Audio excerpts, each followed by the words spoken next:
Good morning. I'm Warren Buffett, the chairman of Berkshire Hathaway, as you probably have gathered by now. I had a real problem last night. I was losing my voice almost entirely. I don't want you to think I lost it cheering for myself this morning here, but I think I'll do all right. But we've always got Charlie here to. He's always done the talking. I just move my lips, you know. So I'd like to tell you a little bit about how we're going to conduct things, and then we'll go through a script that was written by the speechwriter for Saddam Hussein. It has all the warmth and charm and participatory elements you'd expect. We'll get through the business of the meeting as promptly as we can, which is usually about 5 or 6 minutes. And then Charlie and I will answer questions, your questions, until noon, when we'll have a break for about a half an hour. There's food outside all of the time, and then at 12:30 we'll reconvene, and we'll go till 3:30 or thereabouts. And I hope my voice lasts. We've got various non-Coca-Cola products here that are designed to keep it going. We'll have a zone system where we have 12 microphones placed around, and I believe it's 12, and we'll just go around in order. And if you'll go to the microphone nearest you, there will be someone there who will try to arrange that people get to ask questions in the order in which they arrived, and we'll make sure that everybody gets a chance to ask their questions before people go on to second questions. Particularly in the afternoon, we'll make a special effort to answer the questions from people that have come from outside North America. We really got quite an attendance today. All 50 states, at least in terms of tickets, all 50 states are represented. We had, I had it here somewhere. Yeah, we had ticket requests at least, and I've met a number of people from South Africa, Australia, Brazil, England, France, Germany, Greece, Hong Kong, Ireland, Iceland, Israel, Saipan, New Zealand, Saudi Arabia, Singapore, Sweden, Switzerland. So when people have come from that sort of distance, we want to make sure that they, obviously we want to make sure that they particularly get their questions answered.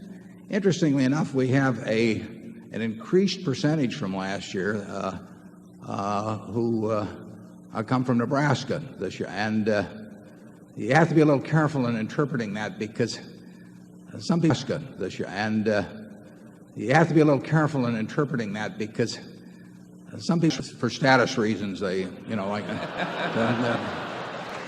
so make them produce their driver's license if they tell you they came from Nebraska.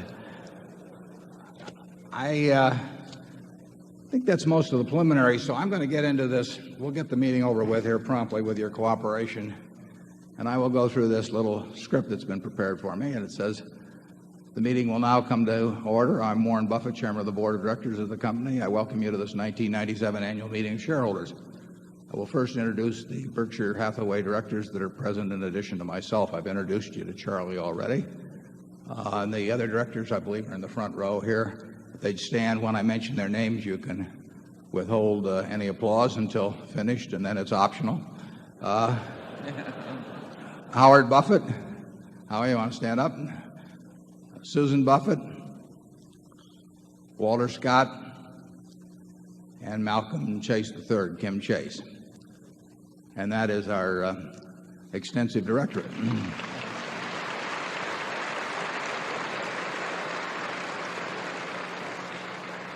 Give them a lot of applause, because they don't get much else for it. It's a rather low-paying board.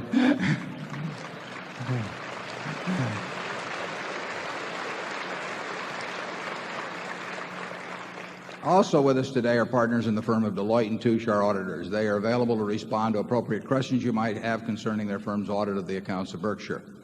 Mr. Forrest Crutter is Secretary of Berkshire. He will make a written record of the proceedings. Ms. Becky Amick has been appointed Inspector of Elections at this meeting. She will certify to the count of votes cast in the election for directors. The named proxy holders for this meeting are Walter Scott Jr. and Mark D. Hamburg.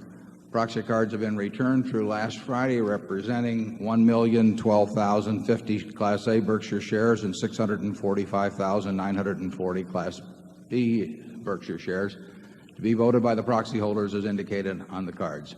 That number of shares represents a quorum, and we will therefore directly proceed with the meeting. We will conduct the business of the meeting and then adjourn the formal meeting. After that, we will entertain questions that you might have. First order of business will be a reading of the minutes of the last meeting of shareholders, and I recognize Mr. Walter Scott, Jr. who will place the motion before the meeting. Move the reading of the minutes of the last meeting of shareholders be dispensed with. Do I hear a second? We got a second. The motion has been moved and seconded. Are there any comments or questions? We will vote on this motion by voice vote. Those in favor say aye. Opposed? Say I'm leaving. The motion is carried. Does the Secretary have a report of the number of Berkshire shares outstanding entitled to vote and represented at the meeting? Does the Secretary have a report of the number of Berkshire shares outstanding entitled to vote and represented at the meeting? Sent by first-class mail to all shareholders of record on March 7, 1997, being the record date for this meeting. There were 1,205,078 shares of Class A Berkshire Hathaway common stock outstanding, with each share entitled to one vote on motions considered at the meeting, and 815,015 shares of Class B Berkshire Hathaway common stock outstanding, with each share entitled to 1/200th of a vote on motions considered at the meeting. Of that number, 1,012,050 Class A shares and 645,940 Class B shares are represented at this meeting by proxies returned through last Friday. Thank you. If a shareholder is present who wishes to withdraw a proxy previously sent in and vote in person on the election of directors, he or she may do so. Also, if any shareholder that is present has not turned in a proxy and desires a ballot in order to vote in person, you may do so. If you wish to do this, please identify yourself to meeting officials in the aisles who will furnish a ballot to you. If you wish to do this, please identify yourself to meeting officials in the aisles who will furnish a ballot to you. With those persons, so that we may distribute them.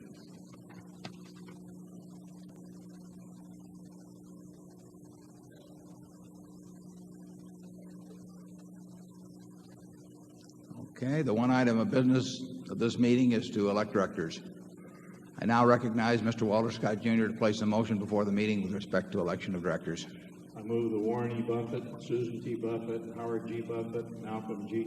Chase III, Charles T. Munger, and Walter Scott, Jr. be elected as directors. That sounds good to me. Is there a second? It has been moved and seconded that Warren E. Buffett, Susan T. Buffett, Howard G. Buffett, Malcolm G. Chase III, Charles T. Munger, and Walter Scott, Jr. be elected as directors. Are there any other nominations? Is there any discussion? My kind of group. The nominations are ready to be acted upon. If there are any shareholders voting in present, they should now mark their ballots on the election of directors and allow the ballots to be delivered to the Inspector of Elections. I think we had one or two to collect there. Would the proxy holders please also submit to the Inspector of Elections a ballot on the election of directors, voting the proxies in accordance with the instructions they have received. Ms. Amick, when you are ready, you may give your report. My report is ready. The ballot of the proxy holders in response to proxies that were received through last Friday cast not less than 1,015,697 and 2,300 votes for each nominee. That number far exceeds the majority of the number of the total votes related to all Class A and Class B shares outstanding. The certification required by Delaware law of the precise count of the votes, including the additional votes to be cast by the proxy holders in response to proxies delivered at this meeting, as well as those cast in person at this meeting, if any, will be given to the Secretary to be placed with the minutes of this meeting. Thank you, Ms. Amick. Warren E. Buffett, Susan T. Buffett, Howard G. Buffett, Malcolm G. Chase III, and Charles T. Munger, and Walter Scott, Jr. have been elected as directors. After adjournment of the business meeting, I will respond to questions that you may have that relate to the business of Berkshire but do not call for any action at this meeting. Does anyone have any further business to come before this meeting before we adjourn? If not, I recognize Mr. Walter Scott, Jr. to place a motion before the meeting. I move this meeting. Second. Motion to adjourn has been made and second. We will vote by voice. Is there any discussion? If not, all in favor say aye. Opposed say no. Opposed say no. The meeting is adjourned.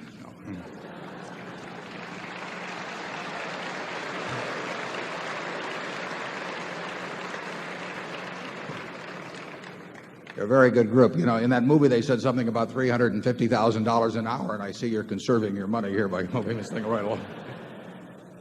Now we're going to answer questions, and if you'll just go to the nearest microphone, and let's see where we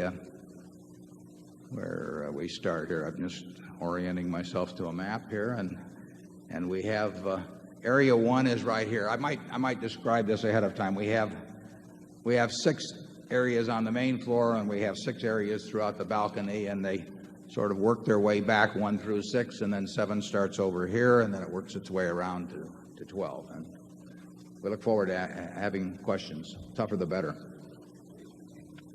And if you always would just identify yourself and where you're from and that you're a shareholder. Yes, sir. My name is Tom Conrad, and I'm from McLean, Virginia, and I'm a shareholder. And I asked a question last year, Mr. Buffett, to you. I was struck with what you said, that it takes only 3 quality companies to invest in to be set for a lifetime. And I asked you the question last year, should I wait until the market goes down, or should I get in now? And you advised to get in now, and the 3 companies that I chose were Coca-Cola, Gillette, and Disney.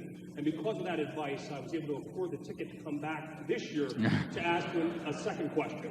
And my question is this. I'm thinking of... you ought to quit while you're ahead, but go ahead. I'm thinking of expanding to a 4th company. And the 4th company that I'm thinking of is McDonald's. And I see. I just wanted to ask you if you feel that McDonald's has the same ability to dominate the way Coca-Cola and Gillette has. And secondly, do you feel that if the answer is yes, that I should wait until the price comes down a bit or get in now? And that's my question. Yeah. Would you like it to the 1/8 of a point, or shall we round off? In the annual report, we talked about Coca-Cola. In the annual report, we talked about Coca-Cola and base business being what I call the inevitables. But that relating products with Gillette, it doesn't extend necessarily everything they do, but fortunately in both those companies, those are very important products. I would say that in the food business, you would never get the total certainty of dominance that you would get in products like Coca-Cola and Gillette.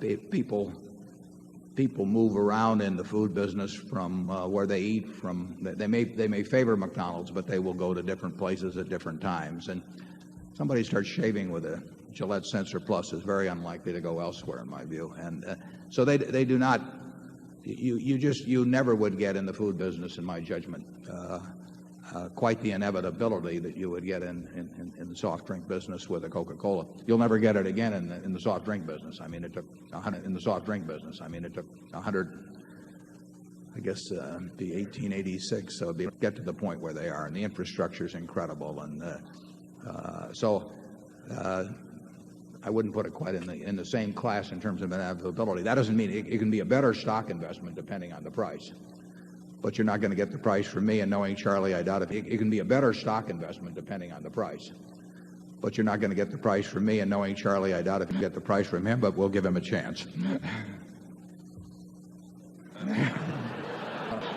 He's breathing, folks. He's breathing.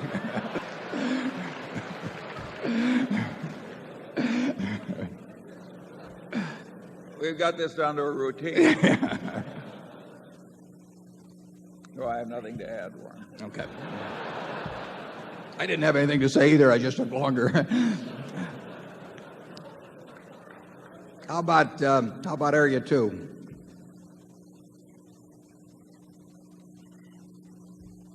Mr. Buffett, my name is Pete Banner, and I'm from Boulder, Colorado, and I'm a shareholder.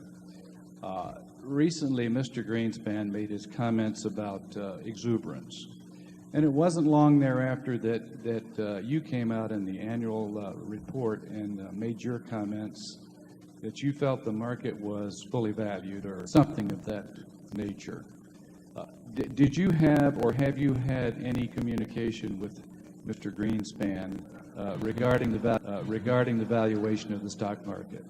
No, the answer to that is no. I have the last time I can't remember precisely when the last time I saw Alan Greenspan was, but it was a long time ago. we had one conversation today of the Solomon crisis, and he was formerly on the board of Cap Cities before he took his job with the Fed, and Cap Cities ABC, so I knew him then. But you know, it's very hard to understand what Alan says sometimes, so there's not much sense talking to him. I mean, he's very careful about what he says. But I'm glad you brought up the subject of the annual report, because what I was doing in the annual report is I had talked about Coke and Gillette as being the inevitables and what wonderful businesses they were. And I thought it appropriate, particularly the report goes to a lot of people, that they would not take that as an unqualified buy recommendation about the companies, because they're absolutely wonderful companies run by outstanding managers. But you can pay too much, at least in the short run, for businesses like that. So I thought it was only appropriate to point out that no matter how wonderful a business it is, that there always is a risk that you will pay a price where it will take a few years for the business to catch, or for the business to catch up with the stock, that the stock can get ahead of the business. And I don't know where that point is with those companies or any other companies, but I did say that I thought that the risks were fairly high, that situation existed with most securities in the market, including companies such as the inevitable. But it was designed to be sure that people did not take the remarks that I made about those companies and just take that as an unqualified buy recommendation regardless of price. We have no intention of selling those two stocks. We wouldn't sell them if they were selling at prices considerably higher than they are now. But I didn't want particularly relatively unsophisticated people to see those names there and then think this guy is touting these as a wonderful buy. Generally speaking, I think if you're sure enough about a business being wonderful, it's more important to be certain about the business being a wonderful business than it is to be certain that the price is not 10% too high or 5% too high or something of the sort. And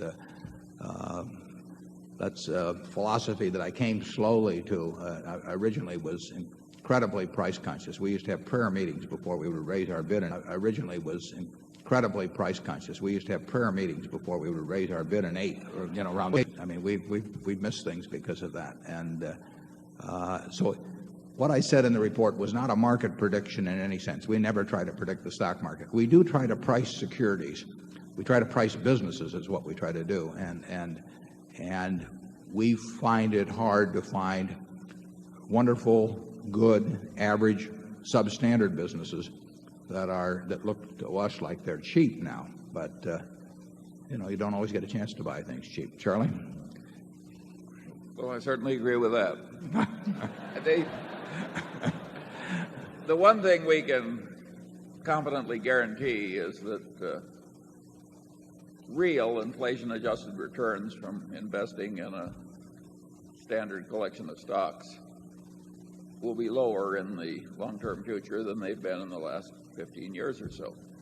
This has been an unprecedented period, and there will be some regression toward the mean in average returns from investing in the stock market. American business has done extraordinarily well in the last decade plus, and that's a huge plus for securities because they just represent pieces of those businesses. Interest rates over the last 15 years have fallen. That's a big plus for stocks. Anytime interest rates go down, the value of every financial asset goes up in rational calculation. Both of those factors have combined in recent years to produce conditions that enhance the true value of American business. But those are pretty widely recognized now. And after a while, Ben Graham always used to say you can get in more trouble in investment with a good premise than with a bad premise, because the bad premise will shout out to you immediately as being fallacious, whereas with a good premise it'll work for a while. Businesses are worth more money if interest rates fall and stocks rise, but that eventually the market action of the securities themselves creates its own rationale for a large crop of buyers, and people forget about the reasons and the mathematical limitations that were implied in what they and what got them excited in the first place. And after a while, rising prices themselves alone will keep people excited and cause more people to enter the game. And therefore, the good premise after a while is forgotten, except for the fact that it produced these rising prices, and the prices themselves take over. He wrote about that in the connection with the 1920s, when Edgar Lawrence Smith in 1924 wrote a fine book on why stocks were better than bonds, and that was sort of the Bible of the bull market of the 20s. And it made sense if you paid attention to a couple of the caveats which were in Edgar Lawrence Smith's little book, which were related to price. But people tend to forget about the importance of the price they pay, as the experience of a bull market just sort of dulls the senses generally. Zone 3. Mr. Buffett, my name is Lola Wells, and I come from Florida. I'm a very minimum stockholder, and I'm curious why stockholders whose stock is held in street name aren't eligible to make recommendations for your donations. The distinction really isn't whether their stock is held in street. Well, that's one distinction. The Class B shareholders, as was pointed out in the prospectus originally for the B shares, do not participate in the program. The A shares that are held by the beneficial owner do participate. We obtained a tax ruling, 1981 or thereabouts, that made sure that there would be no taxation as a constructive dividend of the amount that shareholders could designate. There always was that possibility that the IRS would take the position that by allowing shareholders to designate a contribution to a charity, that we were giving them something which first would be taxed as a dividend, and then they would later give away. So we have a tax ruling, and that tax ruling applies to shares held by beneficial owners themselves, and we followed that ruling subsequently. I might say it would be sort of a nightmare too, frankly, if we got into street name holders. We're at the point now where we probably have 30 or 35,000 street name holders of the A, and with the B, it's probably 60,000 or some number like that. It would be quite a nightmare to do. And anyone, unless they have margin debt against their stock, they can put it in their own name. And we encourage people to do it. One reason we encourage people to do it is that they'll get their shareholder communications more promptly too. We find that it's quite erratic. That the distribution of reports is quite erratic when handled through brokerage houses to street name holders. So we really do encourage you to have your stock registered in your own name. You'll get the communications promptly, and if you get the A shares, you'll be able to participate in the contributions program. And don't minimize your holdings, incidentally. Between the two of us, we control the company. So I'm glad to have you here. Charlie?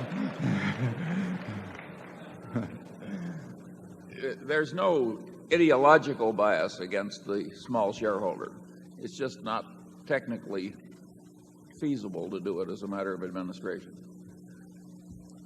I should point out that the entire shareholder designated contributions program, really all of the work in relation to this meeting, I mean, Exarban has been terrific. They've helped out enormously. But in terms of sending out 11,000 plus tickets to the meeting, the baseball tickets, the planning that goes into it and everything, it's all done by the people at Berkshire, basically. They pitch in to do all kinds of work. So when you look at that 3,000 plus square foot office, we get help from internal audit who does not work in the office. But very few people just do all of their regular jobs, and then they do this on top of it. And they never thought they were getting into this.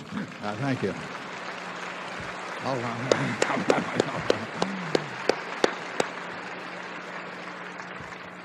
We could have a department of 50 people, and assigned to something like this. But the same way with we get thousands and thousands of requests for annual reports, and they all come in, and we've got just a few people, and they handle it with courtesy and cheerfulness, and I really tip my hat to them. Now, let's go to Zone 4, please.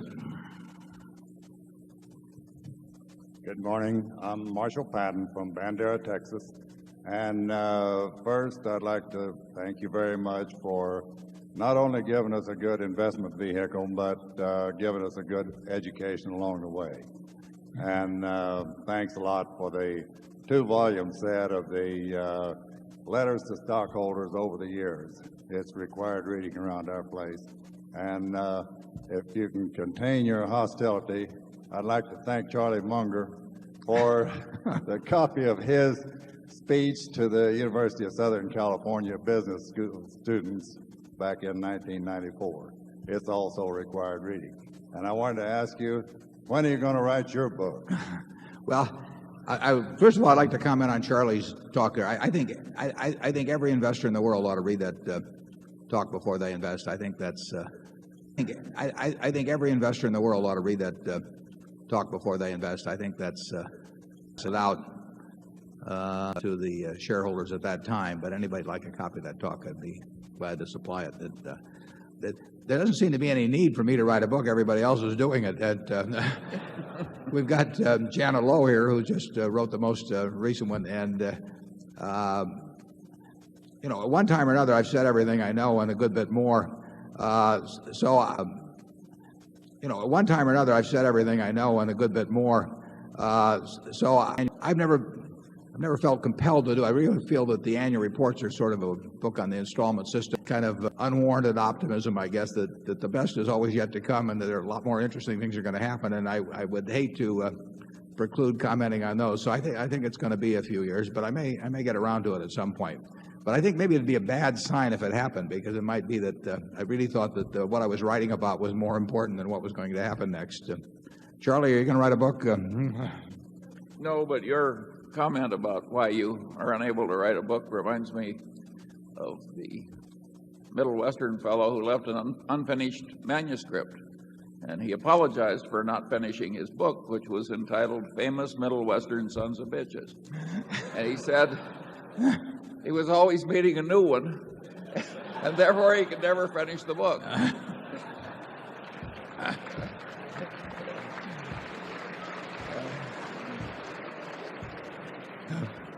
As a courtesy, Charlie and I are leaving each other out of the book that we write. Charlie grew up in Nebraska, and he's authentic. He has the credentials to prove it.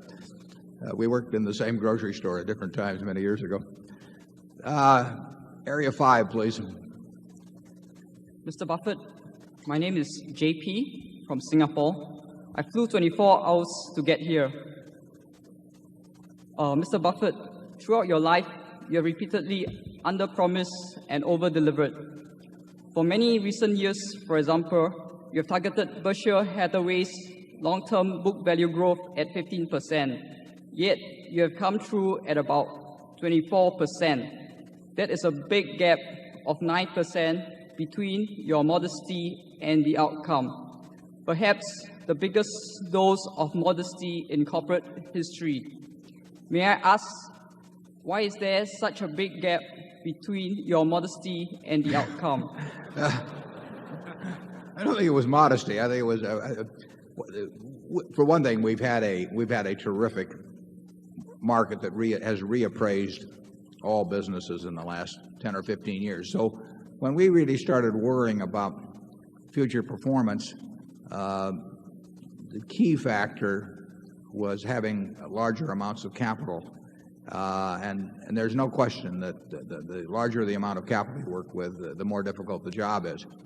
Now, we were fortunate that ascension in capital happened to coincide with things that just lifted all the boats substantially. And so we have had better luck than I would have guessed we would have had 10 years ago or 5 years ago. But it's been aided by a huge tailwind, and 10 years ago or 5 years ago. But it's been aided by a huge tailwind, and it's done as well in absolute terms.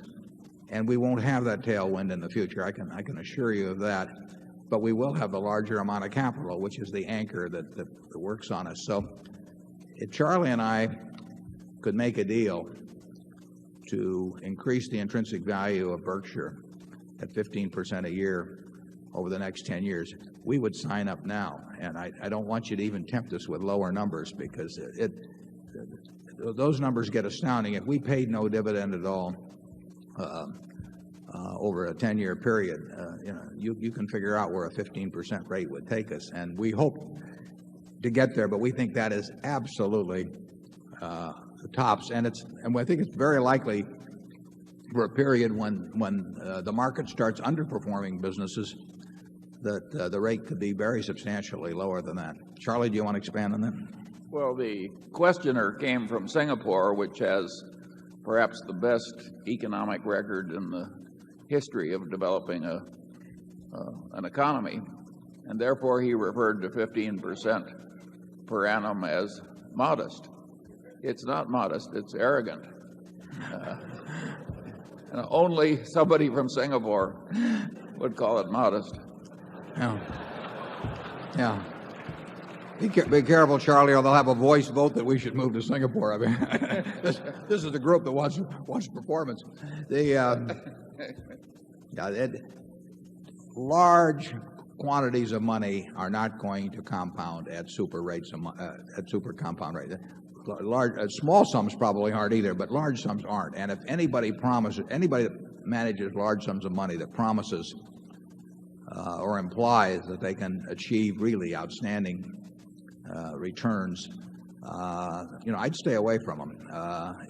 The numbers just get too big, and you've seen some of that with certain money management organizations in recent years, and 15% on an intrinsic value which is substantially greater than our book value gets to be a very, very big number. And we need huge ideas. We don't need thousands of ideas. I mean, we might need them, but we could never come up with them. So what we look for is the very large idea, but we're not finding them now, and we'll keep looking, and every now and then we will find something. But it really, if you think we're going to have any chance of doing better than 15%, and believe me, that is no number that I'd want to sign my name to, but you really shouldn't. You're going to be disappointed in Berkshire, and we don't want to disappoint you, so that's the reason we try to be realistic about expectations. Zone 6. My name is Darrell Patrick from Dayton, Ohio. How many shareholders do you have that have owned Berkshire longer than you and Charlie, and have you ever gotten together with them?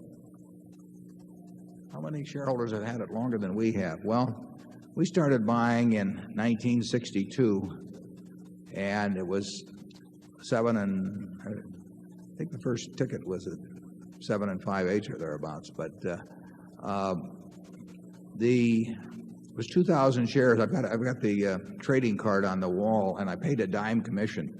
I can't believe I was paying a dime commission in those days. We pay a nickel now, and that's on much higher priced stocks. It's a good thing I didn't have a fist fight with a broker about whether to pay it or not. I might not have those 2,000 shares. We have, as a director, Kim Chase, and his family's holdings in Berkshire go back to what? Kim, where are you down here? There we are. What year would you? The 20s, yeah. The Chase family has been in Berkshire since the 20s. But I would say we bought about 70% of the Buffett partnership, which was a partnership I ran in the 60s, bought about 70% of the company. So that means there were 300,000 shares roughly that were not owned by us. Aside from the Chase family, I'm sure there are people that I'm sure we've got 50 or 100 shareholders maybe from that earlier date that are still around, and I'm glad they are. Charlie? Nothing to add. Area 7 up in the balcony over here. Morris Spence from Omaha, Nebraska. In light of recent stock market volatility, could you give us your definition of stock market risk, and how does your definition differ from the standard definition? Finally, due to Charlie's recent counter revelation about jets, Are you going to rename the indefensible? Charlie would like to make an announcement on that second point. Prompted by Al Olchi, we are changing the name of the company plane from the indefensible to the indispensable.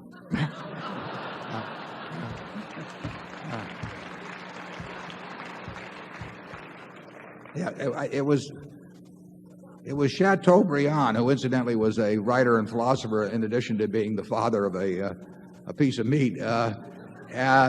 Chateaubriand wrote one time, I believe I'm correct on my attribution here, that events make more traders than ideas.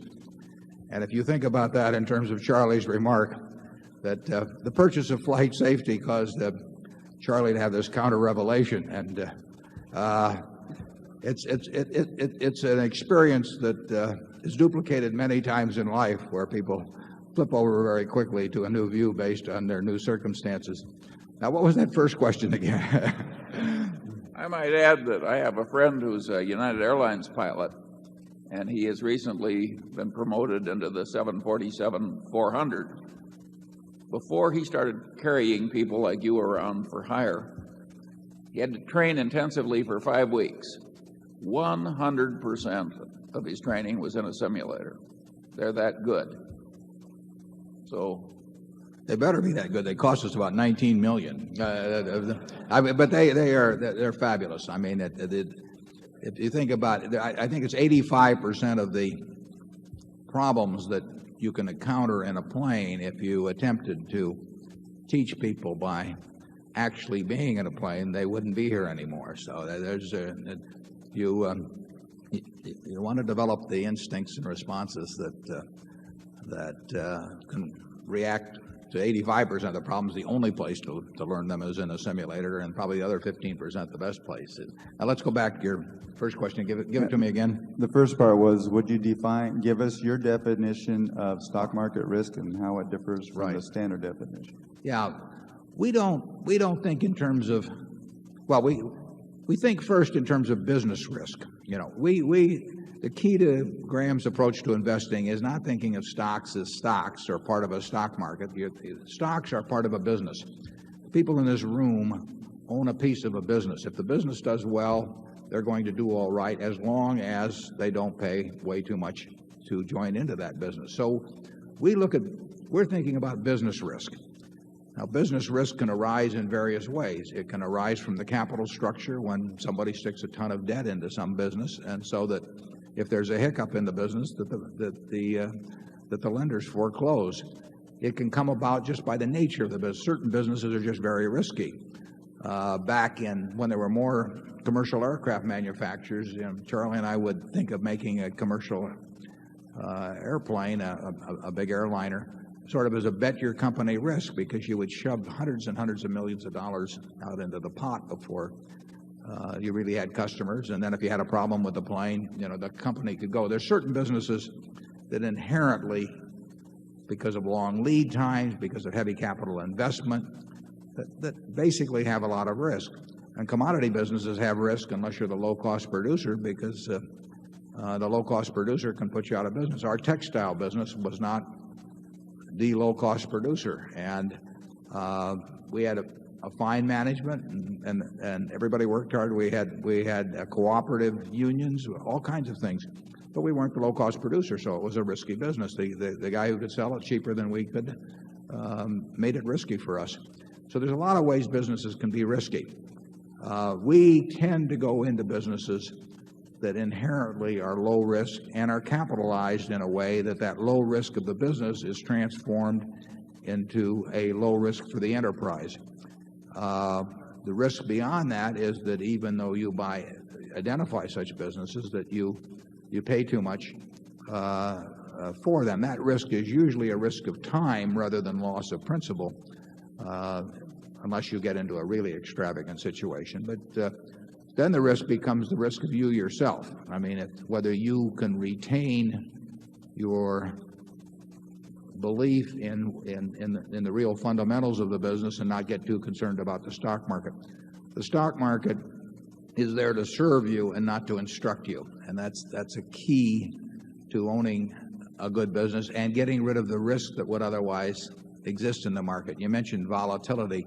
It doesn't make any difference to us whether the volatility of the stock market, is averages 0.5% a day or 0.25% of a day or 5% a day. In fact, we'd make a lot more money if volatility was higher because it would create more mistakes in the market.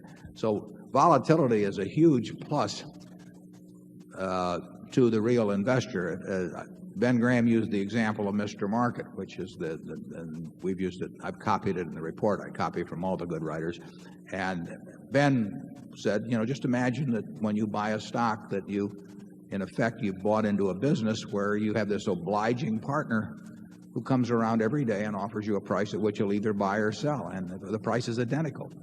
And no one ever gets that in a private business where daily you get a buy-sell offer by a party. But in the stock market, you get it. That's a huge advantage. And it's a bigger advantage if this partner of yours is a heavy-drinking manic depressive. I mean, the crazier he is, the more money you're going to make. So you should, as an investor, you love volatility. Not if you're on margin, but if you're an investor, you aren't on margin. And if you're an investor, you love the idea of wild swings because it means more things are going to get mispriced. Actually, volatility in recent years has dampened from what it used to be. It looks bigger because people think in terms of Dow points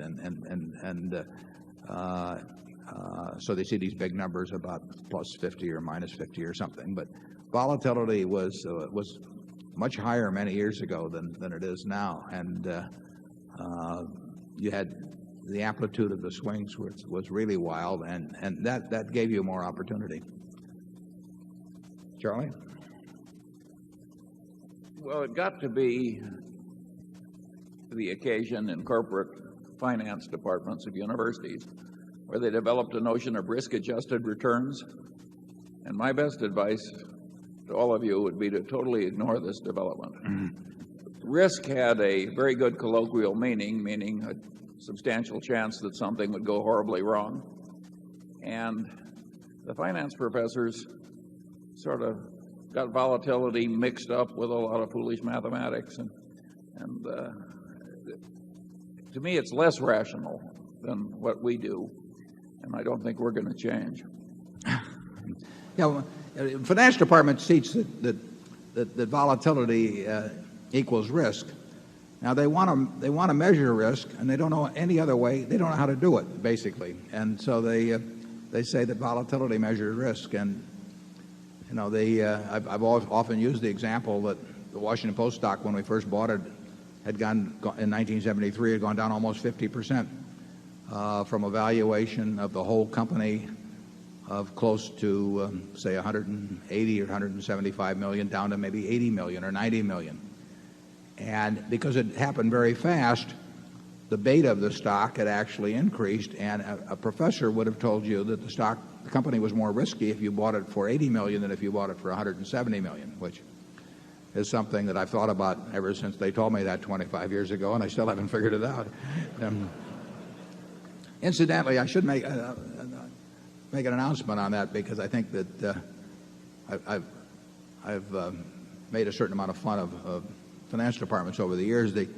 A fellow named Mason Hawkins, who runs Southeastern Asset Management, just gave a $1 million gift to the University of Florida, and the state of Florida is matching that with $750,000. So this $1,750,000 is going to be used to have several courses in what essentially is the Graham approach to investing, I think, starting very soon, so that there will be at least, and there are more than this, but there will be a finance department, in this case specifically devoted to teaching the Graham approach. And I think they're even going to pick up on my suggestion that I stuck in the annual report about having a course on how to value a business and what your attitude toward the stock market should be. So thanks to Mason, who's done very well managing money, I should add. And there will be at least one university course that tackles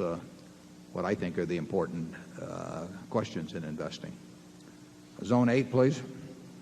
Gentlemen, my name is Richard Surser from Tucson, Arizona. Let's give him a hand. This is the gentleman that led to the flight safety purchase.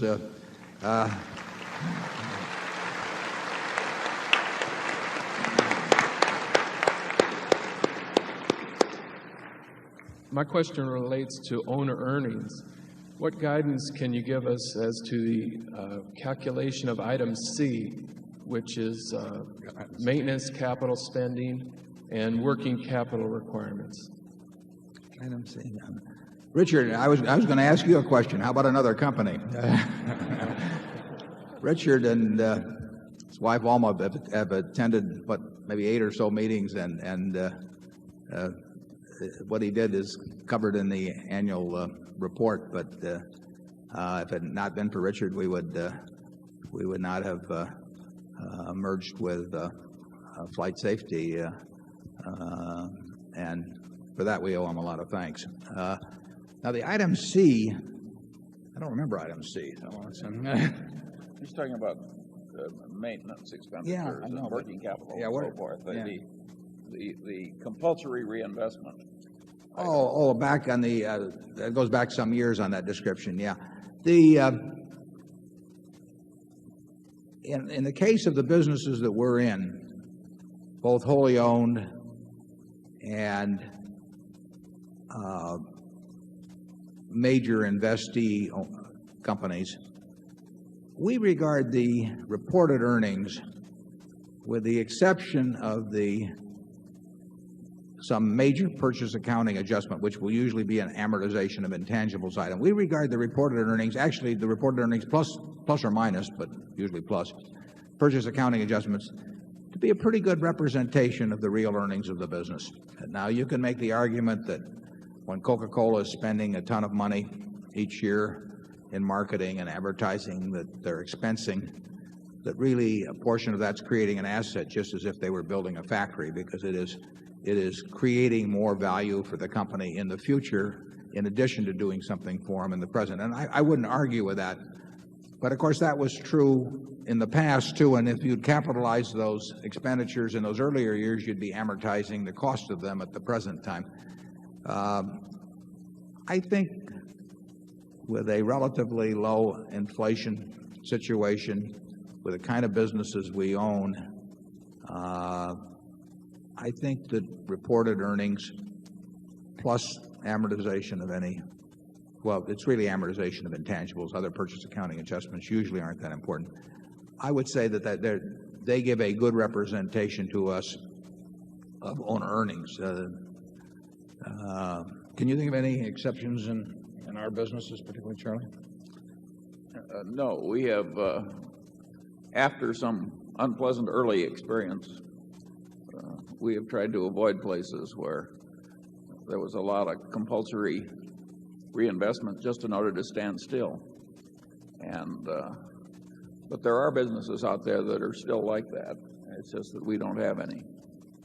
Yeah, I would say that in the case of Geico, for example, the earnings, the gain in intrinsic value will be substantially greater than represented by the annual earnings. Whether you want to call that extra amount of owner earnings or not is another question.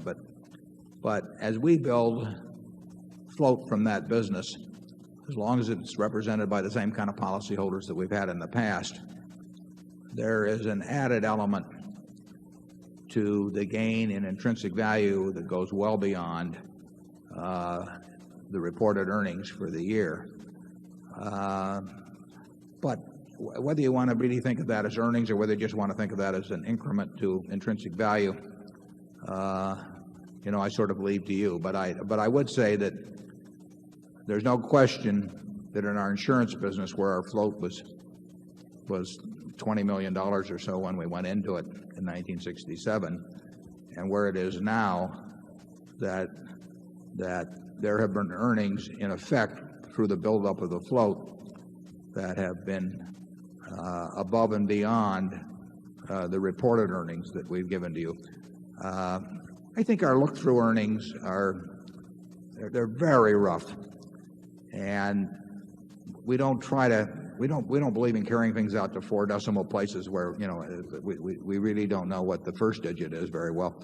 So, I never want you to think of them as too precise, but I think they give a good rough indication of the actual earnings that are taking place attributable to our situation every year. And I think the pace at which they move gives you a good idea as to the progress or the lack of progress that we've made. The only big adjustment I would make in those is that in the super cat insurance business, we're going to have a really bad year occasionally, and you probably should take something off all of the good years, and you probably should not regard, when the bad year comes, you should not regard that as something to be projected into the future. Charlie? No more. No more. Zone 9, please. Mr. Buffett, I'm Rick Fulton from Omaha, really. Recently I was in Washington, D.C. with my wife on a business trip, and I wanted to tell Mrs. Graham, I know she's here, what a pleasure it is to get up in the morning to a good newspaper like the Washington Post. Also, I have a question about cap cities and now Disney. And is Mr. Murphy keeping busy now that ABC is owned by Disney? Also, every week you read in the paper the Nielsen ratings, and does it matter that ABC now, it seems that less people recently are watching? Does it matter to the Disney's bottom line?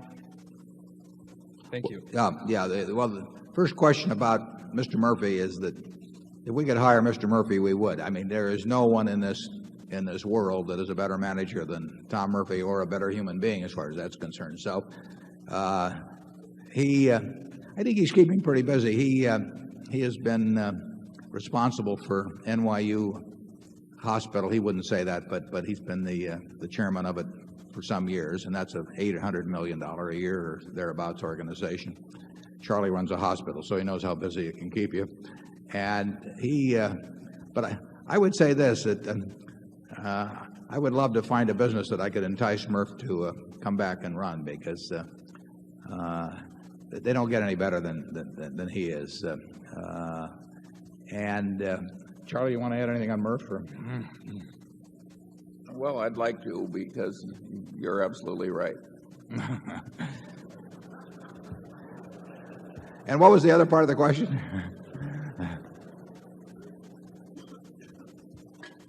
Sir, does the recent decline in ABC's Nielsen ratings have anything to do with the bottom line? I was Did you watch hoping you'd Forrest Gump forget. last night? Yeah, it makes a difference.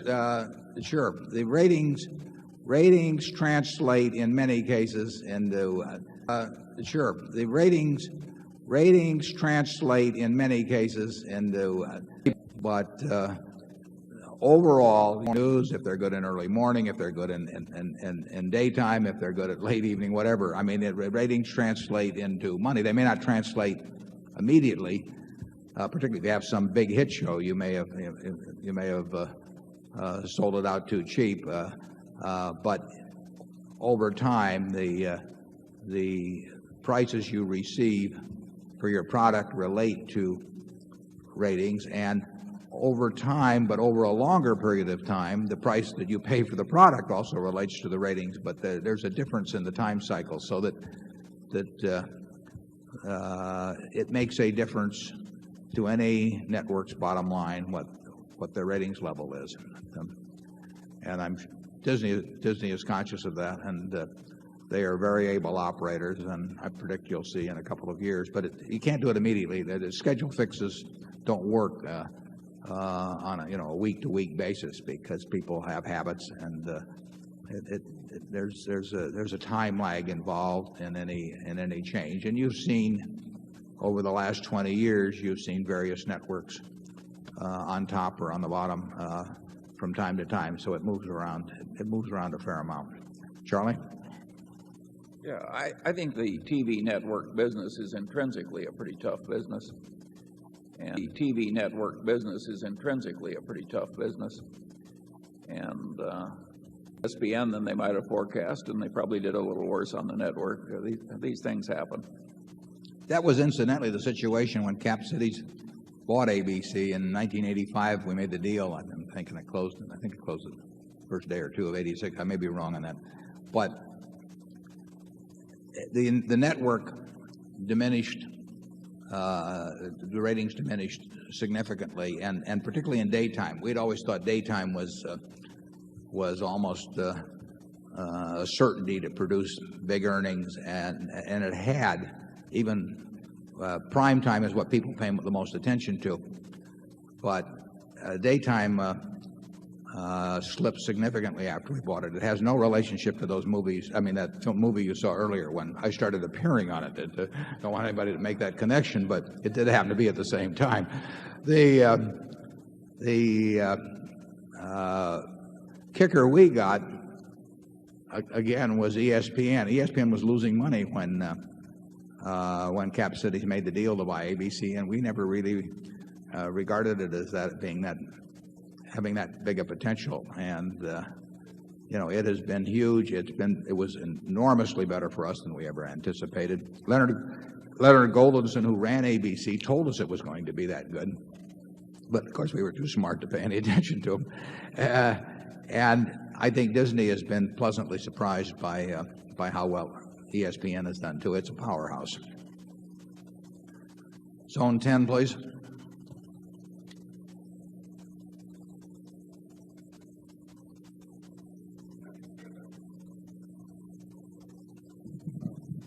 My name is Bill Turan. I'm from Des Moines, Iowa, and I'm a stockholder. It would appear that there's going to be a capital gains tax cut. If it does materialize, would you consider a stock split? Secondly, is there an extra copy of your annual report available on the premises? My guess is we'll get you an annual report. In fact, if someone could take it up to Zone 10, we'll be glad to get it to you. I don't think.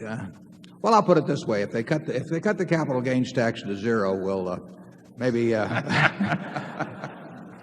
don't think I get Charlie's vote, though. Anyway, no, we will not be splitting Berkshire stock.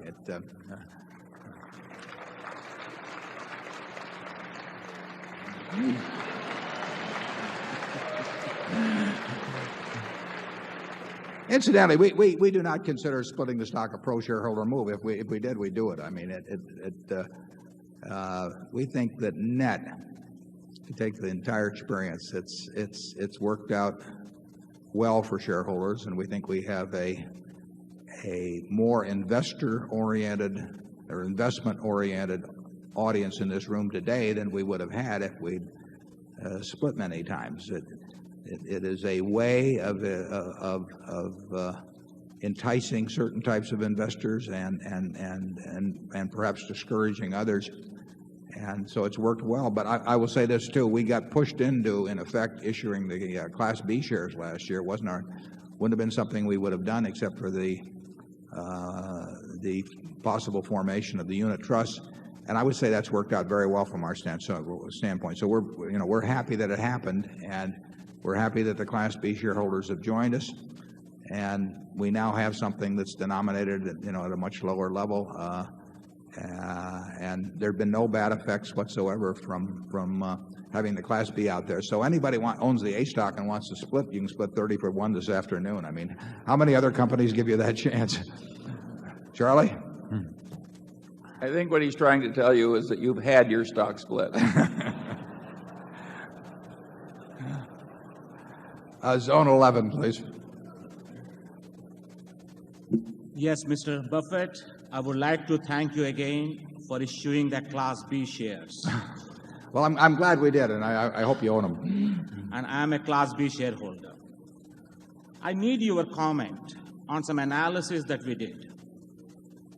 If someone uses your investment philosophy of building a highly concentrated portfolio of 6 to 8 stocks and adopts your buy and holding principle so that the maths of compounding and no tax works for you. But however, with one major modification, invest in high octane companies like Intel and Microsoft that are growing at 30% instead of typical 15% growth company in your portfolio.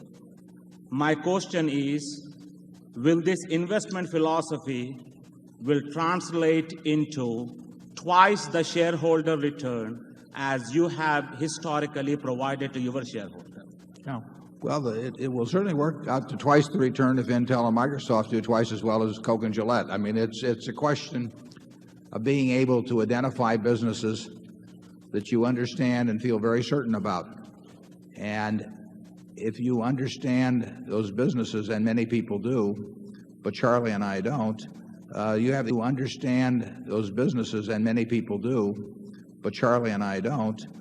You have to evaluate them, and if you decide you're going to do very well. But there's a whole group of companies, a very large group of companies, that Charlie and I just don't know how to value. And that doesn't bother us. I mean, we don't know how to figure out what cocoa beans are going to do, or the Russian ruble, there's all kinds of financial instruments that we just don't feel we have the knowledge to evaluate. And really, it might be a little too much to expect that somebody would understand every business in the world. And we find some that are much harder for us to understand. And when I say understand, my idea of understanding a business is that you've got a pretty good idea where it's going to be in 10 years. And I just can't get that conviction with a lot of businesses, whereas I can get it with relatively few. But I only need a few. As you pointed out, you only need a few, 6 or 8 or something like that.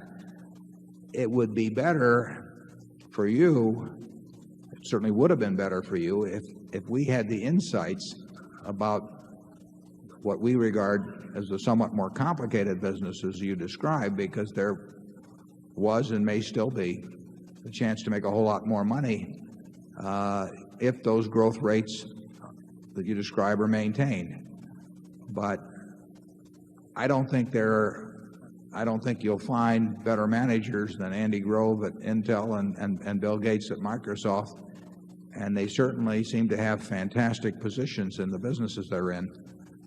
But I don't know enough about those businesses to be as sure that those positions are fantastic as I am about being sure that Gillette and Coca-Cola's businesses are fantastic.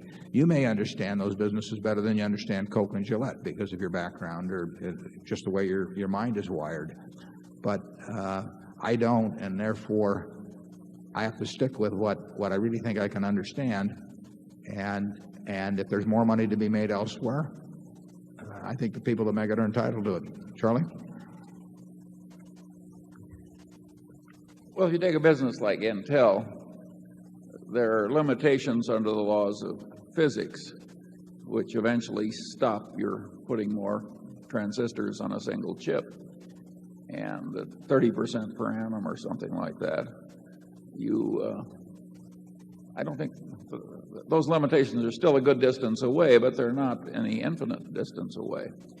That means that Intel has to leverage its current leadership into new activities, just as IBM leveraged the Hollerith machine into the computer. Predicting whether somebody's going to be able to do that in advance it's too tough for us. Bob Noyce. We could quit claim it to you. Yeah. Bob Noyce, one of the two primary founders of Intel, grew up in Grinnell, Iowa. I think he's the son of a minister in Grinnell, and went to Grinnell College and was chairman of the board of trustees of Grinnell when I went on the board of Grinnell back in the late 60s. And when he left Fairchild to form Intel with Gordon Moore, Grinnell bought 10% of the private placement that funded, was the initial funding for Intel. And Bob was a terrific guy, very easy to talk to, just as Bill Gates is. I mean, these fellows explain the businesses to me, and they're great teachers, but I'm a lousy student. And they really do it. They're very good at explaining their businesses. Bob was a very down-to-earth Iowa boy who could tell you the risks and tell you the upside, and enormously likable, 100% honest every way.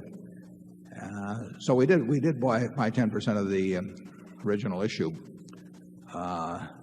The genius that ran the investment committee managed to sell those a few years later. I won't give you his name. And and there's no prize for anybody that calculates the value of those shares now. Incidentally, one of the things Bob was very keen on originally, in fact, he was probably the keenest on it, was he had some watch that Intel was making. And it was a fabulous watch, according to Bob. It just had one problem.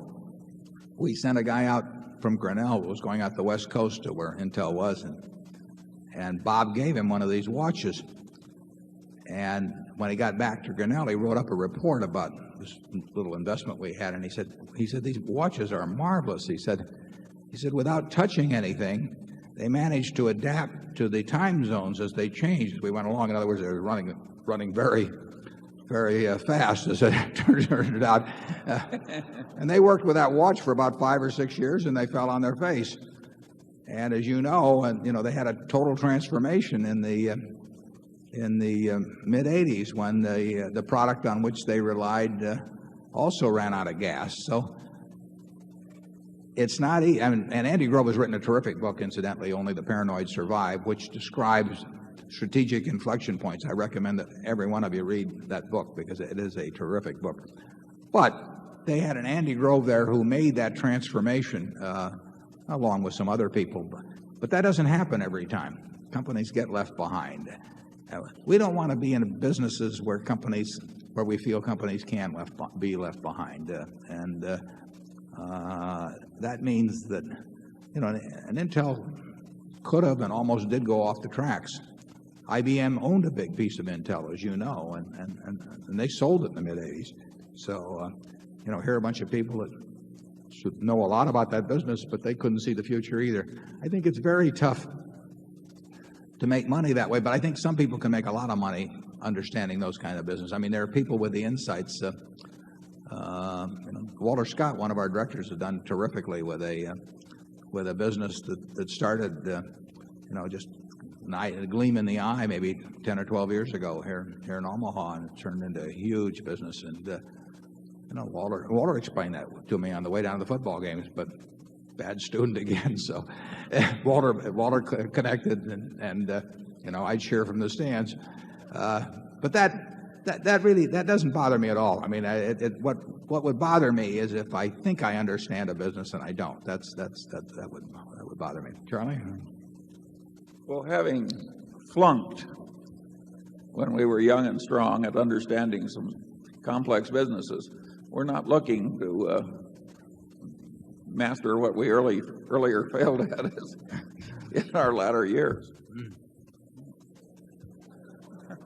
Zone 12. This may turn out like a revival meeting where we all confess our sins and come forward. Good morning, gentlemen. My name is Cary Blecker from Wellington, Florida. I know in 1987 when you purchased or invested in the Salomon Brothers convertible preferred stock, you had the 8-year the 8-year time frame to convert it into common or take the cash out. I know in 95 you took cash out, which was not a vote of confidence for Salomon Brothers. Any feelings on that in the future? Yeah, as the gentleman mentioned, we bought it in 1987, and starting in 1995, we have every year for five years, we either have to take cash or convert to common 20% of the original issue of $700 million. And we don't have to make those decisions ahead of time. So in 1995, we elected to take cash. In 1996, we elected to take stock. And, we see no reason ever to swing at the ball while it's still in the pitcher's glove. We just soon wait till it gets to the plate to make the decision. So the ball will get to the plate on October 31st of 1997, I believe, for the next 20%, and we'll decide whether to swing at that point. But we don't need to make that decision today. I would say that, the odds are overwhelming that we'll convert, but we'll wait until that time to make the final decision. We have terrific confidence in the people run Solomon. They helped us through some incredibly dark days in the past and showed the stuff of which they were made. And so we feel very good about that. We don't have the same degree of conviction about the profitability of the investment banking or brokerage business as a whole. It's not the sort of you don't develop that kind of conviction about that business versus a Coca-Cola or something. They're different. They have different economic characteristics. So we will see how the businesses, the industry evolves, but we feel very good about the management, and the odds are extremely high that we will convert, but we will swing at the ball when it gets to the plate. Charlie? No more. Okay. Let's see, we did 12. We're back at 1 again. My name is Ted Vogelai from Corpus Christi, Texas. And I would like to ask a question to you. Companies are purchased from time to time, and the purchasing company will give shares instead of cash, and their shareholder will receive new shares. Can an individual investor transfer non-Berkshire to Berkshire with or without going through a broker? And if not, how does Berkshire do this with another company? And if possible, I would like to also receive a copy of the annual report. Okay, we'll get you a copy of the annual report. The only way I know of, and maybe Charlie knows some other way, the only way you can switch your shares in one company into shares of another company is to have a tax-free merger. And the Internal Revenue Code has specifications about that. You can have a transaction, as we had with Flight Safety, where a portion of the shareholders can take cash and a portion can take stock, and it's still tax-free for the people who elect stock. You can't have too many people take cash and have that happen. There are a lot of technical rules about what's tax-free, but there's no way that you can own General Motors and transfer it into General Electric stock without a tax and a broker. Well, you don't have to have a broker if your neighbor happens to own it. You can make a deal privately, but the easiest way usually is through a broker. But there's no way you can do it without tax unless General Motors and General Electric decide to merge at some point. So the opportunities to switch from one security to another without tax are really limited to merger. And in terms of brokerage costs, it just happens to be that that the most economical way of finding the person in the world that wants to both buy the stock you want to sell and sell you the stock you want to buy is through an intermediary broker, and the cost of that actually can be relatively low. Charlie? Well, I think there's one way still permitted by the tax laws. You can still form a partnership. If you own General Electric and I own General Motors and we each feel too concentrated, well, you could form a partnership and each put in your stock, and in essence you would each thereafter be invested half and half with some diversification. I will predict that Wall Street will eventually get around to promoting such partnerships. Yeah, well, they did through swap funds, in a sense, 25 years ago, and then that was where you put in your stock that had an enormous amount of unrealized appreciation in it, and a whole bunch of other people did, and then you owned a fund, which itself had a lot of unrealized appreciation in it, and you had plus a new layer of costs. Yeah, plus a new layer of costs always, and you owned a piece of this larger fund, and you owned a piece of everything else, everything that the other people wanted to get rid of, and they owned a piece of what you wanted to get rid of, and superimposed with some costs. But that vehicle was sort of stopped in its tracks, I think, in the mid-'70s by an amendment to the Internal Revenue Code. But as Charlie said, you could replicate the effect of a swap fund by doing it with a partnership. It'd be kind of awkward, but it can be done. Zone 2. Gentlemen, I'm Mark Rabinoff from Australia. I am a shareholder. I had a question really related to our own businesses and how they're going and where you're looking to be in 10 years' time. Perhaps I could start with the insurance float. It's grown at 20%. Do you think that 20% growth rate will continue for the next 10 years? Do you think our stable businesses, which have been growing at, say, 5 or 7%, will maintain that rate? And do you think flight safety, which from the SEC filings has been growing at about 5%, do you think that'll continue at that rate? Well, we're glad to have you from Australia. I think we've got about 15 people here from Australia, so it got a good representation. I don't think the insurance flow can grow at 20% a year. That's been helped by some acquisitions and things. It's done way better, obviously, than we ever thought it would almost 30 years ago when we made the deal with Jack Ringwald. I would say, though, that I think GEICO is going to do even better than we expected when we bought it, and we thought it was going to do awfully well then. In Tony Nicely, we have an absolutely outstanding manager of that business, and he is focused on it. He knows it. I think he went to work there when he was 18, and he's been there 35 years or thereabouts, and they don't come any better. And he is absolutely zeroed in on the things that he should be zeroed in on, and the implementation gets better all the time.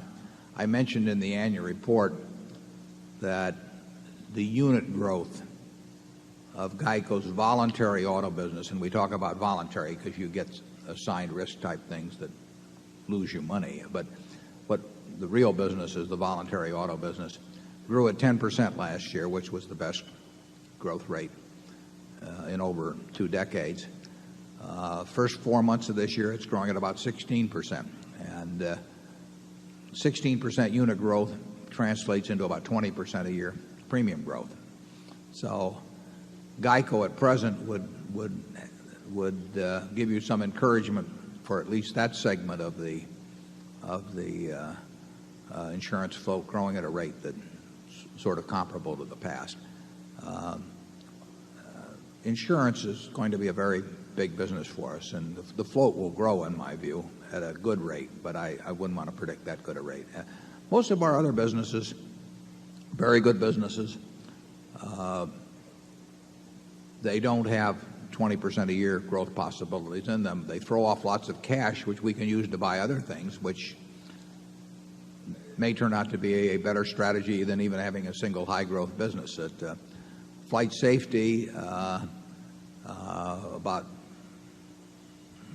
6 weeks ago or thereabouts, announced a major hookup in a joint venture with Boeing, as you may have noticed, and they're a terrific partner, and it'll be a great partnership. That's just for the training for larger planes, primarily I think 100-seat and up planes, although I think there may be a few Fokkers in there that are slightly smaller planes, but it's basically the big commercial planes. And the combination of flight safety and Boeing worldwide in training over the coming decades, I think, will be a very powerful combination. So we've got some very good businesses, and I don't see that movie that's presented before I sit out here like you and watch it, but I like the ending of it. And the people we have out there, they've run businesses extremely well in the past. They get better results out of those businesses, frankly, than other people would, or that other people in the industry generally do. So I think they have good futures, but they will throw off lots of cash in aggregate. And the tough job, we like to tell people it's a tough job anyway, is that Charlie and I have to figure out where to put that cash to maintain higher, reasonable growth rate. I'm not sure could you turn that on, please, so that. I'm sorry to pin you down, but that's okay. You can pin me down. Would you guess that flight safety then is more likely to be in that 10 to 15% ballpark? Well, it's hard to tell on numbers. I mean, there's going to be a growth in pilot training around the world, but flight safety already has a significant portion of the corporate market, for example. So it would be hard to grow a lot faster in the corporate market, although I can hear Al grinding his teeth, when I say that, because he plans to grow a lot faster than the market. But the corporate market, we've got a significant percentage. Commercial market, there could be a lot of potential in. It won't come tomorrow or the next day, but ideally, we would like to see people, when they buy a 777 or 747 or something, buy a lifetime pilot training contract at that time.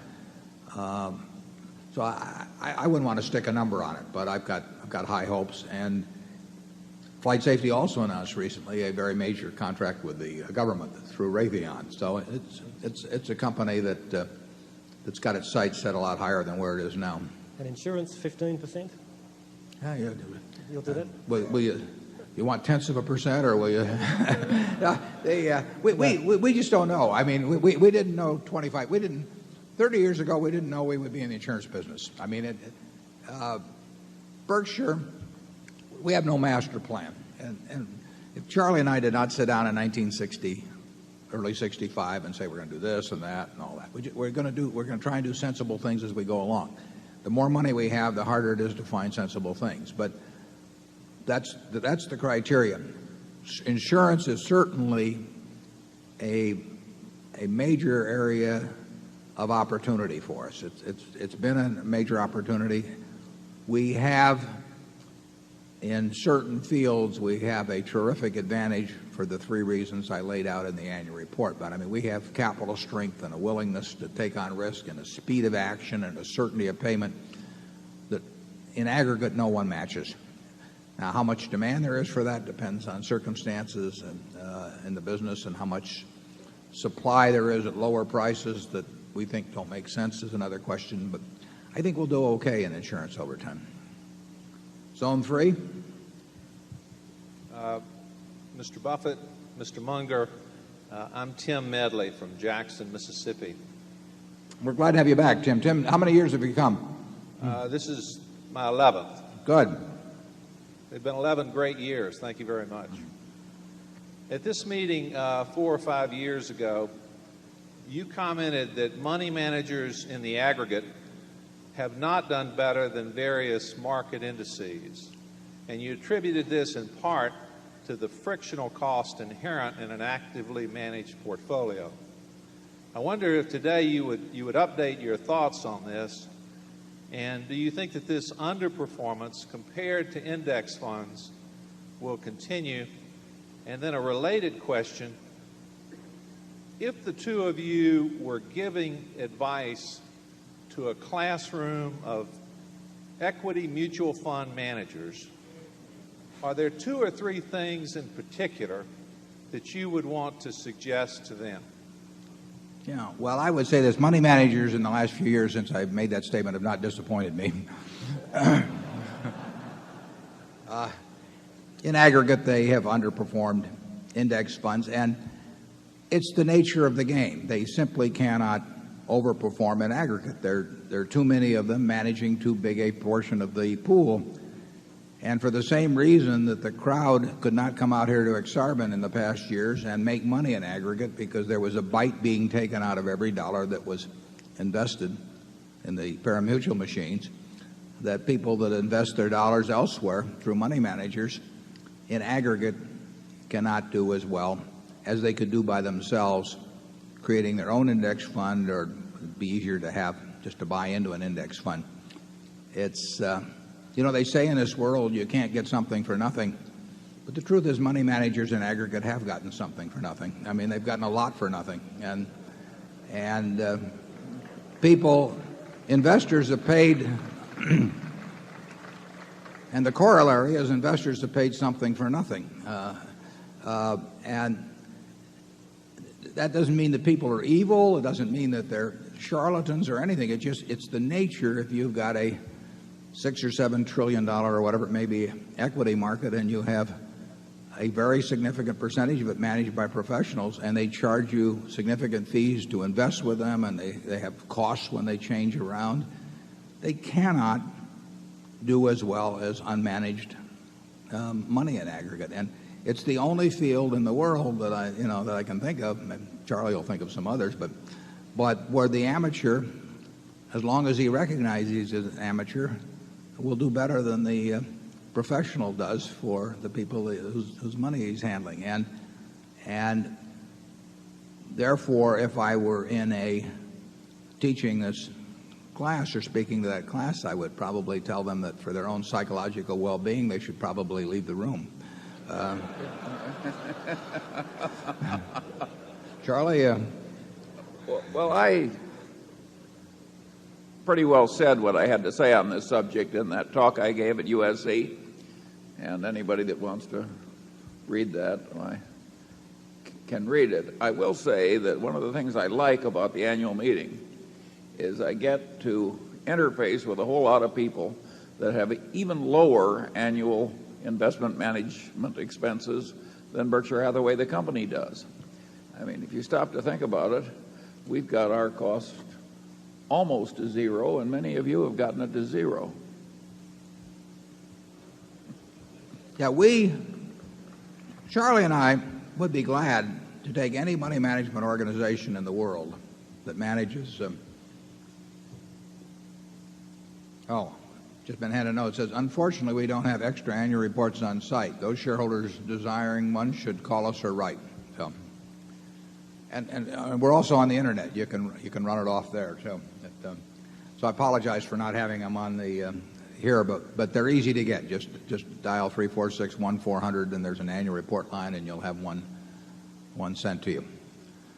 We would be willing to take any money management organization in the world managing $10 billion or more, and in the case of brokerage houses who have their brokers in aggregate handling $10 billion or more, and we would be willing to bet that their aggregate investment experience over the next 5 years or 10 years for the group that they advise will be less, will be poorer than that achieved by a no-load, very low-cost index fund. And we'd put up a lot of money to make that wager with anybody that would care to step forward. Gambling may be illegal, but now you can do it through something called derivatives, you see. And we could create an instrument that would allow that, even though it might be against the laws of the state of Nebraska. Charlie, would you join me on that? Or? Well, I certainly agree with you. I always say that exactly 1/5 have to be in the bottom 20%. And there are certain fundamental forces at work here that, but it is a very peculiar profession where you have to be in a state of psychological denial to shave in the morning if you do the work. I don't think that's true for a handful of investment managers. I think we know investment managers who add value, but it's a comparatively rare and small percentage. Yeah, we have identified in the past, even, I mean, on a prospective basis, not retrospective, managers who have added value, and there's a couple of them in this room. Well, and there's Lou Simpson of Geico. Yeah, well, he's one I had in mind. You can do it. You can't do it with unlimited amounts of money, and a good record tends to attract money. Even a mediocre record presented by a good salesperson tends to attract money. But there are people working with smaller amounts of money that where the probabilities are that they will do better than average. Excuse me. Where the probabilities are that they will do better than average, but they're very rare. Incidentally, I apologize on this voice. I had to leave Garage early last night, and there were a number of you I was hoping to see, but it was gone entirely last night, and then I managed. I'd like to tell you I did it by cherry Coke, but I managed to nurse it back to where it's working again in reasonable shape. Zone 4. I'm Martha Copeland from San Francisco. My question involves the headwinds which face U.S. Air. Are you considering redeploying assets, or how will your management plan to improve this company? Well, we're just an investor in U.S. They call it now U.S. Airways, but we're just an investor. We've owned a preferred stock for almost 8 years. The company had some very rough going. Charlie and I would not have thought its chances for survival were very good even some years back. but it's done quite well lately. Stephen Wolf has done a terrific job of running it. So as of the middle of April, all of our dividends were caught up current. We've received, I don't know, 260 or 70 million in dividends in the last 8 years. But we have nothing to do with managing the company. As a matter of fact, there are some people that might have noted that when Charlie and I left as directors, that was when the fortunes of the company turned abruptly upward. And we feel very good about what Stephen Wolf has done. I mean, there's no tougher job than running an airline. That is not a job I would wish on anyone. And he's improved the operating performance dramatically, and the financial performance has improved, and better yet, the preferred dividends have been paid. So we thank him for that, but we have nothing to do with it. By the terms of our preferred, in just a little over 2 years, we are due to be paid back our principal amount. It was really a loan in equity form with a possible kicker on the upside because of the conversion privilege on the preferred. We would have sold the conversion privilege for nothing a few years ago, but it actually is not so far away now. The stock's in the low 30s, and our conversion is in the high 30s. So we actually have some chance of even having conversion value on that. It's been a very pleasant surprise. I made a mistake in getting into it, but Mr. Wolf seems to be capable of nullifying my mistake. Charlie? Yes. We'll give him this here. Zone 5, please. I'm Eric Butler from Menlo Park, California. A couple of questions, one serious, one not quite. Considering Berkshire Hathaway is well run at low cost and is diversified, why should anyone do anything but put all their money into Berkshire Hathaway instead of maintaining a diversified portfolio? And in some of these hagiographic kind of biographies, it is apparent that you have other investments yourself beyond Berkshire Hathaway. The second question I had, is there any significance to the fact that the Omaha World Herald does not include Berkshire Hathaway in its stock tables on any day? Is this a sign that they do not honor profits? No, they have a separate little table called Midlands. I think it's entitled Midlands Investment, but they pick out about 50 stocks that are of particular interest to people in this area, and they lift those from the regular table and put it in this separate table, which is usually on a second page right following the main stock table. So they give us our just due on that, but you should look in a different table for that. Second question about putting all your money in. I've got 99% of my money in Berkshire, but it was bought at a different price. And Charlie's was bought a little cheaper too, I think. So, we like the idea of having it all in there, but we don't recommend that people do that because you will get very low cost management. What we hope is that from this point forward that cost does not reflect its value. But the price at which you enter is very important. You do get a great group of businesses. You get a lot of great operating managers. You get very reasonable costs. But that is fairly widely recognized now compared to the past, and people pay more for it than they used to. I'm still very comfortable with it, and I think Charlie's comfortable with it too. But everyone has to make up their own mind about price. Charlie? Yeah, eventually, if the success continues and we have more of this hagiography, the stock will get such a high price that it's no longer sensible at all to buy. We hope we dampen that process as we go along, and of course there's always the very substantial chance that we'll just fail to meet expectations due to the vicissitudes of life. Falling on our face is what we call it. Yeah. Zone 6. My name is Michael Hooper. I'm from Grand Island, Nebraska. I applaud Berkshire for starting the Class B shares. My question deals with tobacco stocks, which have been beaten down lately.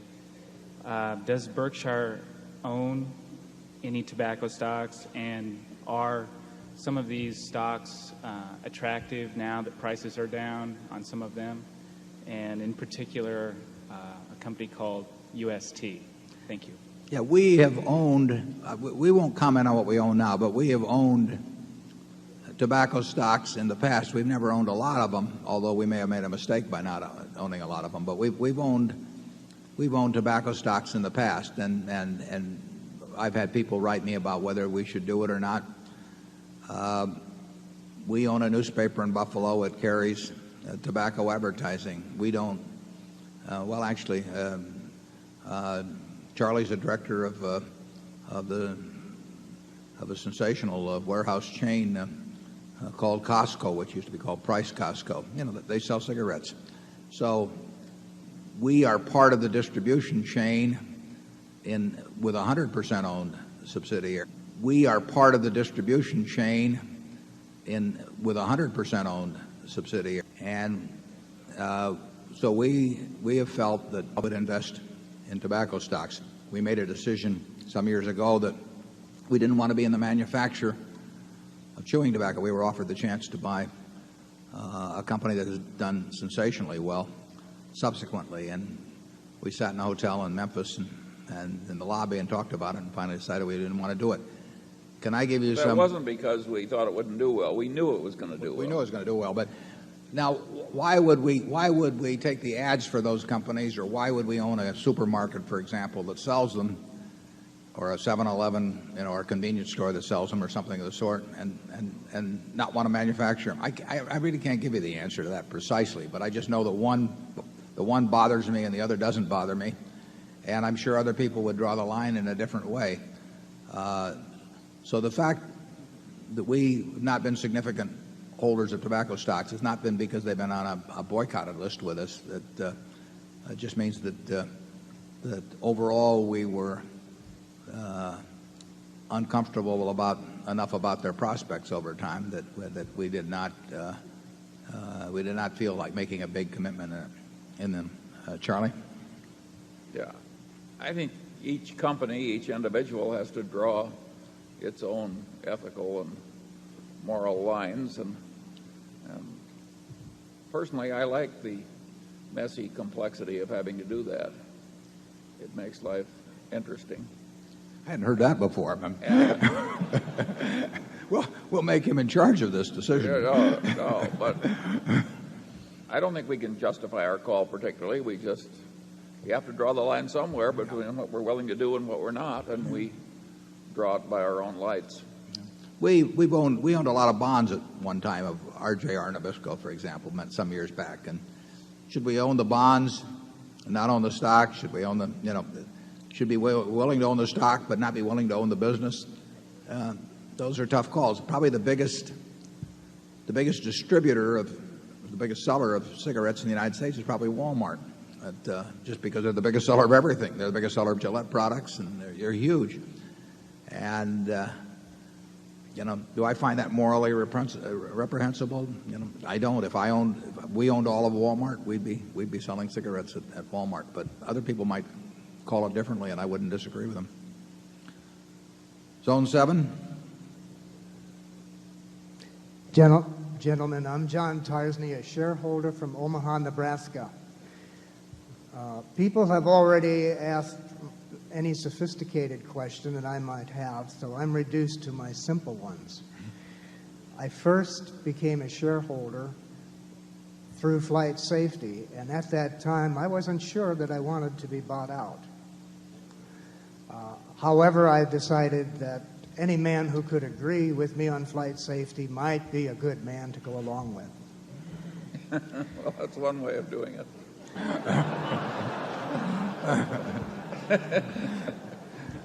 Maybe you'd fit in well at headquarters. I have a couple. Well, I don't use Gillette products either, as those of you who are close to me can see.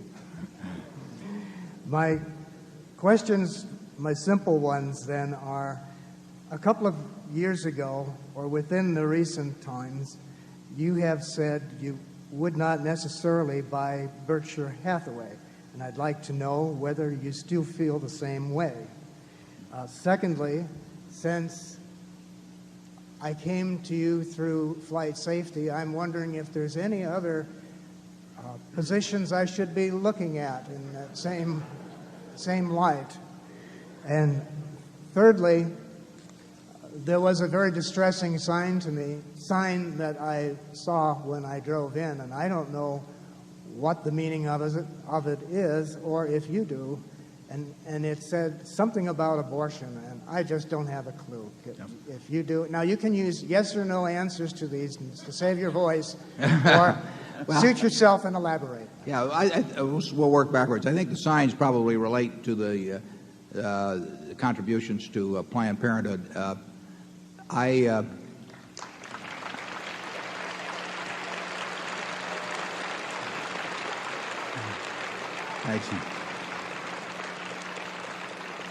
We follow a policy, as you know, at Berkshire, of corporate contributions being designated by shareholders. We have some made by our operating companies to their local communities, and the local managers do what they think appropriate within their communities and with their own businesses. So Tony Nicely at GEICO, I have no idea what GEICO contributes to, but they make those decisions at GEICO. But in terms of the parent company, we let the shareholders designate the contributions. We have a number of shareholders who designate Planned Parenthood. We have other shareholders who designate organizations that would be opposed to the ideas of Planned Parenthood. We make no judgment about those. And in terms of, I designate the Buffett Foundation every year, and then the Buffett Foundation in turn gives money to other things, including Planned Parenthood. And so in the sense that those funds come in directly from Berkshire, they come in direct proportion to ownership the same way as everybody else gets a chance to do with their shares. And we've had people write us about it, and there's no way in the world we would, in fact, there's some that would say that we should be boycotted because I do this, and we would not dream of questioning, the people that we buy our almonds from, or walnuts from, or chocolate from, as to what their beliefs were, before we bought that, or whether we would hire somebody that they'd have to agree with our beliefs. So it seems to me that it's perfectly appropriate for people to express their views on it, and they probably don't like. Well, clearly they don't like what I do on that, but it's where my reasoning and my own judgment leads me. So, but they're out there. A few people are out there expressing their views on it. And they're entitled to do that, and I don't have any problem with that. I think when they start saying, we don't want to hire you because you have a different view than we do, or we don't want to buy your products, I think that's a little different position to take. I wouldn't do that, but again, it's their right to do that. Going back to whether we would buy the stock, I would say this a year ago. Well, it was about March 1st, because that's when I wrote the annual report. In 1996, the stock was $36,000, and I said it was not undervalued at that point. And since we were more or less forced to have an offering by the unit trust, which I'm very glad in retrospect we did, but it was not our idea, we felt that it was only appropriate in connection with that offering to point out that we had said it was not undervalued, and since Charlie and I like to buy undervalued securities, that we would not buy it ourselves at that price or recommend that others do. And in the ensuing year, the intrinsic value of Berkshire changed quite dramatically, and the price didn't change. In other words, the stock, after years of overperforming the business, somewhat underperformed the business, which of course it's bound to do, and we're glad that they got back more in tandem. So we said this year that we regarded the stock as being much more appropriately valued than it was a year earlier, which is obvious. And I would say that that the caution I made about securities generally would apply. I would not accept Berkshire from that caution, but I would rather own or purchase Berkshire myself than I would most other securities. I can tell you that. Charlie? I can tell you that. Charlie? Aside, take care of that.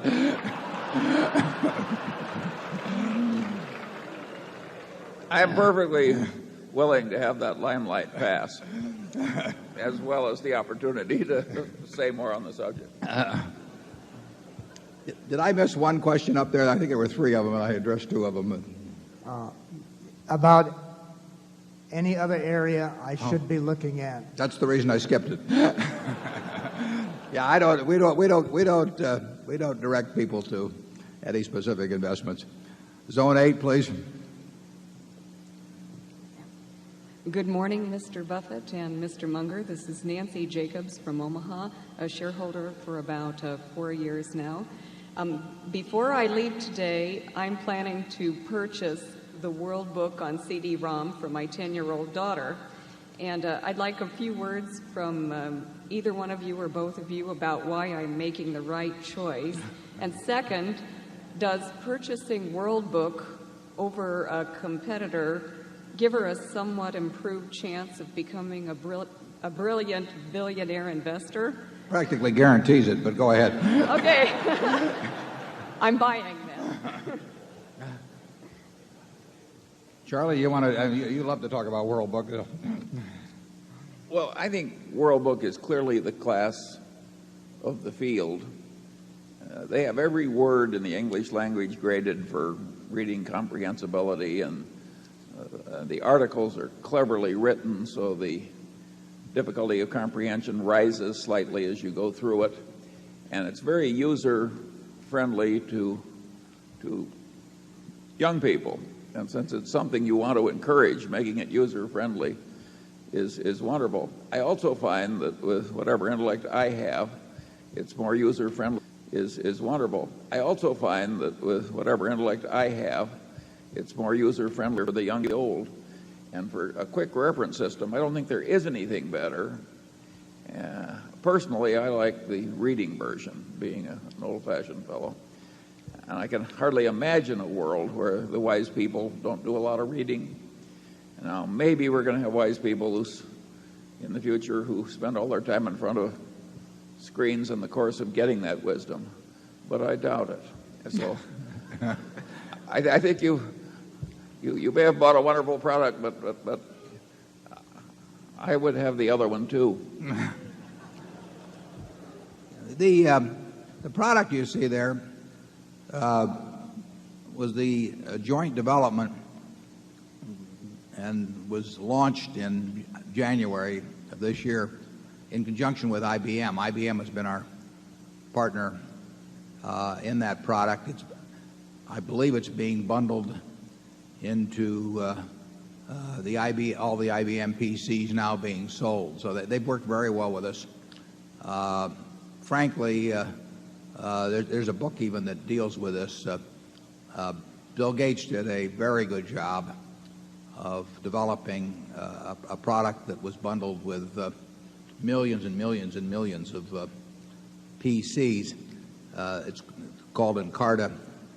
It's actually Funkin' Wagnalls. He hates it when that comes out, but he changed the name to Encarta, which was smart of him. And there are a few people in this room who were witness to a demonstration 4 or 5 years ago in Bermuda, where, in connection with Encarta, it showed the moon and the Earth, and the moon bumped into the Earth in this. And I don't know why it sticks in my mind. I thought I ought to mention it today.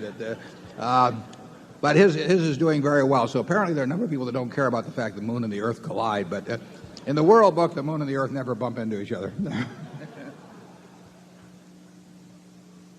He's done extremely well with Encarta, incidentally. I mean, it was a masterpiece of moving into an area and pushing hard. And I tip my hat to him. But now we're going to. Yeah, we've copied him. Yeah, we copied him. Okay, Nancy, be sure to buy the print version too, so Charlie will respect you. Zone 9. Zone 9. Charlie will respect you. Zone 9. I've searched for a couple questions upon which I might get the two of you to disagree. First, what level of taxation, and I direct these as much to Mr. Munger, therefore, as to you, Mr. Buffett. First, what level of taxation on capital gains is most conducive to the long-term economic health of a society? And is that also the fair or just rate? In other words, is the just rate of taxation on capital gains precisely that rate that creates the most economic stuff, or is there some other goal the state might pursue? And as a not so subtly related question, I work in a New Hampshire factory that makes industrial torches. As CEO, I might add, Patrick. Say again? As CEO of that workings made it sound like you were down there on the floor. I just wanted people to... Patrick writes me letters from chairman to chairman, so I think we got to get him back in it. Continuing. Well, it's a small company. I do work as CEO, but it's not much of a hierarchy. We make torches used in heavy manufacturing, and the fortunes of our factory echo those of industrial America. Do you agree with the conventional wisdom that maintains that the age of classical industrial America has passed, and that America cannot be competitive in the long term, and that America cannot be competitive in the long term with low-wage capital gains? And then the second is on the future for industrial America. I have a sensational answer on the tip of my tongue, but I think I'll let Charlie go first. Well, refine it a bit.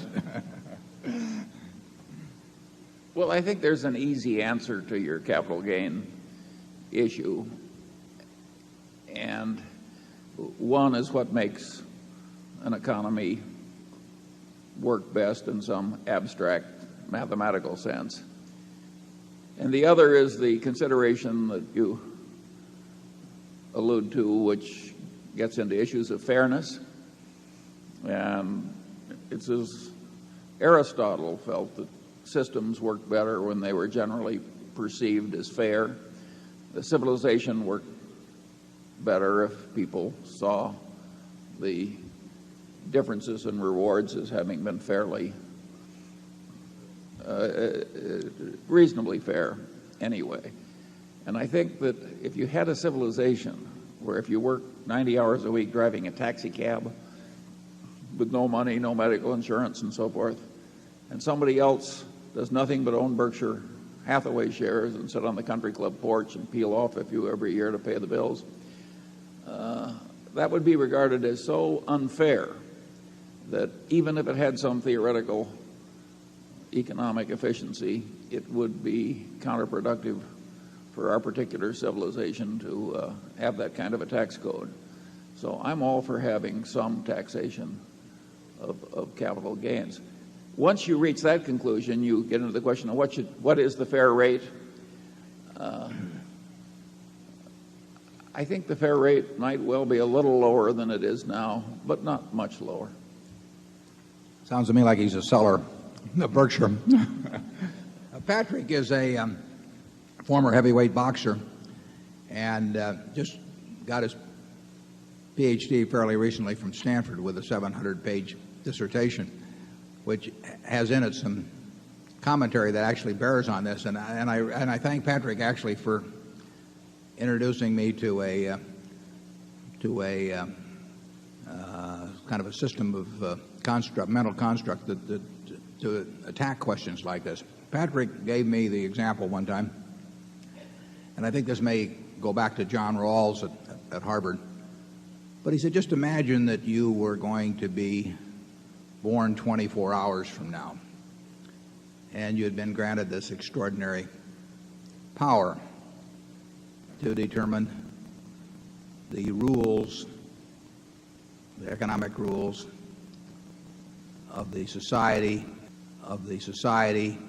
that you were going to enter. And those rules were going to prevail for your lifetime and your children's lifetime and your grandchildren's lifetime. Now, you've got this ability in this 24-hour period to make this decision as to the structure. But there's, as in most of these Genie-type questions, there's one hooker. You don't know whether you're going to be born black or white. You don't know whether you're going to be born male or female. You don't know whether you're going to be born bright or retarded. You don't know whether you're going to be born infirm or able-bodied. You don't know whether you're going to be born in the United States or Afghanistan. In other words, you're going to participate in 24 hours in what I call the ovarian lottery. You know, it's the most important event in which you'll ever participate. You know, it's going to determine way more than what school you go to, how hard you participate. You know, it's going to determine way more than what school you go to, how hard you 7 billion balls now. And that's you. Now, what kind of a society are you going to construct with that in prospect? Well, I suspect you would focus on two issues that Patrick mentioned in his question. You would try to figure out a system that is going to produce an abundant amount of goods, and where that abundance is going to increase at a rapid rate during your lifetime and your children and your grandchildren, so they can live better than you do in aggregate, and the grandchildren can live better. So you'd want some system that turned out what people wanted, children can live better. So you'd want some system that turned out what people wanted as the eye could see.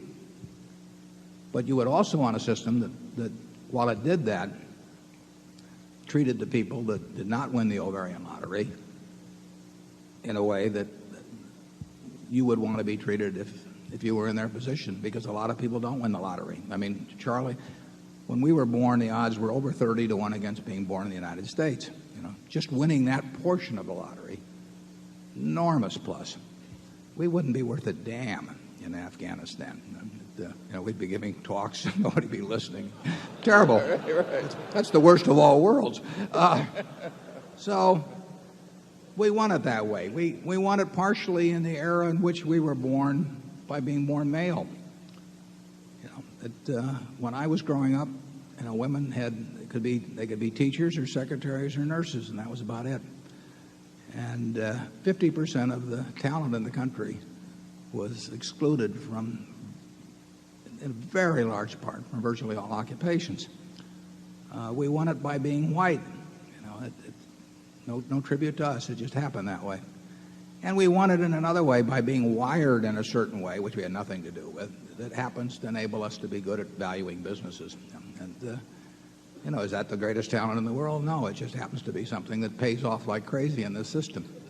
Now, when you get through with that, you still want to have a system where the people that are born like Bill Gates or Andy Grove or something get to turn those talents to work in a way that really maximizes those talents. I mean, it would be a crime to have Bill or Andy or people like that or Tom Murphy working in some pedestrian occupation just because you had this great egalitarian instinct.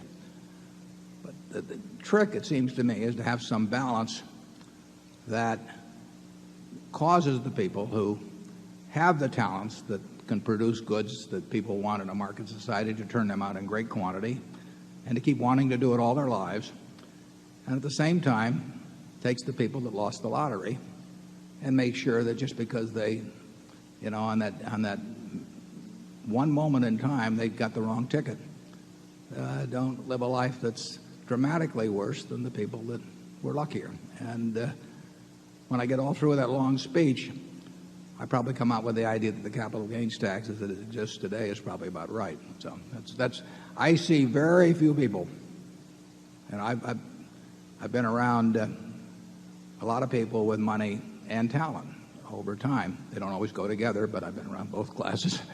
And I see very few of them that are turned off from using their talents by a 28%. Doesn't happen. I mean, they do what they like to do. And part of the reason they're good at what they do is they like to do it.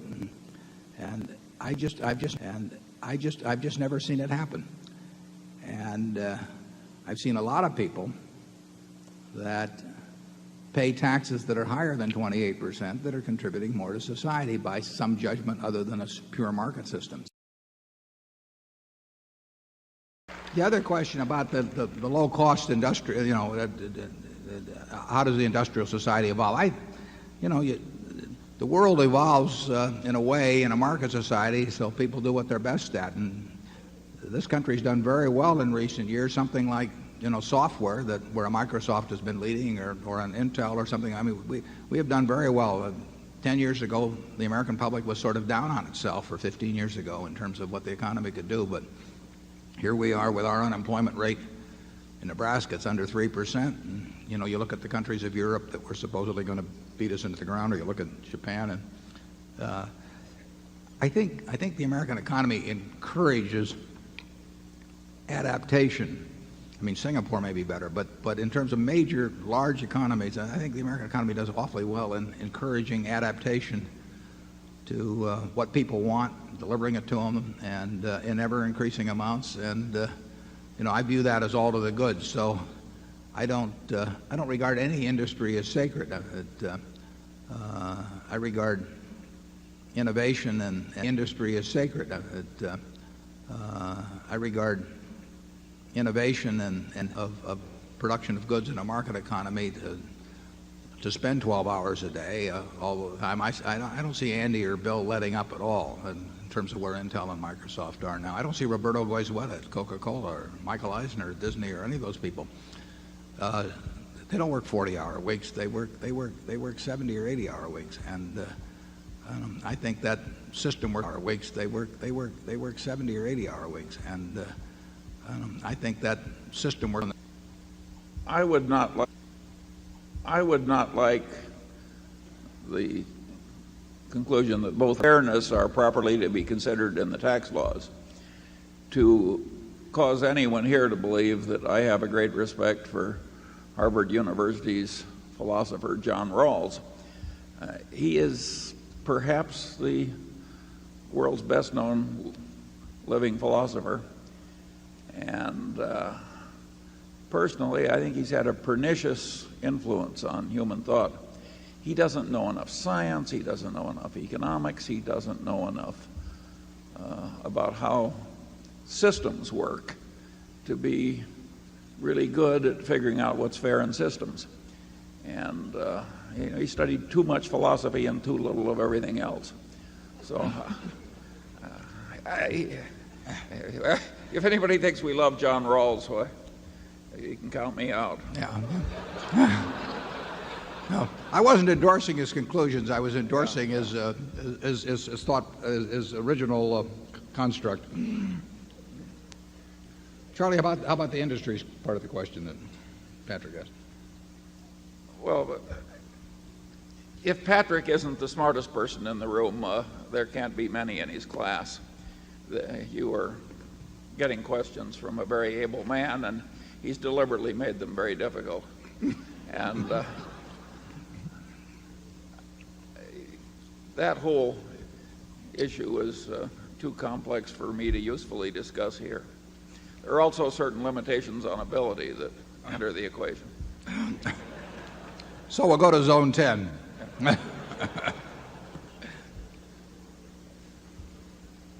Good day, gentlemen.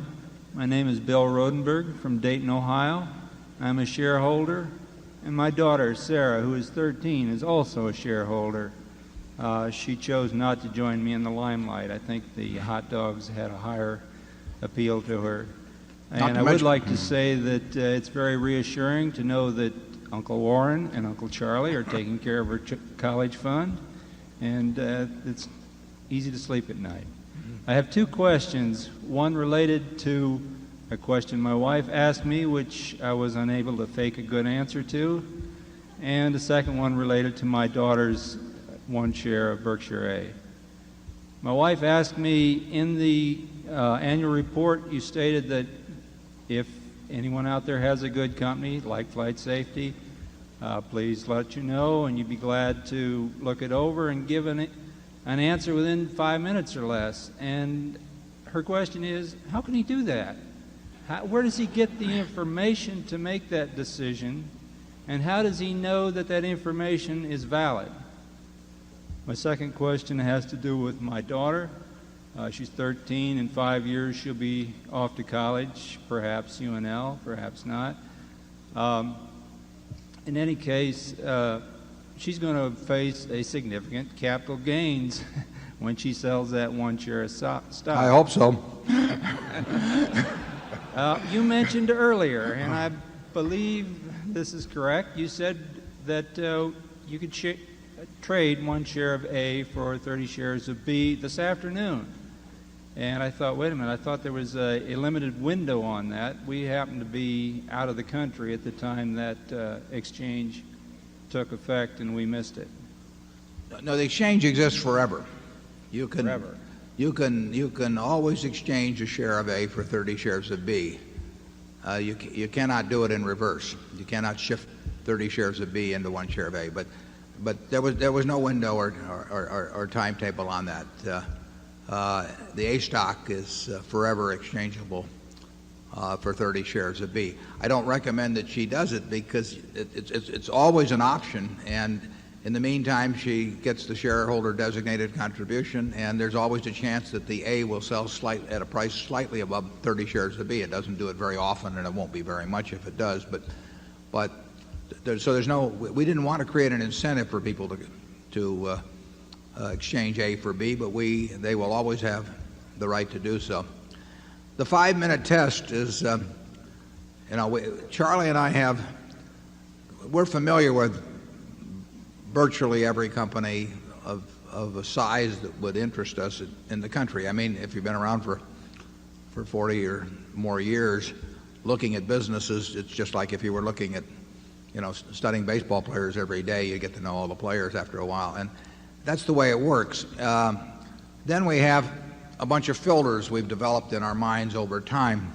We don't say they're perfect filters. We don't say that those filters don't occasionally leave things out that should get through. But they're efficient, and they work just as well as if we spent months and hired experts and did all kinds of things. So we really can tell you in 5 minutes whether we're interested in something. We had never owned shares in Flight Safety, but we've been familiar with the company for at least 20 years, wouldn't you say, Charlie? Sure, I had a partner who bought a lot of it. 20 years ago. Yeah. 20 years ago. Yeah. But that's true of almost any business. And we've got a fix on what we don't understand, and then we don't care to know any more about them, particularly, although we'll pick up a little as we go along maybe. And then the ones that we're capable of understanding, we've probably gotten about as far as we'll get already. So we do know in 5 minutes. Now, when we do something with Flight Safety, before the purchase and even for somewhat a little after the purchase, I'd never set foot on a piece. They have 40 or so training centers around the world. I never set foot on one of them. I never been to their headquarters. We never looked at a lease. We never look at title of the properties. I mean, we don't do all of those things. And I will say this, to date, that's never cost us a penny. What costs us money is when we misassess the fundamental economic characteristics of the business. But that is something we would not learn by what people generally consider due diligence.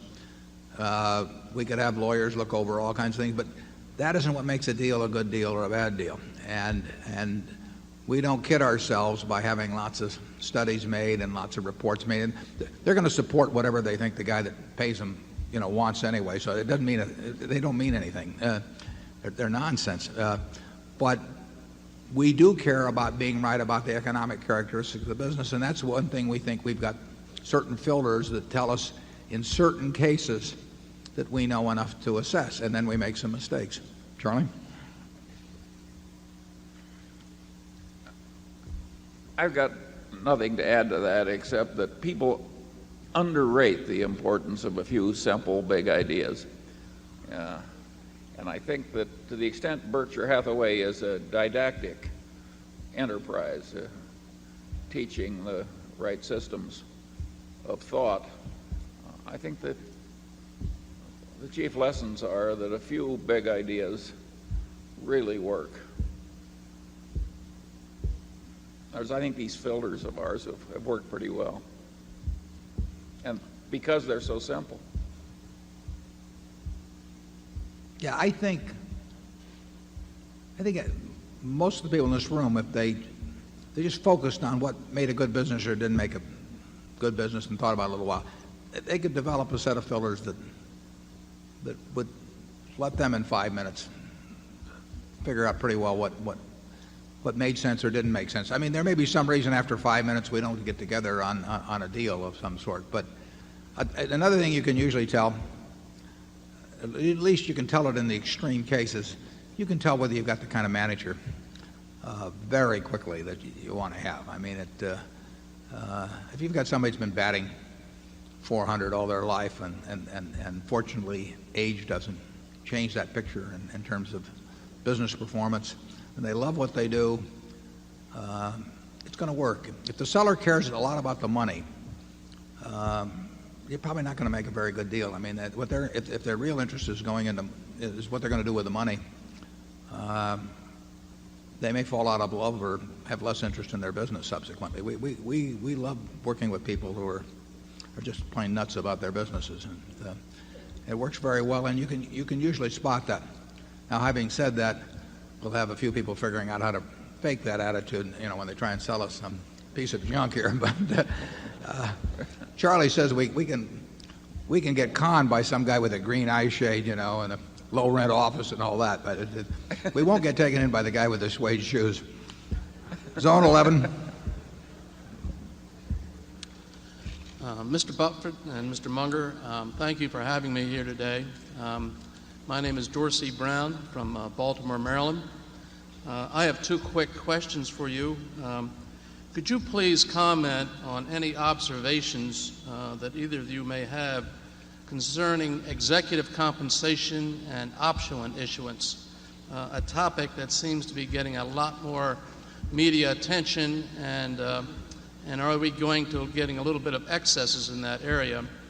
And my second question to you, Mr. Buffett, could you just give us some idea of what a normal day, how you would like to spend a reasonable normal day, and working on the investment side of the equation, or analysis, or reading, or just to give us some flavor of that? Thank you. Okay, I'll answer the second question first. Very easy. I read a lot, and I talk on the telephone a fair amount. We have no meetings. We have no committees. We have no slide presentations. We have nothing. I mean, so I read a lot. I read annual reports. I read business publications. I could do it in way less time, but I enjoy doing it, so I make it last. I mean, like some other activities in life.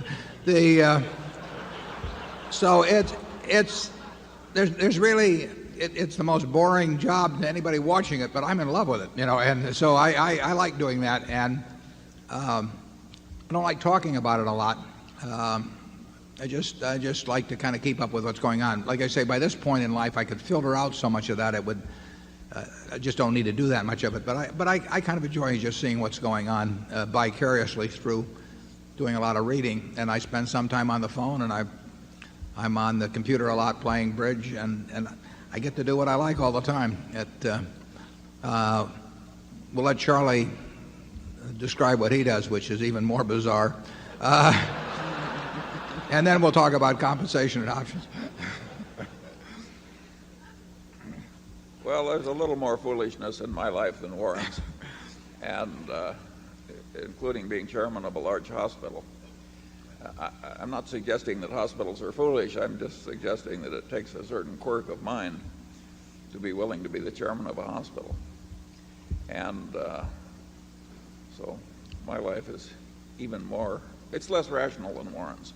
Warren lives one of the most rational lives I've ever seen, and it's almost unbelievable.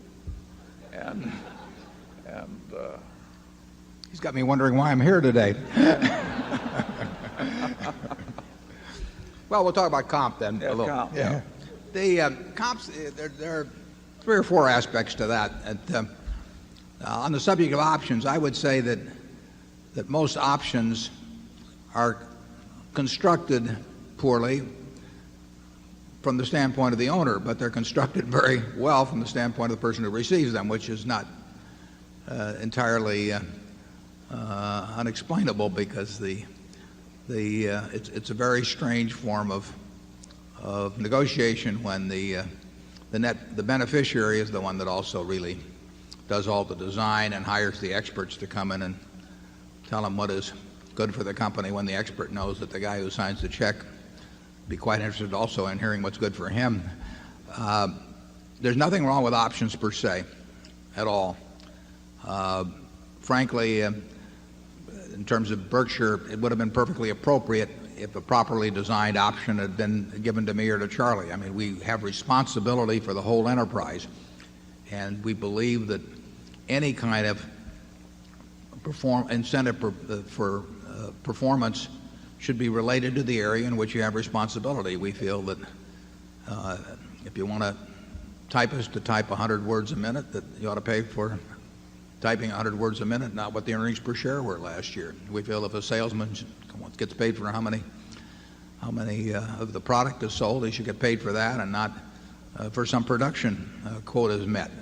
So we believe in tying incentive comp to performance for which you have responsibility, and there's certain areas of a business that don't lend themselves to that staff performance and so on.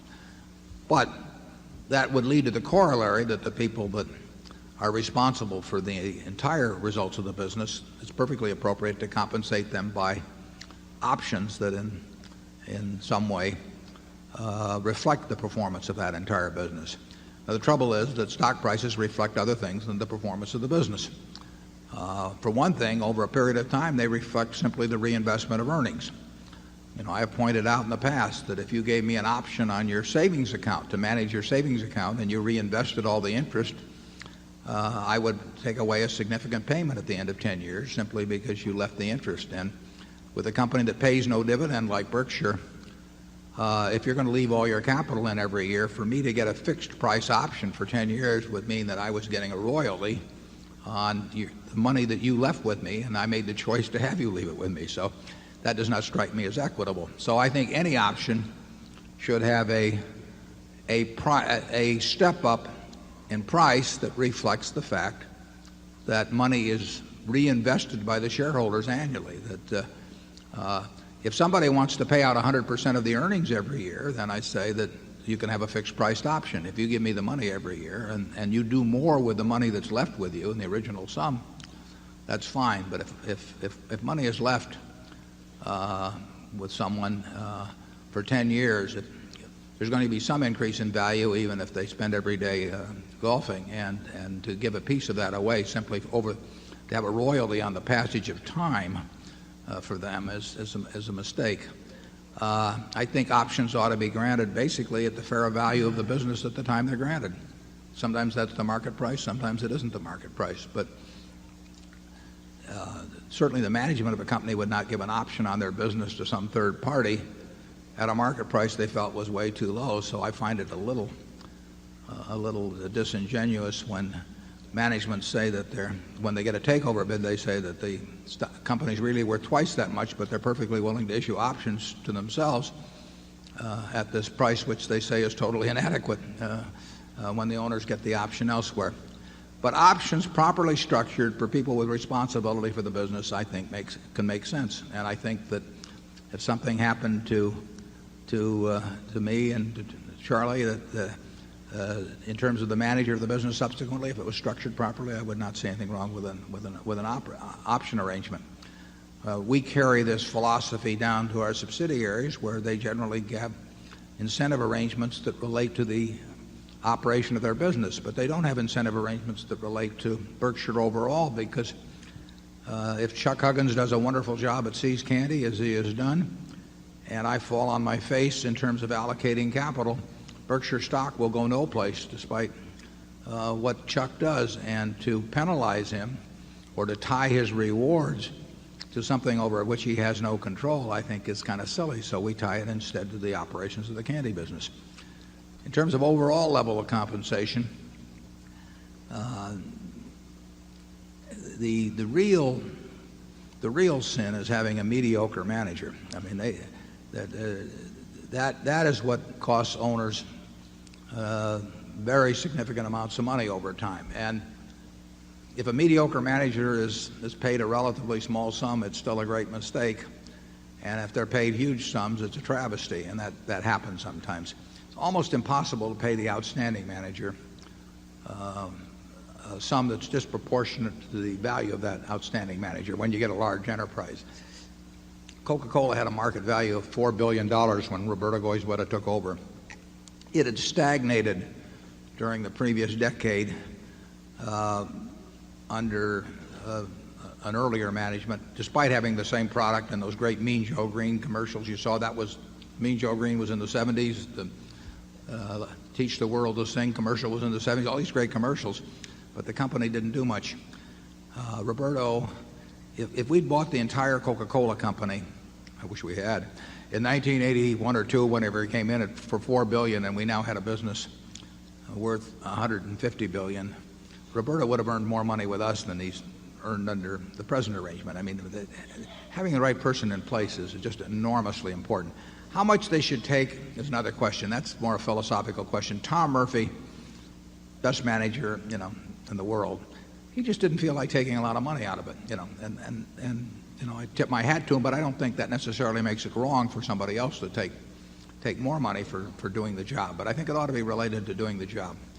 When I ran a partnership in the 1960s, I took a quarter of the profit, over 6% a year, and I didn't get paid any salary, but I could make a lot of money doing that. And that thought occurred to me as I ran the place from day to day, and I think it probably helped a little. So I don't think it's a terrible thing to have somebody get paid for making money for the shareholders, but they ought to get paid for really making it, not simply because the shareholders reinvest money with them. They ought to make it based on the fair value of what they had when they took over, and they ought to make it really for just excellent performance. Charlie? Well, we have remarked in previous Berkshire Hathaway meetings that we regard present mandated corporate accounting with respect to stock options as weak, corrupt, and contemptible. And it is. Otherwise, we're undecided. If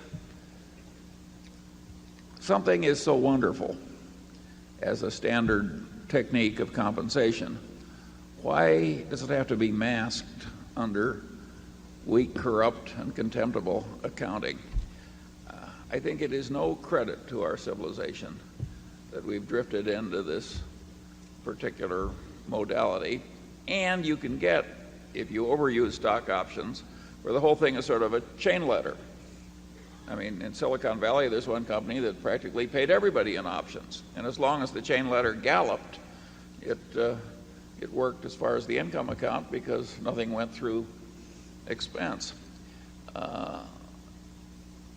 And then once everybody is issuing stock options, everybody else feels that he has to do it, and the practice spreads. So I am not totally wild about the extreme prevalence of the stock option modality in American corporate life. Personally, I would vastly prefer different modalities, which would probably involve stock instead of stock options.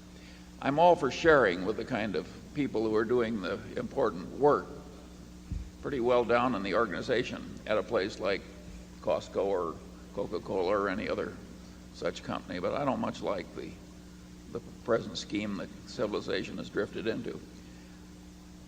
With respect to the subject of do we have some wretched excesses in American corporate compensation, my answer would be yes.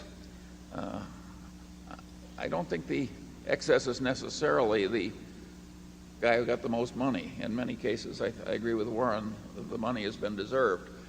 But such is the envy effect that the practice spreads to everybody else, and then the taxi driver and everybody starts thinking the system is irrational, unfair, crazy. And I think that's what causes some people, as they rise in American corporations, to, at a certain point of power gaining and wealth gaining, they start exercising extreme restraint as a sort of moral duty. And that's what Warren was saying about Tom Murphy. And I would argue that the Tom Murphy attitude is the right attitude. And it goes way, way back in the history of civilization. The word liturgy comes from a Greek word which is just the same. I mean, if you were an important citizen of Athens, it was a lot like being an important person in Jewish culture. I mean, you had duties to give back and to act as a certain example. And the civilization had social pressures that enforced those duties. And I would argue that the Berkshire Hathaway compensation system, considering what the people at the top already have, it would be better if we saw a little more of it. I think Warren and I do all right. Few years ago, I think an added problem is the sort of, in terms of the accounting, the sort of hypocrisy that it pushes people into, and then which becomes accepted and sort of a norm, particularly when leaders do it. And, you had a situation a few years back when there's no question that any manager would say that stock options are a form of compensation. They would say that compensation is a form of expense, and they would say that expense belongs in the income account. But they didn't want to have stock options counted because they felt that it might restrict their use. So when the FASB, Financial Accounting Standards Board, came up with a proposal to actually have reality reflected en masse, corporate chieftains descended on Washington to pressure legislators to have Congress start enacting accounting standards, which, as I mentioned one time, in Indiana in the 1890s, there was a legislator that introduced a bill to have the value of pi changed to an even 3 because he thought 3.14159 was too tough for the school children and it would ease computational problems. Well, that sort of behavior by corporate chieftains, when they are in there, arguing that black is white in order to feather their own nests and maybe create little higher stock prices, I think that it means that they forfeit to some degree their right to be taken seriously when they claim they're operating for the good of the republic and march on Washington in other regards. And I just think that when the organization recognizes its hypocrisy and so on, I think there's a degradation that can set in through an organization that whose leaders are also leaders in hypocrisy. Like I say, we have no strong feelings on this subject, but Charlie, do you have anyone? It's rather interesting, though.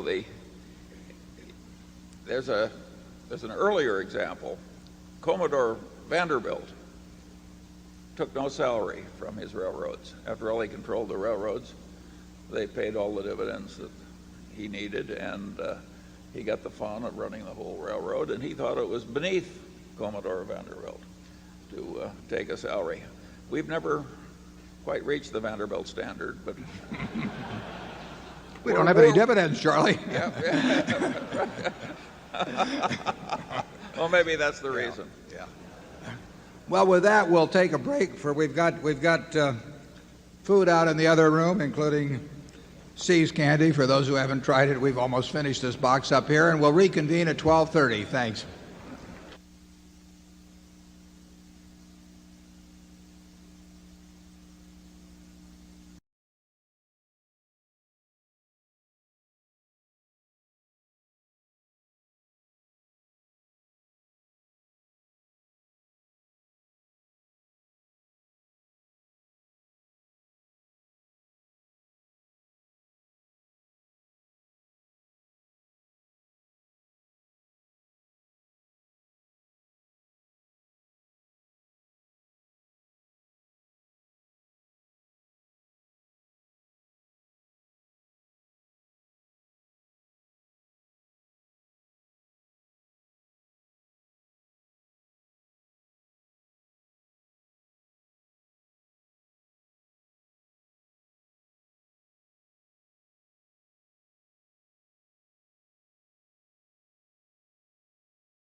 Okay, if we're live now, what we might do is maybe have just, I think maybe we only need 4 microphones for the afternoon session. So we'll have 2 on each side, 1 toward the back, 1 toward the front, and we'll just go around in 4 microphones. Are we okay on that?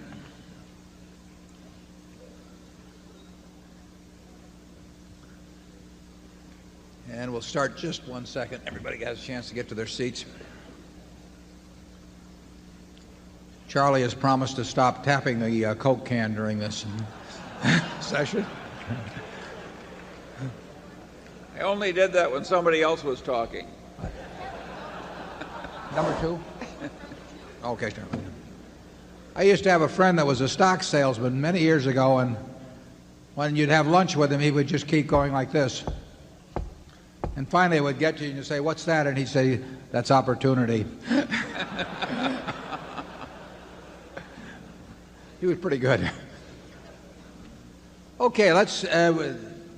Kelly tells me we should start with number 2, zone 2. So we're going to start with zone 2. Yes, I'm Fred Cooker from Boulder, Colorado, and this is a question about intrinsic value, and it's a question for both of you because you have written that perhaps you would come up with different answers. You write and speak a great deal about intrinsic value, and you indicate that you try to give shareholders the tools in the annual report so they can come to their own determination. What I'd like you to do is expand upon that a little bit. First of all, what do you believe to be the important tools, either in the Berkshire annual report or other annual reports that you review in determining intrinsic value? Secondly, what rules or principles or standards do you use in applying those tools? And lastly, how does that process, that is, the use of the tools, the application of the standards, relate to what you have previously described as the filters you use in determining your valuation of a company? If we could see, looking at any business, what its future cash inflows or outflows from the business to the owners or from the owners would be over the next, we'll call it 100 years, or until the business is extinct, and then could discount that back at the appropriate interest rate, which I'll get to in a second, that would give us a number for intrinsic value. In other words, it would be like looking at a bond that had a whole bunch of coupons on it that was due in 100 years, and if you could see what those coupons are, you can figure the value of that bond compared to government bonds if you want to stick an appropriate risk rate in. Or you can compare one government bond with 5% coupons to another government bond with 7% coupons. Each one of those bonds has a different value because they have different coupons printed on them. Businesses have coupons that are going to develop in the future too. The only problem is they aren't printed on the instrument, and it's up to the investor to try to estimate what those coupons are going to be over time. As we have said, in high-tech businesses or something like that, we don't have the faintest idea what the coupons are going to be. When we get into businesses where we think we can understand them reasonably well, we are trying to print the coupons out. We are trying to figure out what businesses are going to be worth in 10 or 20 years. When we bought See's Candy in 1972, we had to come to the judgment as to whether we could figure out the competitive forces that would operate the strengths and weaknesses of the company and how that would look over a 10 or 20 or 30-year period. And if you attempt to assess intrinsic value, it all relates to cash flows. The only reason for putting cash into any kind of an investment now is because you expect to take cash out, not by selling it to somebody else, because that's just a game of who beats who, but by, in a sense, by what the asset itself produces. That's true if you're buying a farm, it's true if you're buying an apartment house, it's true if you're buying a business. And the filters you described, there are a number of filters. which say to us, we don't know what that business is going to be worth in 10 or 20 years, and we can't even make an educated guess. Obviously, we don't think we know to 3 decimal places or 2 decimal places or anything like that, precisely what's going to be produced. But we have a high degree of confidence that we're in the ballpark with certain kinds of businesses. The filters are designed to make sure we're in those kinds of businesses. We basically use long-term, risk-free, that's government bond type interest rates to think back in terms of what we should discount at. And you know, that's what the game of investment is all about. Investment is putting out money to get more money back later on from the asset, and not by selling it to somebody else, but by what the asset itself will produce. If you're an investor, you're looking at what the asset is going to do, in our case, businesses.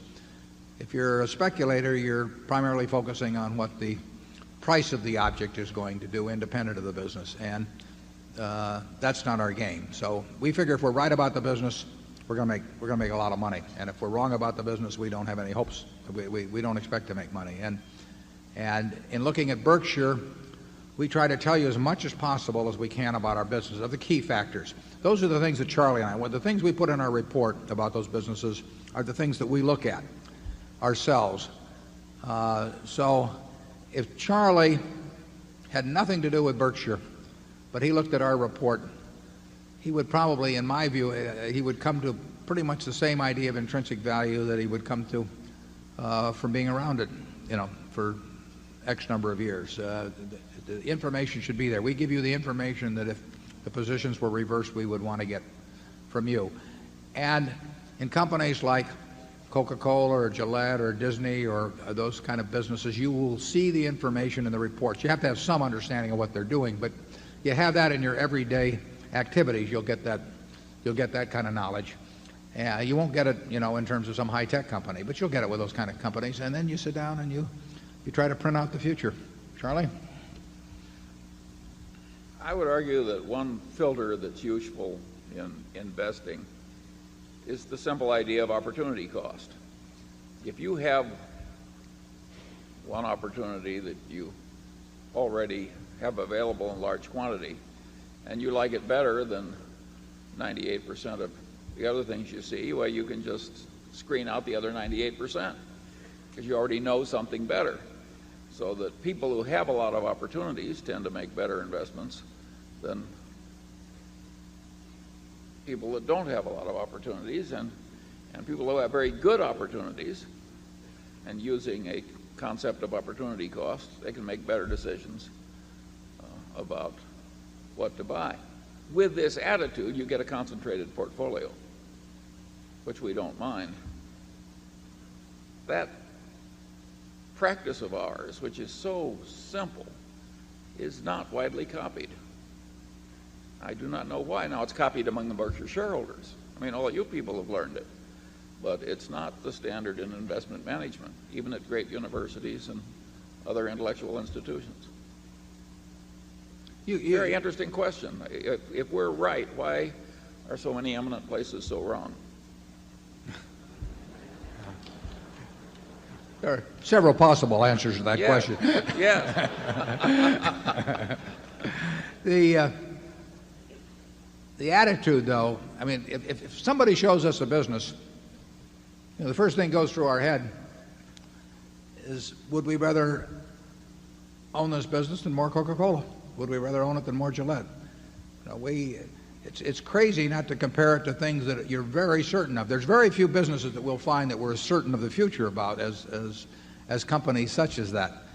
And therefore, we will want companies where the certainty gets close to that, and then we'll want to figure that we're better off than just buying more of those. If every management, before they bought a business in some unrelated field that they might not have even heard of, more than a short time before that's being promoted to them, if they said, is this better than buying in our own stock? Is this better than even buying Coca-Cola stock or something? There'd be a lot fewer deals done, but they tend not to measure. We try to measure against what we regard as close to perfection as we can get. Charlie, anyone? Well, I will say this, that the concept of intrinsic value used to be a lot easier because there were all kinds of stocks that were selling for 50% or less of the amount at which you could have easily liquidated the whole corporation if you owned the whole corporation. Indeed, in the history of Berkshire Hathaway, we bought things at 20% of then liquidating value. And in the old days, the Ben Graham followers could run their Geiger counters over corporate America, and they could spill out a few things, and you could easily see, if you were at all familiar with the market prices of whole corporations, that you were buying at a huge discount. Well, no matter how bad the management, if you're buying at 50% of asset value or 30% or so on down, you have a lot going for you. And as the world has wised up and as stocks have behaved so well for people that stocks generally have gone to higher and higher prices, that game gets much harder. Now to find something at a discount from intrinsic value, those simple systems ordinarily don't work. You've got to get into Warren's kind of thinking, and that is a lot harder. I think you can predict the future in a few places best if you understand a few basic ideas that come from a good general education. And that's what I was talking about in that talk I gave at the USC Business School. In other words, Coca-Cola is a simple company if it's stripped down and analyzed in terms of some elemental forces. It's not hard to understand Costco either. You know, I mean, there are certain fundamental models out there that do not take, you don't have the kind of ability that quantum mechanics requires. You just have to know a few simple things and really know them. Charlie talks about liquidating value. He's not talking about closing up the enterprise, but he's talking about what somebody else would pay for that stream of cash, too. I mean, you could have looked at a collection of television stations owned by a Cap Cities, for example, in the early to 1974, and it would have been worth, we'll say, 4 times what the company was selling for. Not because you'd close the stations, but just their stream of income was worth that to somebody else. It's just that the marketplace was very depressed, although, like I say, on a negotiated basis, you could have gone and sold the properties for 4 times what the company was selling for, and you got wonderful management. And I mean, those things happen in markets. They will happen again. But part of investing and calculating intrinsic values is if you get the wrong answer when you get through. In other words, if it says don't buy, you can't buy just because somebody else thinks it's going to go up or because your friends have made a lot of easy money lately or anything of the sort. You have to be able to walk away from anything that doesn't work, and very few things work these days. You also have to walk away from anything you don't understand, which in my case is a big handicap. But you would agree, wouldn't you, Warren, that it's much harder now? Yeah, but I would also agree that almost at any time over the last 40 years that we've been up on a podium, we would have said it was much harder in the past, too. But it is harder now. It's way harder. Part of it being harder now, too, is the amount of capital we run. I mean, if we were running $100,000, our prospects for returns would be, and we really needed the money, our prospects for return would be considerably better than they are running Berkshire. It's very simple. Our universe of possible ideas would expand by a huge factor. We are looking at things today that, by their nature, a lot of people are looking at, and there were times in the past when we were looking at things that very few people were looking at. But there were other times in the past when we were looking at things where the whole world was just looking at them kind of crazy, and that's a decided help. Zone 3. My name is Bakul Patel. I am from upstate New York. I have got a few questions, and I need your permission to ask each question separately and wait for the answer. Well, we'll take a couple, but yeah. I got through college, only answering 3 or 4 questions, so I don't want to go through that again. They are unrelated questions. Okay. We'll give you a couple, and then we'll let other people have a chance. How about 2, okay? Fine. Mr. Market is valuing Dow Jones at above 7,000 and S&P at above 800. By your valuation model, at the current interest rate and current inflation rate and current growth rate, what is the fair valuation of both these companies? Yeah. Well, that's a good question, but a tough question. But I would say that if you believed the American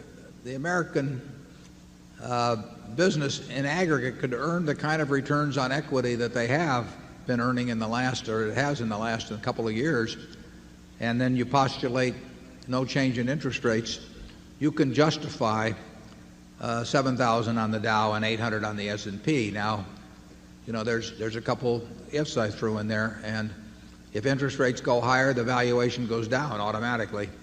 And more importantly, if the returns on equity of American industry, which are at historic highs, and which sort of classical economics would tell you would be hard to maintain, if those returns go down on average, that also would pull it down. But if you're willing to accept the current level of returns on equity as being typical of the future case for American business, and you're willing to assume present interest rates are lower, then you can justify a valuation on the Dow and S&P. And it's interesting, because I got all that commentary after I wrote that line in the report, which was, as I said earlier, designed for a little something else. I'll give you a little trivia quiz. What 2 years in this century has the Dow had the greatest overall gain? The 2 years in the 1900s are 1933, which most of you don't think of as a banner year, but and 1954. And in both of those years, the Dow was up over 50%, counting dividends. In March of 1955, because of that, the fact that the Dow had gone up, bear in mind that the high on the Dow was 381 in 1929, and it took 25 years before that was surpassed. And in 1954, the Dow went from, say, 280 up to 404, or something like that, just a little over 50%. So what did they decide to do? They decided to have congressional hearings about it. And they did. In March of 1955, they had hearings in the Senate Banking and Currency Committee, Chairman Fulbright, and my boss, Ben Graham, was called down to testify. And it's fascinating reading. Bernard Baruch was there, all kinds of people. I've got the hearings at home. And Ben's opening comments about the market at that time, where the market looks high, it is high, but it's not as high as it looks. Well, that's about the present situation. I mean, it looks very high just by comparing 7,000, certainly to the 404 at the end of 1954 when Ben was testifying.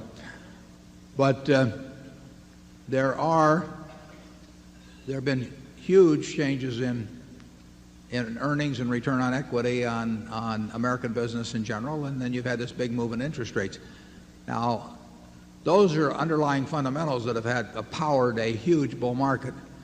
After a while, as I mentioned earlier, people get captivated simply by the notion of rising prices without going back to the underlying rationale, and that's when you get very dangerous conditions in terms of possible bubbles. And it would, I have no idea where markets will go, but you have the kind of conditions that could cause real excesses, just like you had excesses in 1973 and 4, going back to when you could buy things at 20 cents on the dollar. You had excesses in the other direction. The country didn't disappear or anything. It's just people behave in extreme ways in markets. And over time, that's very good for people that keep their heads. Charlie? I've got nothing to add. Okay, get one more.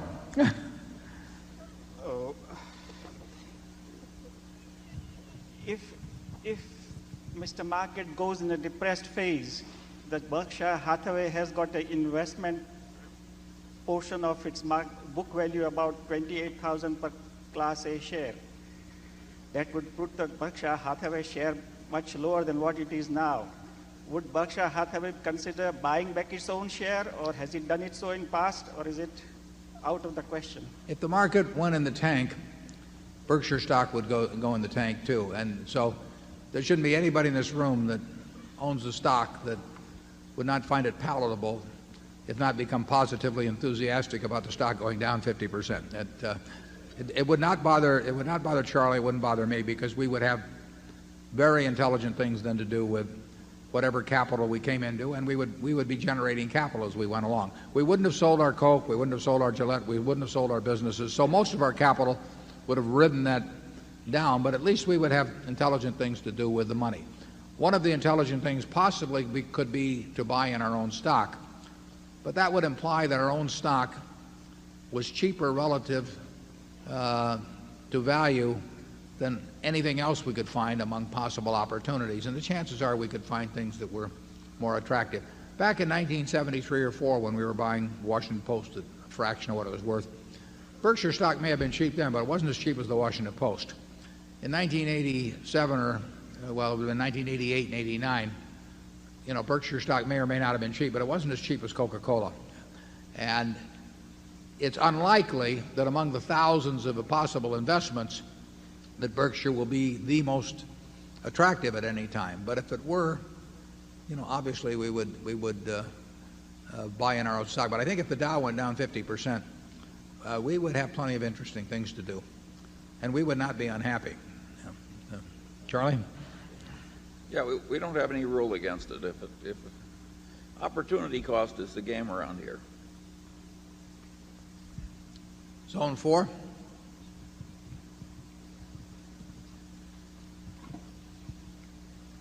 I'm David Day from Coppell, Texas, and I'm a Berkshire shareholder. Mr. Buffett, what is your opinion of investing in foreign company stocks? Well, we have a number, well, at least several major businesses, 3 or 4, at least 5, 6, as I count along, that derive very significant percentages of their earnings from the international operations. Coca-Cola earns 80% or more from international operations. Gillette would earn 2/3 or more from international operations. So if you look to where our look-through earnings are coming from, we get a lot from international companies. They don't have to be domiciled outside the United States. It's a slight advantage to us to have them domiciled in this country. For example, their dividends are treated better. We get better treatment on the dividends if they are domestically based rather than based someplace else, just because of the way the U.S. tax laws work. But if Coca-Cola were domiciled in Amsterdam, or Gillette were domiciled in London, they had the same basic businesses, we would be attracted to them to virtually the same degree we are as having them domiciled in Atlanta and Boston. We look at businesses outside this country that are domiciled outside this country. Many don't meet our size requirements, but that's true here too. But we have to look at very big companies. But we have nothing against buying into companies that are domiciled, or even buying the entire business of a company that's domiciled outside the United States. We feel slightly less familiar with the tax laws and the corporate cultures, perhaps, but that would not be a huge factor in a great many countries. And you know, we will keep looking. We need to look everywhere with the kind of money that we have available for investment. Charlie? Again, we've had a wonderful way of playing the rapid development of economies outside the United States, and so far we haven't seen anything that attracted us as being better. And if you can sell Coca-Cola, you know, do you really want to get into steel in Malaysia or something? We sold a substantial number of Kirby units outside of the United States last year, and that business has grown very significantly in recent years, and I think it promises to grow more. We're always looking for opportunities. Some things travel very well, and some things don't. I mean, Gillette travels, Disney travels, McDonald's travels, Coke travels.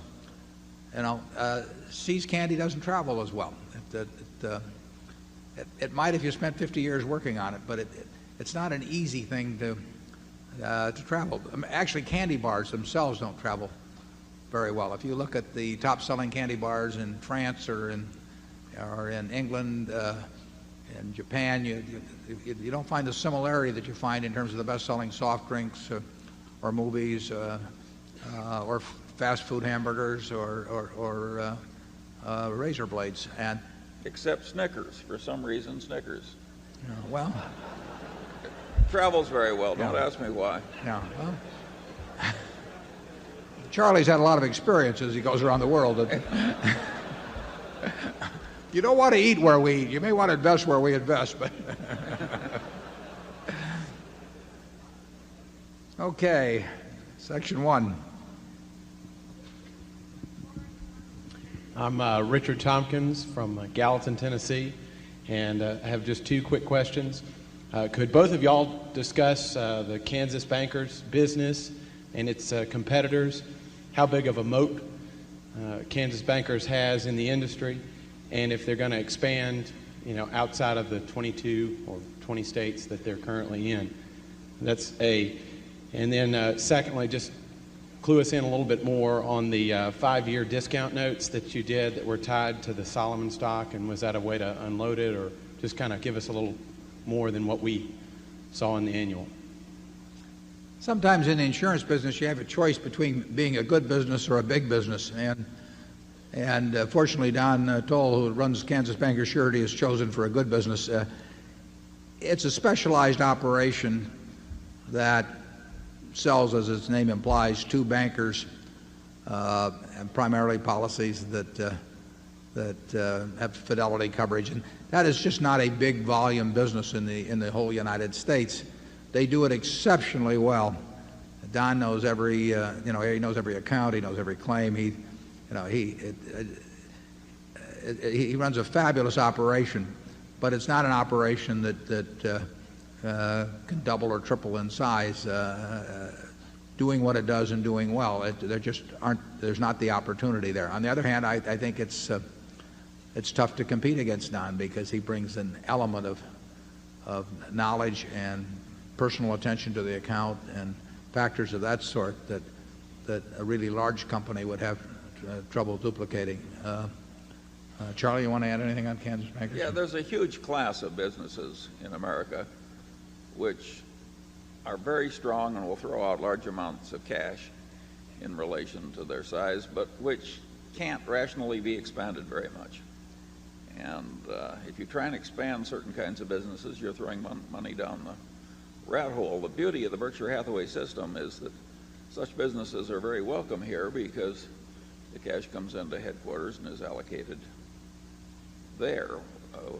If there's anything sensible to do at the subsidiary level, why, we always want it done, but there are businesses where, lots of businesses where there isn't much of a way of redeploying the cash. Part of the reason they have a moat around them is that they're of a size and have specialized skills that other organizations just can't get into it. I'll give you another example, and it's somewhat same field. There's a company called Western Surety. It's changed ownership a couple of times. Charlie and I went up to see him 15 years ago by buying it at Sioux Falls. They write notary bonds, and they write a whole bunch of things that have $50 premiums or $25 premiums. There was a company doing not that many millions of premiums, but they had 30,000 agents. But each agent, may have done $500 worth of business with them a year, or $1,000. Well, Chubb can't go after that business the same way. We certainly can at National Indemnity. They have a distribution system that works wonders, but you can't pump 2 or 3 times the volume through that distribution system. And if you could pump it through, there would have been more competition. So there are businesses that have certain natural limits that you want to be careful that you don't talk yourself into thinking a business that has limits and find out that it really has way more potential. I mean, it would have been a shame if Mr. Candler decided that Coca-Cola only appealed to people in Atlanta or something of the sort. So you got to be a little careful on that. But a fellow like Don will be very good at understanding, where his competitive advantages can take him and where they don't take him. He's done a terrific job over the years doing it. There was a second question, was there? No.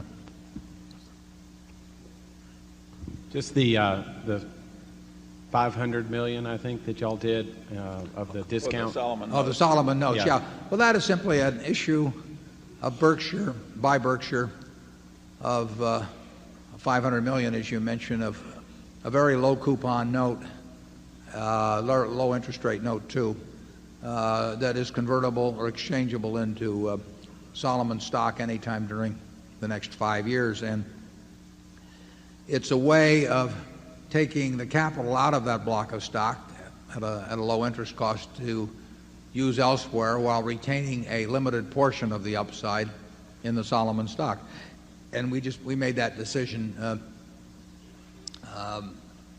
whenever it was, 6 months ago or so, based on the thought that we might have some good opportunities at some point to use that money, and raising the money at a little over a 1% current cost or a 3% cost to maturity, and we think the actual cost is likely to be close to the 1%, made sense for us. We have never owned, I mean, we had the convertible prefers of Champion, of U.S. Airways, and of Solomon, and those are three industries. I don't think we've ever owned an airline stock, common stock. I don't think we've ever owned a paper company common stock, and we've only had a very limited amount of investment in the investment banking businesses. Those are industries that we don't feel that we've got the same kind of long-term economic advantage that we have in something like a Coke or a Gillette. So those are not natural places for us to be common shareholders. And the issuance of that exchangeable debt reflected that view. Charlie? I agree. Okay, zone two.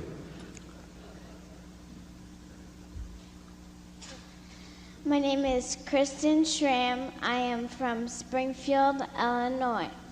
I am a proud shareholder of Berkshire Hathaway. In light of the upcoming capital gains tax reduction, do you envision any increased selling pressure, such as buying opportunities for Berkshire stock? Oh, that's a good question, Christine. We're proud to have you, too. A very high percentage of Berkshire shares is owned by people with a very low tax basis, so that if I had to guess, I would say that probably 80% at least of the shares are owned by people whose cost is less than $100 a share on the A stock. And that undoubtedly contributes to some people's reluctance to sell, particularly if they're older.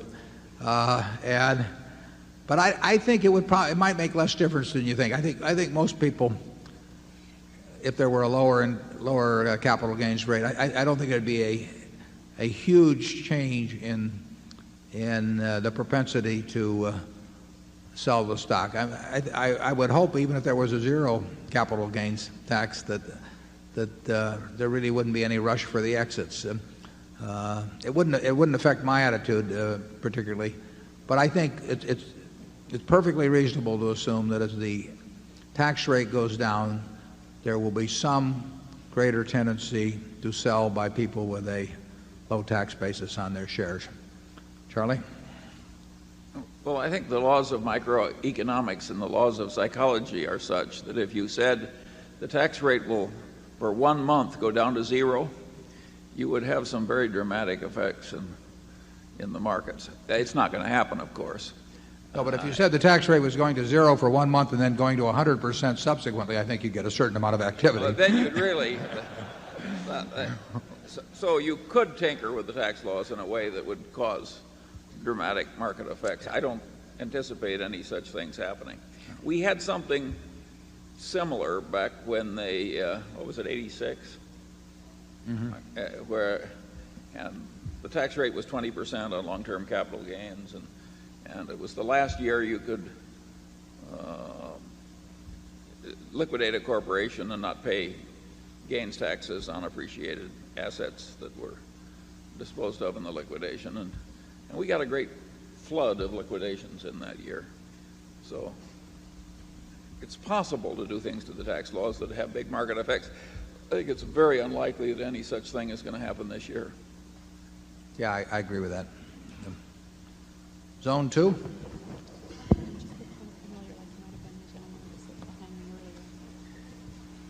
What number is this?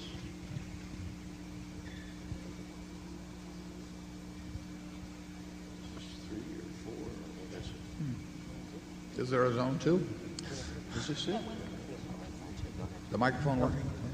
Oh, zone 3? Well, we'll go to zone 3 then. That's what they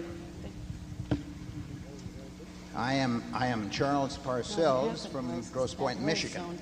Very glad to be here. I'm a recent stockholder of Berkshire. I'm sorry to say that, but it does not diminish my admiration for past performance or my confidence in future performance. I heard recently a remark by, I think, a very successful investor, whom I think worked with the Bass family in Texas for a while. And one of his comments, if I understand it correctly, said something like this. Hurricane Andrew destroyed the super cat industry. And that's about all he said, and I know we're into it. I'm interested in its importance to Berkshire and your comments on it, Mr. Buffett and Mr. Munger.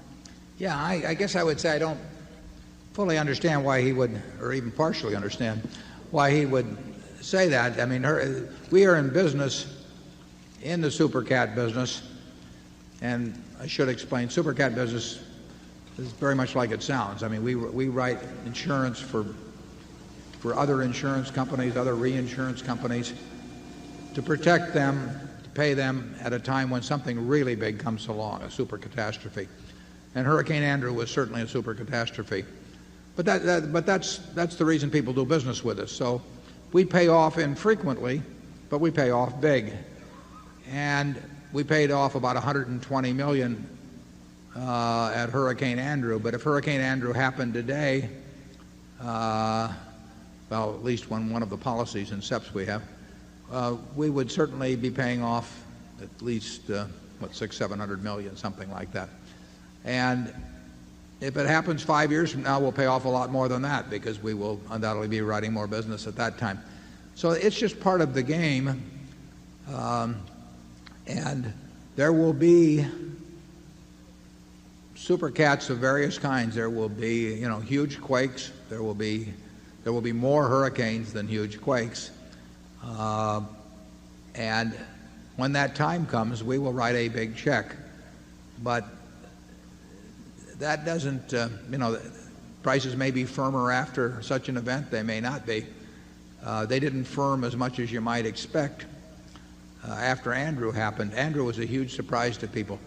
As a digression, people in the insurance business thought that they all had these models, and some of them were prepared by reinsurance brokers and some of them by various research institutes, as how much they would lose under certain kinds of circumstances. And they couldn't have been further off with an Andrew or with the Northridge earthquake. Fortunately, we don't rely on those. I don't know what exactly we do rely on, but we don't rely on those. And the Hurricane Andrew was, that's part of business with Berkshire, and we will have another one, and we'll have another one after that. So every 3 or 5 or 7 years, or who knows what, we will lose significant money in the super cat business, and we expect that over 20 or 25 years we will make more money than we lose. We bring some real advantages to that business, as I wrote about in the report, and it makes sense for us to be in it. It only makes sense for us to be in it when the premium prices are right, but when they are appropriate, we're more than willing to step up and take on a fair amount of risk. As I wrote in the report on the California Earthquake Authority, we could tomorrow face a demand for roughly $1 billion, and we are prepared to write a check that day to take care of that, and we will write it if it happens. And there aren't very many people in the world that an insured can count on to do that. The interesting thing is that the worst exposures still for super cats are not borne by us, but they're borne implicitly by some very big direct writing companies that have lots of risk on Long Island or along the New Madrid Fault or other places. And they have got, millions of policies and maybe hundreds of thousands of exposed policies. And they don't think of themselves as being in the super cat business, or they really do, but they don't think day by day about it. And they are very exposed. Our exposures are limited to a given dollar amount. That dollar amount may be large, but at least we know what it is. And we take risks that we're willing to take risks when we think we're appropriately paid. There's a mentality to bring to the super cat business that's somewhat akin to what you bring to the investment business. So we think we're well equipped for it. Charlie? Yeah, the $1 billion would be what, 2.5% or less of the liquid assets and securities around Berkshire, and so that's irritating, but it's not going to destroy the enterprise.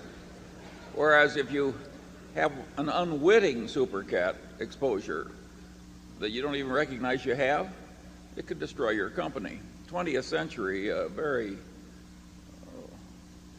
well-run direct writer of insurance, they all but went broke with the Northridge earthquake. And they didn't think it was possible either. And they had no idea they had a super cat exposure in what they thought was a simple little direct writing insurance operation. No, I don't think we've got the main super cat risks at all at Berkshire. GEICO lost something like $150 million in Andrew, and their initial estimate of the loss was like $35 million, and that's after they thought they'd heard about most of it. You can really get fooled in this business. In fact, 20th Century, which lost $1 billion at Northridge, just at the end of 1996, I think, added $40 million, as I remember, to the reserves for the Northridge quake, which I think was in January of '94. Now, you'd think on an earthquake you'd kind of know when it was over, but you can get fooled. And down at Andrew, I mean, the costs of construction go up dramatically in an area that's been wiped out. And then there were all kinds of things in the codes. I mean, I think they started requiring architect's drawings on everything, over $5,000 in the way of repair, or some number like that. Don't hold me to the number. And of course, the architects had a field day, and then it turned out that everybody had a homeowner's policy. In the Oakland fire, for example, they all had a $300,000 book collection in their library, and who knows after the place is burned down. It's not. You get a lot of surprises in that field, and the surprises in insurance are never symmetrical. They're all bad. Zone 4. Yes, my name is Jinting Wang. I'm from New Mexico, and I'm a shareholder. I have two questions. First, that in your 91 letter, you wrote that investors eventually repeat their mistakes. So what do you do to keep you from making the same mistake twice? And the second question is, in your 92 letter, you wrote that you attempt to deal with the problem of future earning in two ways. First is the business you understand, and the second is the margin of safety. And you said they are equally important. But if you cannot find the happy combination of faster growth at a low PE, which one do you think is more important, faster growth or low PE? That's my two questions. I think we were told by some higher authority which one was more important there for a second. Well, they're bound together. Obviously, if you understood a business perfectly, the future of a business, you would need very little in the way of a margin of safety. So the more volatile the business is, or possibility is, but assuming you still want to invest in it, the larger the margin of safety. I think in that first edition of Graham and Dodd, if I remember, was it J.I. Casey used and said, maybe it was worth somewhere between 30 and 110 or some number. He said, well, that sounds pretty, how much good does that do you to know that it's worth between 30 and 110? Well, it does you some good if it's selling below 30 or above 110. And you need a large margin of safety. Well, if you're driving a truck across a bridge that says it holds 10,000 pounds and you've got a 9,800 pound vehicle, if the bridge is about 6 inches above the crevice that it covers, you may feel okay. But if it's over the Grand Canyon, you may feel you want a little larger margin of safety in terms of only driving a 4,000 pound truck or something across. So it depends on the nature of the underlying risk. We don't get the margin of safety now that we got in a 1973-4 period, for example. The biggest thing to do is understand the business. If you understand the business and get into the kind of businesses where surprises, by the nature, surprises are few, and we think we're largely in that type of business. The earlier part about, I've said about learning from your mistakes, the best thing to do is learn from other guys' mistakes. I mean, it's like, Patton used to say, it's an honor to die for your country. Make sure the other guy gets the honor, So our approach is really to try and learn vicariously, but there's a lot of mistakes that I've repeated. I can tell you that. The biggest one, probably the biggest category over time, is being reluctant to pay up a little for a business I knew was really outstanding, or to continue to buy it at higher prices when I knew it was outstanding. So the costs of that have been in many, many billions, and I'll probably keep making that mistake. The mistakes are made when there are businesses you can understand and they're attractive and you don't do something about it. I don't worry at all about the mistakes that come about because when I met Bill Gates, I didn't buy Microsoft or something. That's not my game. But the mistakes are made when most of our mistakes have been mistakes of omission rather than commission. Charlie? Yeah, I think most people get very few what I call no-brainer opportunities, where it's just so damned obvious that this is going to work. And since they are very few and they may be separated by periods of years, I think people have to learn to have the courage and the intelligence to step up in a major way when those rare opportunities come by. Yeah, you got to be willing to take a really big bite, and it's crazy if you don't, and it's crazy if you dabble around at the edges so you're not prepared to take a big bite when the time comes. We apparently have lost mic 4, so we're just going to use 3 mics from now on, and if you'll just make your way to those mics, we'll see how we do with them. How about zone 1? Mr. Buffett, my name is Pete Brown from Columbus, Ohio, Class B shareholder. I had a couple questions, if I could. The first is I don't have a very good idea in my mind how our typical insurance operations work. I mean, in particular, how money leaves the insurance pool and enters the investment pool, and how our operations are different than the typical run-of-the-mill insurance operation, around the country. Why are we able to generate so much more float than the XYZ company, somewhere else? And the second question is, it kind of goes back to an article you wrote for Fortune magazine back in the late 70s about the effect of inflation on equity values and that sort of thing. And in it, you asserted that stocks and businesses were really like bonds. They just had their own par, and the par being the average 12% return on equity that companies have averaged. A company that does better than that has assets that are worth way more than 100 cents on the dollar. A company does less, will be less correspondingly. My question is, when you're projecting cash flows of a company as a prospective investment, why would you use the interest rate, of risk-free treasury bills? Why wouldn't you use the sort of opportunity cost to discount it that maybe Charlie was referring to, maybe 12% return on equity of average corporations, maybe your 15% goal, maybe Coca-Cola's return on equity is a comparison. I mean, doing that would dramatically change the value of the company that you're evaluating, as I'm sure you know. Why would you use the risk-free rate is my question. The risk-free rate is used merely to equate one item to another. In other words, we're looking for whatever is the most attractive. But in terms of present valuing anything, we're going to use a number. And obviously, we can always buy the government bond. So that becomes the yardstick rate. It doesn't mean we want to buy government bonds. It doesn't mean we want to buy government bonds if the best thing we can find has a present value that's works out at 0.5% a year better than the government bond.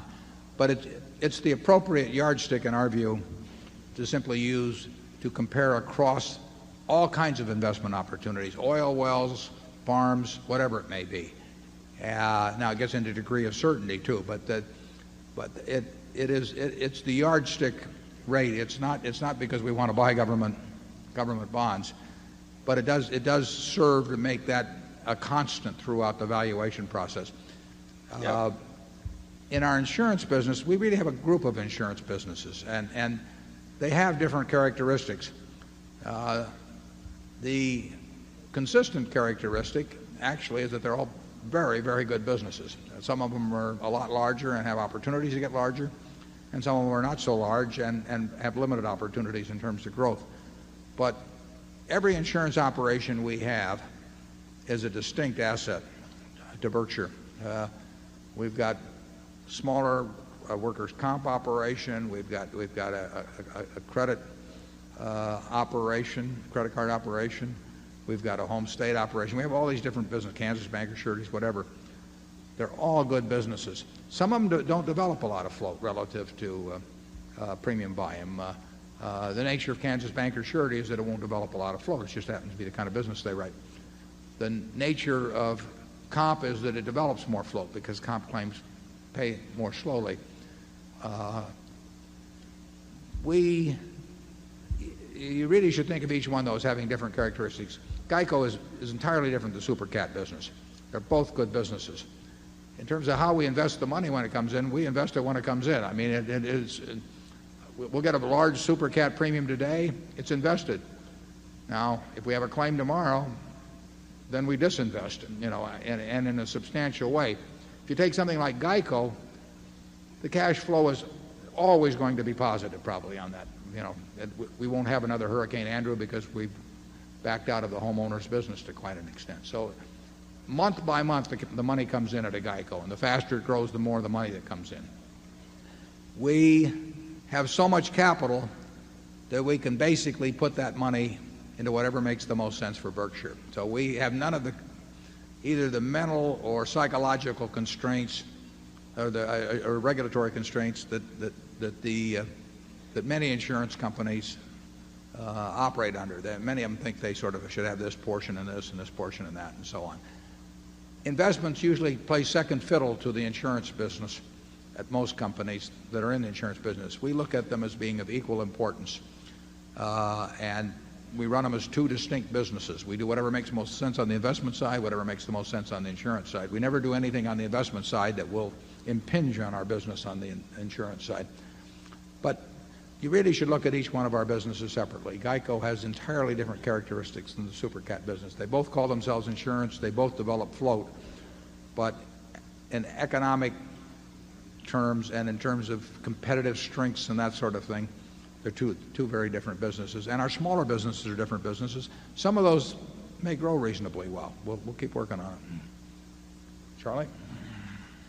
Yeah, if you look at a corporate stock, it's obvious you can buy any maturity of government bond you want. So one opportunity cost of buying the stock is to compare it with the bond. But you may find that half the stocks in America you're so fearful about or know so little about or think so poorly of that you'd rather have the government bond. So on an opportunity cost basis, they're taken out of the filter. Now you start finding corporations where you like the stocks way better than government bonds. You've got to compare them one against the other, and when you find one that you regard as the best opportunity, that you can understand as the best opportunity, now you've got one to buy. It's a very simple idea, and it uses nothing but the most elementary ideas from economics or game theory. It's child's play as a mental process. Now, it's hard to make the business appraisals, but the mental process is a cinch. If Charlie and I were told we had a choice of buying stock A, B, C, or D, and all 2,500 or 3,000 or whatever may be listed on the New York Stock Exchange, or buying a 10-year government bond, and we had to hold the stock for 10 years or the bond for 10 years, probably in at least 80% of the cases we'd take the 10-year government. In many cases because we didn't understand the business well enough elsewhere, or secondly, we may understand it and still prefer the 10% government. But we would measure everything that way. And I don't know, did you come up with 80% or where, Charlie? Desert Island, 10 years? Get to fondle a stock certificate or fondle a government bond? Which one are you going to choose? But anyway, I think life is a whole series of opportunity costs. You got to marry the best person who is convenient to find who'll have you. Investment is much the same sort of a process. I knew we'd get in trouble after lunch. Zone 2. Hello, Martin Wiegand, Bethesda, Maryland, stockholder. For myself, my family, and other small business owners, I want to thank you for the annual reports. They help a lot in helping us make business decisions and life decisions. My question is, many people come here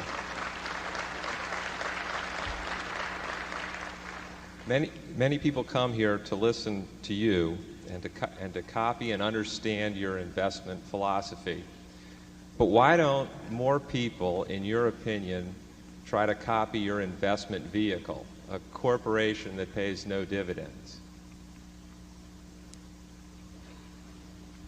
Well, I don't really think if there were, I think there are other things that are probably better to copy about Berkshire, but they don't get copied either. It was always interesting to me how few people, everybody read Graham's, and they didn't really disagree with him. They just didn't like following him because it didn't promise enough in a sense. I mean, people really wanted something very quickly.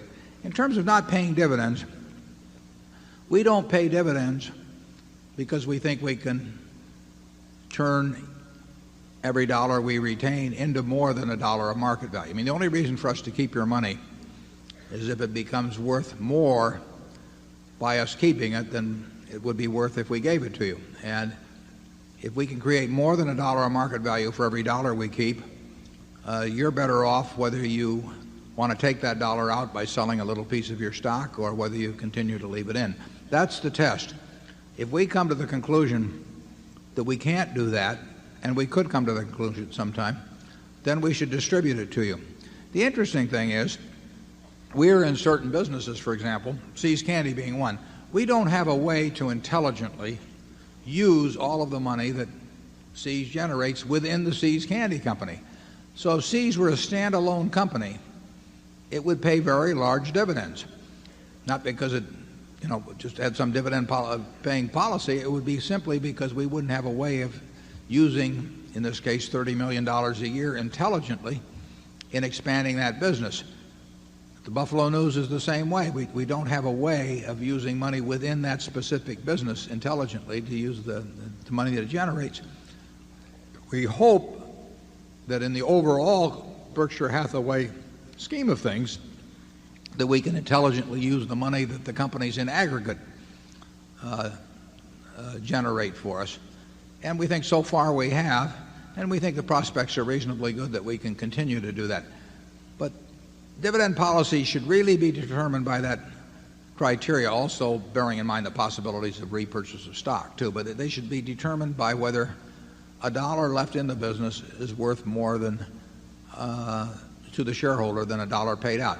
Someplace like Coca-Cola, if Coca-Cola had paid no dividends and simply repurchased shares and developed the bottling system and done the things that they have, the shareholders probably would have been even better off. They've been sensationally well off as it is, but they probably would have been even better off than they have been with the dividend policy they have had. And that's true for Gillette and Disney and companies of that sort that have got these terrific opportunities to use capital within the business or to repurchase shares of a company that simply can't be replaced. If that usually is the best use of capital, it's probably better than dividends. And we have written some about that, Martin, but people usually keep doing what they've been doing. They're hard to change. Charlie? Well, it's interesting that you take that simple standard.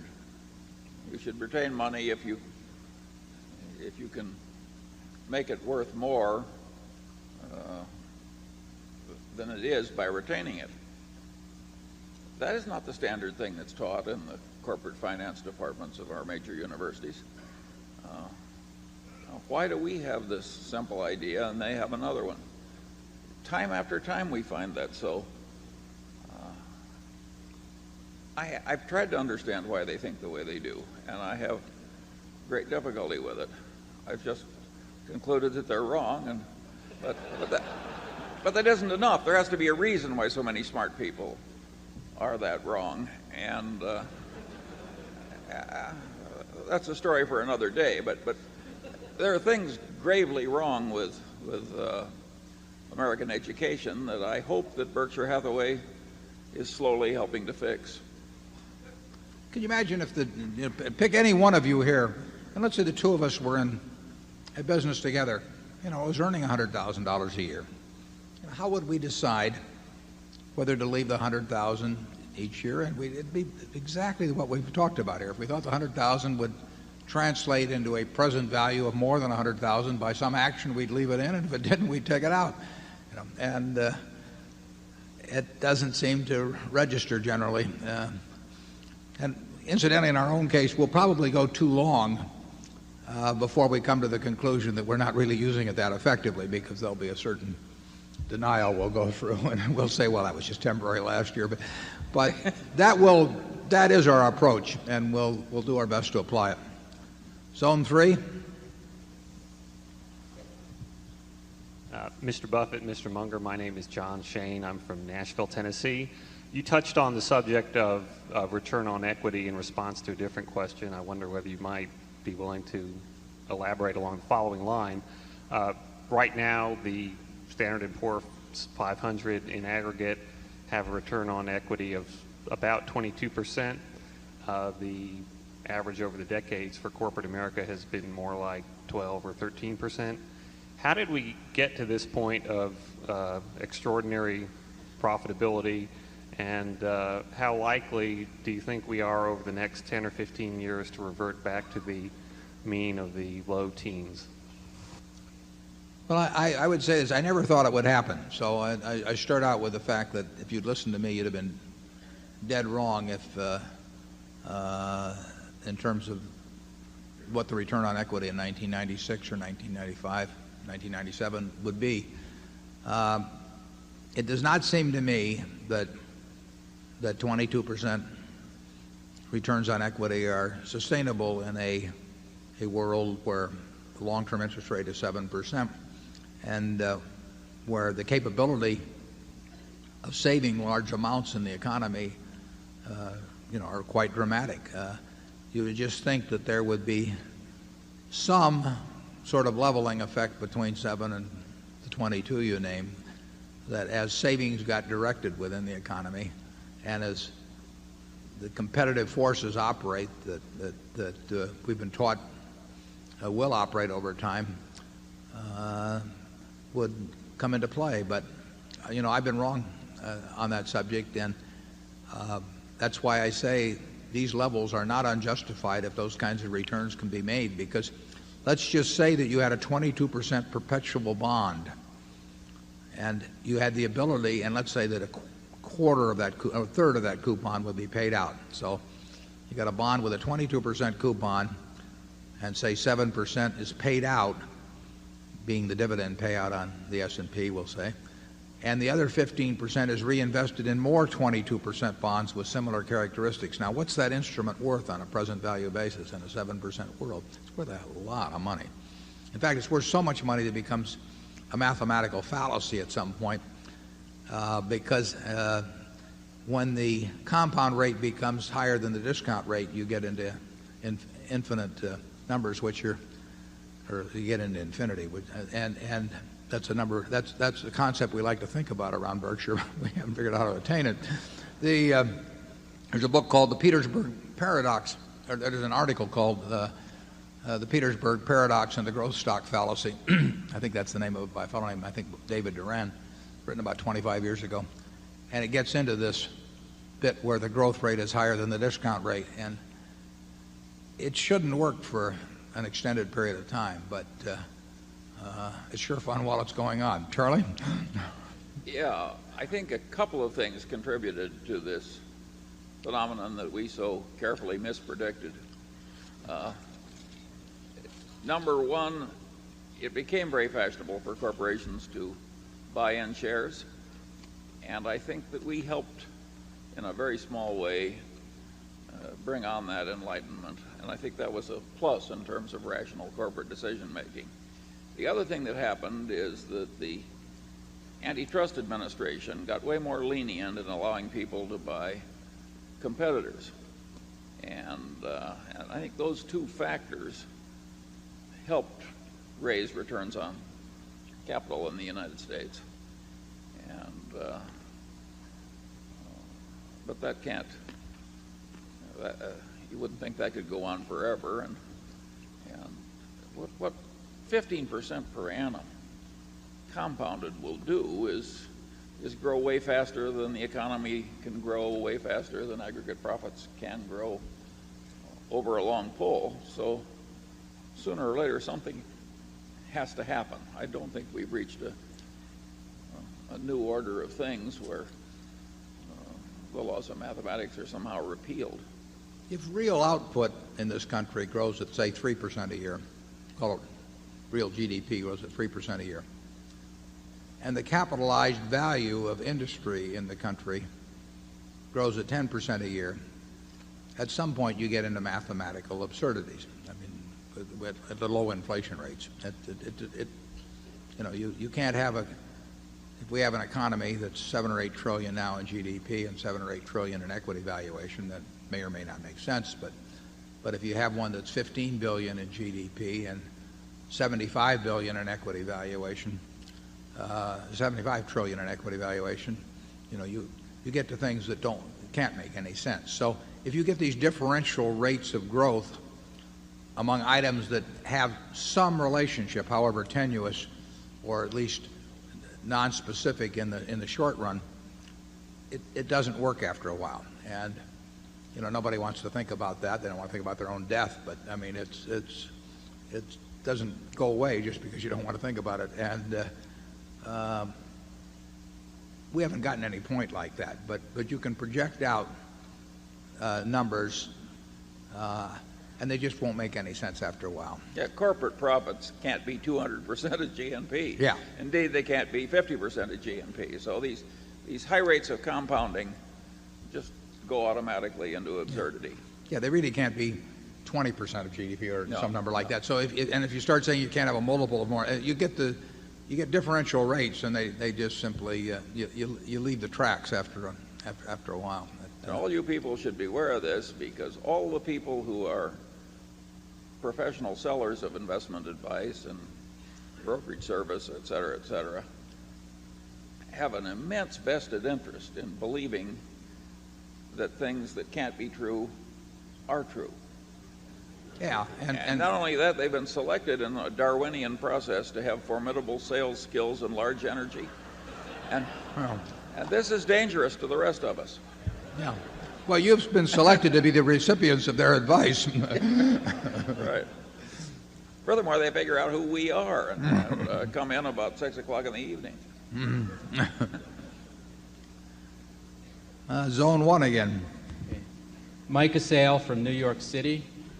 Could you explain a little more about what you've called the mind of the consumer and the nature of the product, and explain how you actually apply these concepts to find the companies with the growing demand and the best investment potential? And thank you for being two of the greatest professors I've ever had. Thanks.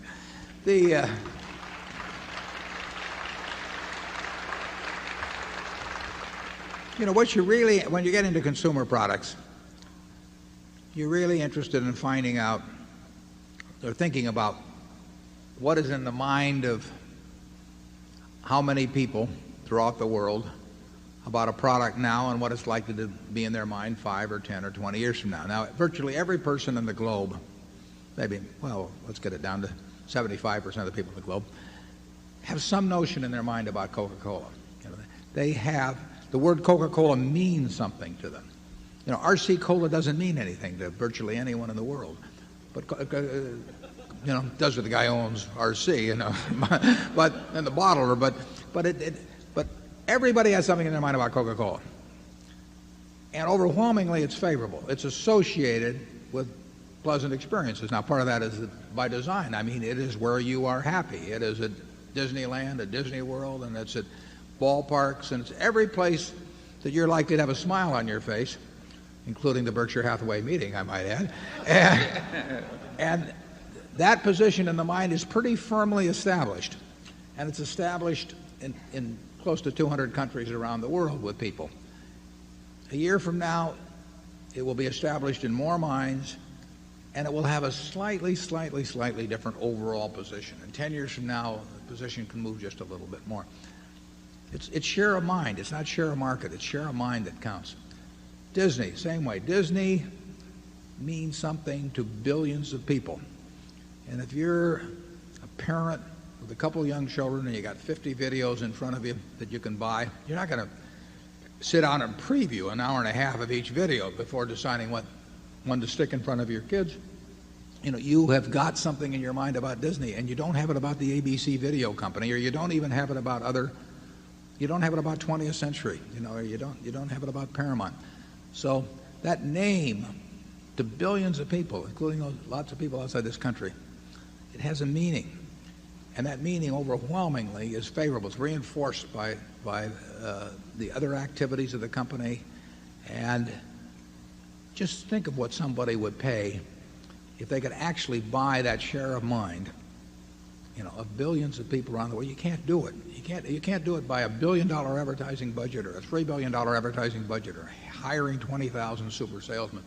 So you've got that. Now, the question is, what does that stand for 5 or 10 or 20 years from now? There'll be more people. There'll be more people that have heard of Disney.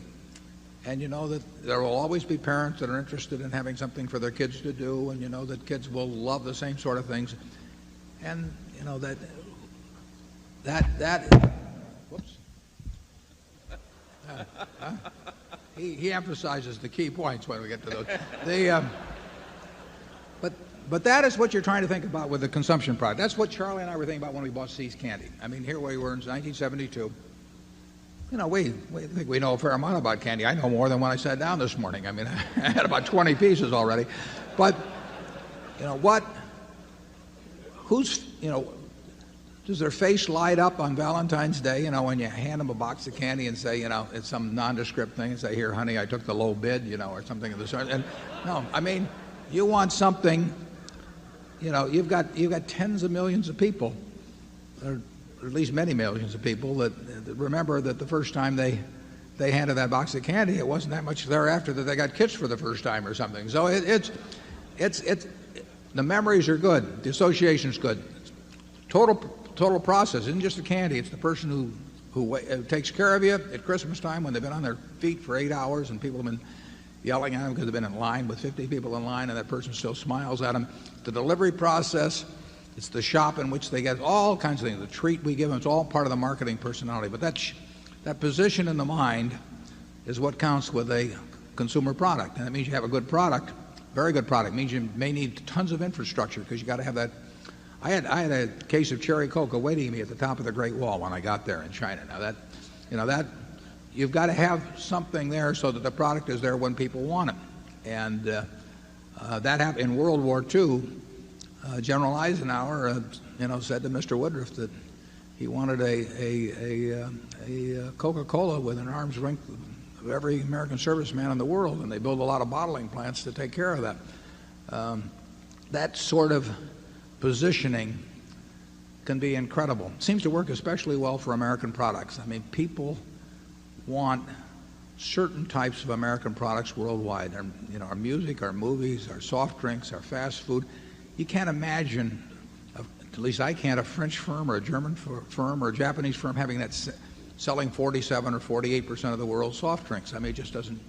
It doesn't happen that way. It's part of something you could broadly call an American culture, and the world hungers for it. And Kodak, for example, probably does not have quite the same. George Fisher's doing a great job with the company. This goes back before that. But Kodak probably does not have the same place in people's mind worldwide quite as it had 20 years ago. I mean, people didn't think of Fuji in those days, we'll say, as being in quite the same place. And then Fuji took the Olympics, as I remember, in Los Angeles, and they pushed their way to more of a parity with the Kodak. And you don't want to ever let them do that. And that's why you can see a Coca-Cola or a Disney or companies like that doing things that you think, well, this doesn't make a hell of a lot of sense. If you didn't spend this $10 million, wouldn't they still sell as much Coca-Cola? But that I quoted from that 1896 report of Coca-Cola and the promotion they were doing back then to spread the word. You never know which dollar's doing it, but you do know that everybody in the world that's virtually has heard of your product. Overwhelmingly, they've got a favorable impression on them, and the next generation is going to get it. So that's what you're doing with consumer products. With See's Candy, we are no better. We want to no better than the last person who's been served their candy with the last product they've been served. But as long as we do the job on that, people can't catch us. We can charge a little more for it because people are not interested in taking the low bid, and they're not interested in saving a penny a bottle on colas. Remember, we've talked about in these meetings private labels in the past, and private label is stalled out in the soft drink business. That they want the real thing, and 900 and some odd million 8-ounce servings will be served today of Coca-Cola product around the world. 900 million, and it'll go up next year, the year after. And I don't know how you displace companies like that. I mean, if you gave me $100 billion, and I encourage any of you who are thinking about that to step forward, but if you gave and you told me to displace the Coca-Cola company as the leader in the world in soft drinks, I wouldn't have the faintest idea how to do it. Those are the kind of businesses we like. Charlie? Yeah. I think the See's Candy example has an interesting teaching lesson for all of us. Warren said it's the first time we really stepped up for brand quality. And it was a very hard jump for us who had been used to buying dollar bills for 50 cents. And the interesting thing was that if they had demanded an extra $100,000 for the See's Candy Company, we wouldn't have bought it. And that was after Warren had been trained under the greatest professor of his era and had worked 90 hours a week. And eating a lot of chocolates, too. Absorbing everything in the world. I mean, we just didn't have minds well enough trained to make an easy decision right.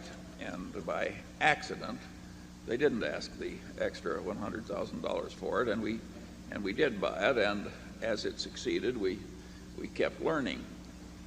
I think that shows that the name of the game is continuing to learn.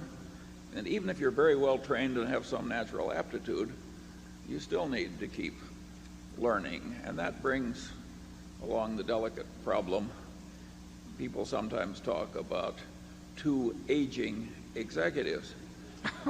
I don't know what the hell that means as an adjective, because I don't know anybody that is going in the other direction.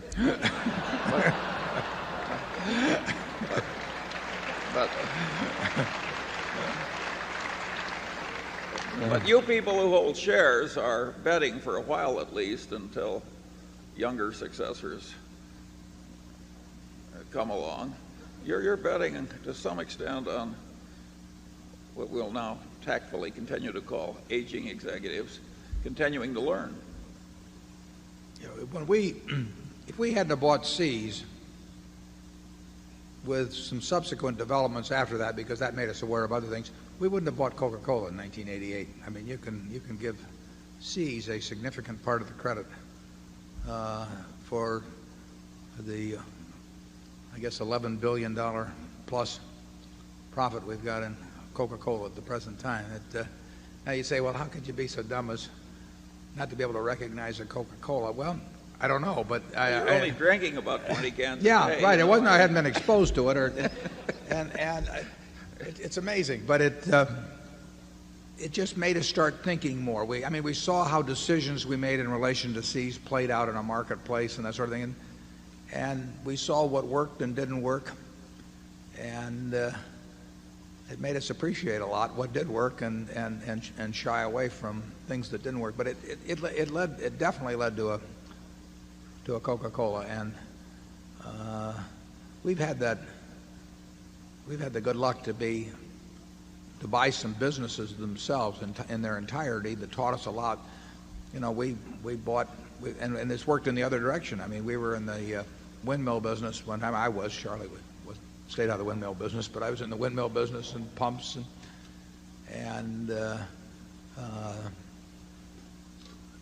third level department or second level department stores, and I just found out how tough it was and how you could apply all kinds of energy to them, and it didn't do any good.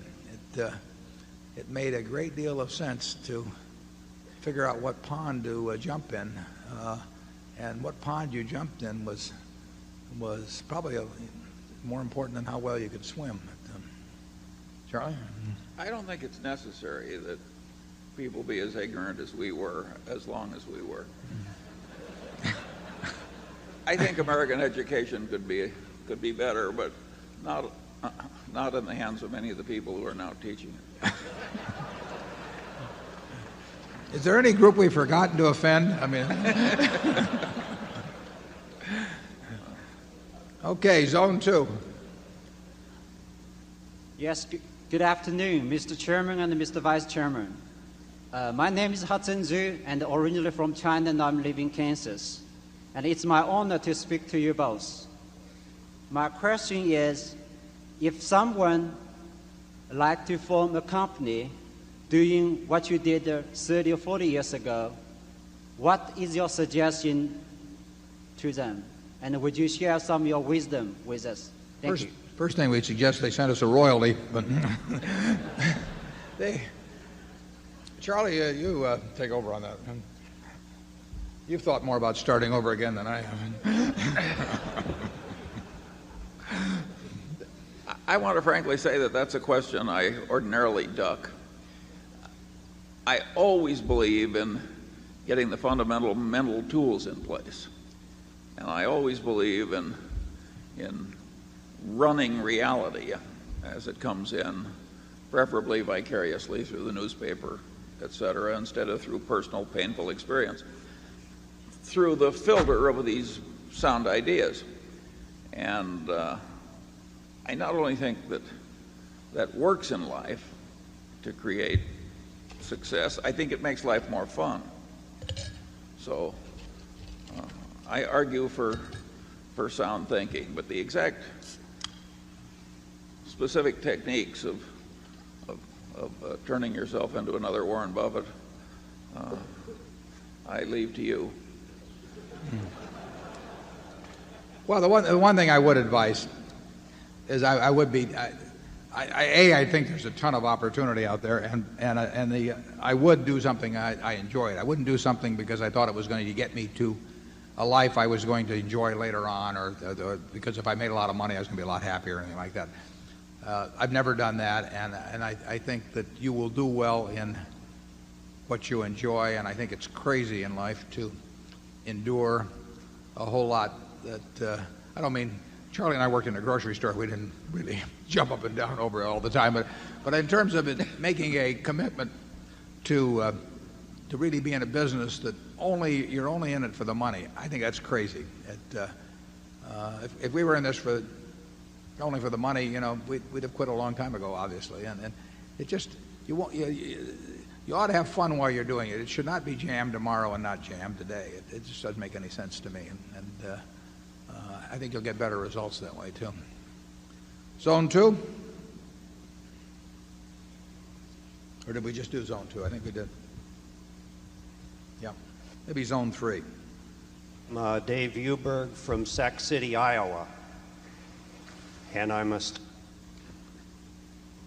I haven't heard you on the moral and ethical considerations of stocks like ABC and Disney. They are now getting more and more criticism from mainstream religious groups in this country. Their reliance on sex and violence and their cronyism, homosexuality, and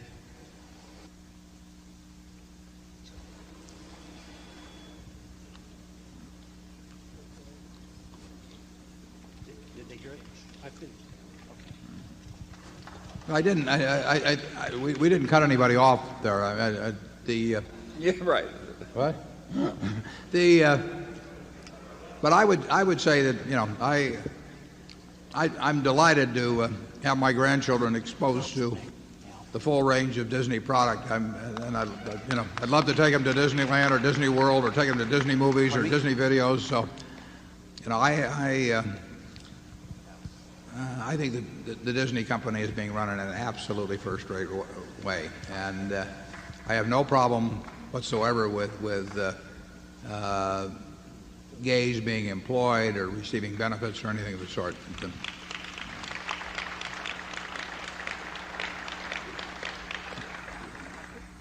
Zone 1. Good afternoon, Mr. Buffett. Good afternoon, Mr. Munger. My name is Basiuni Rima from Arlington, Texas. I see in the USA Today article about the shortage of labor in the state, and I was wondering, when you analyze a company, do you take that into consideration by choosing companies who's not dependent so much on labor? The second question is, I heard you in the beginning of the meeting that is so much capital coming from foreign country. You mentioned so many different countries who bought the Berkshire Hathaway, and I'm sure they buy all companies in the Dow. Do you feel like the analysts who analyze the Dow have that into consideration, that the Dow now is becoming as the Walmart of the security business in the world, where all the national of different country, they bypass their market, and they come in and buy in the United States, and as a result, that the idea of Mr. Greenspan as far as exuberant, it's mute, because if you remember how the Japanese, when they start to buy the real estate in America, they force us to pay high premium for the price, and I think that's what's going to happen in the market. And we as Americans who being accustomed to low PEs, now we're going to miss on, and the price is going to continue going up. And the third question is, maybe we better stop at 2. All right. Thank you. Okay, thanks. The second, we pay very little attention. We don't pay any attention to capital flows. In other words, we don't really care who's buying or selling any security. Somebody is buying or selling each one. So obviously, there's, you know, you could focus on the buyers, you could focus on the sellers, but you can say now that there's $20 billion in a month or so going into equity funds and all, but it doesn't make any difference to us. All we're interested in is what the business is worth, and what people are paying attention to in terms of capital flows or whatever, or market signals, or whether the Fed's going to move. That all changes. You remember 10 years ago it was, you know, it was M2 that everybody every whatever day of the week it was, you know, what's M2 this week? I always thought of having a mystery, you know, about whatever happened to M2 or so.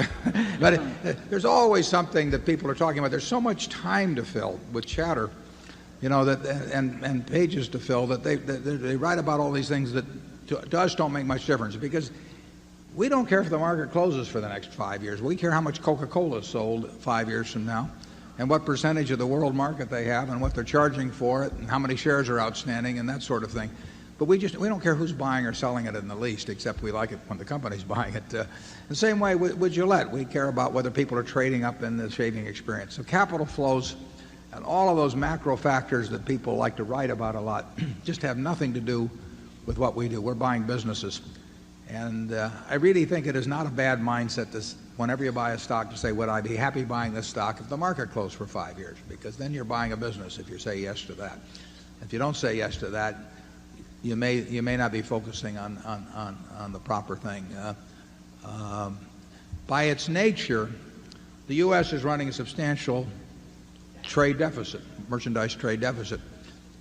If you buy more from the rest of the world than you're selling them, which is what happens when you're running a trade deficit, you have to balance the books.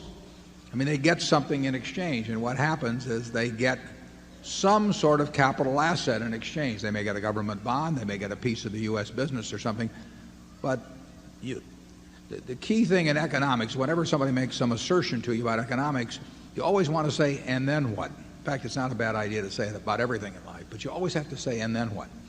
So when you read that the merchandise trade deficit is $9 billion, what else does that mean? Well, it means that somehow we have to have created $9 billion of capital assets, claims on our production in the future, with somebody else in the world. So they have to invest. They don't have any choice. When somebody says, won't it be terrible if the Japanese sell all their government bonds? They can't sell all the government bonds without getting something else in exchange. They'll get some other American asset in exchange because there's no other way to do it. They can sell it to the French, but then the French have the same problem.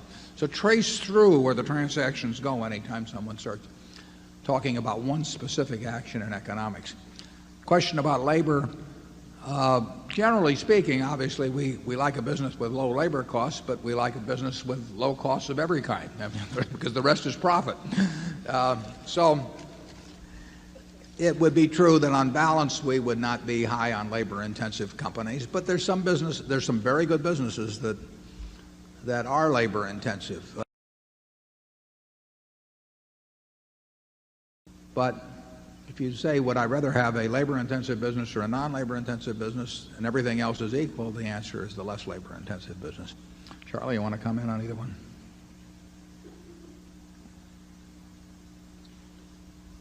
No, I don't think I've got anything more. Area 2. First, I'd like to thank you both for being so generous with your time and with your ideas for us today. Thank you.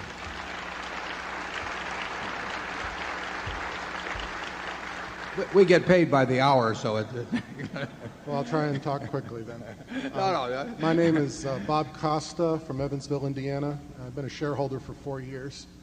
This is my first visit to Omaha, and I went to the Mega Mart, and I actually bought something there, and I tried to pay for it with an American Express card, and they told me, just like the ad, you can't use it here.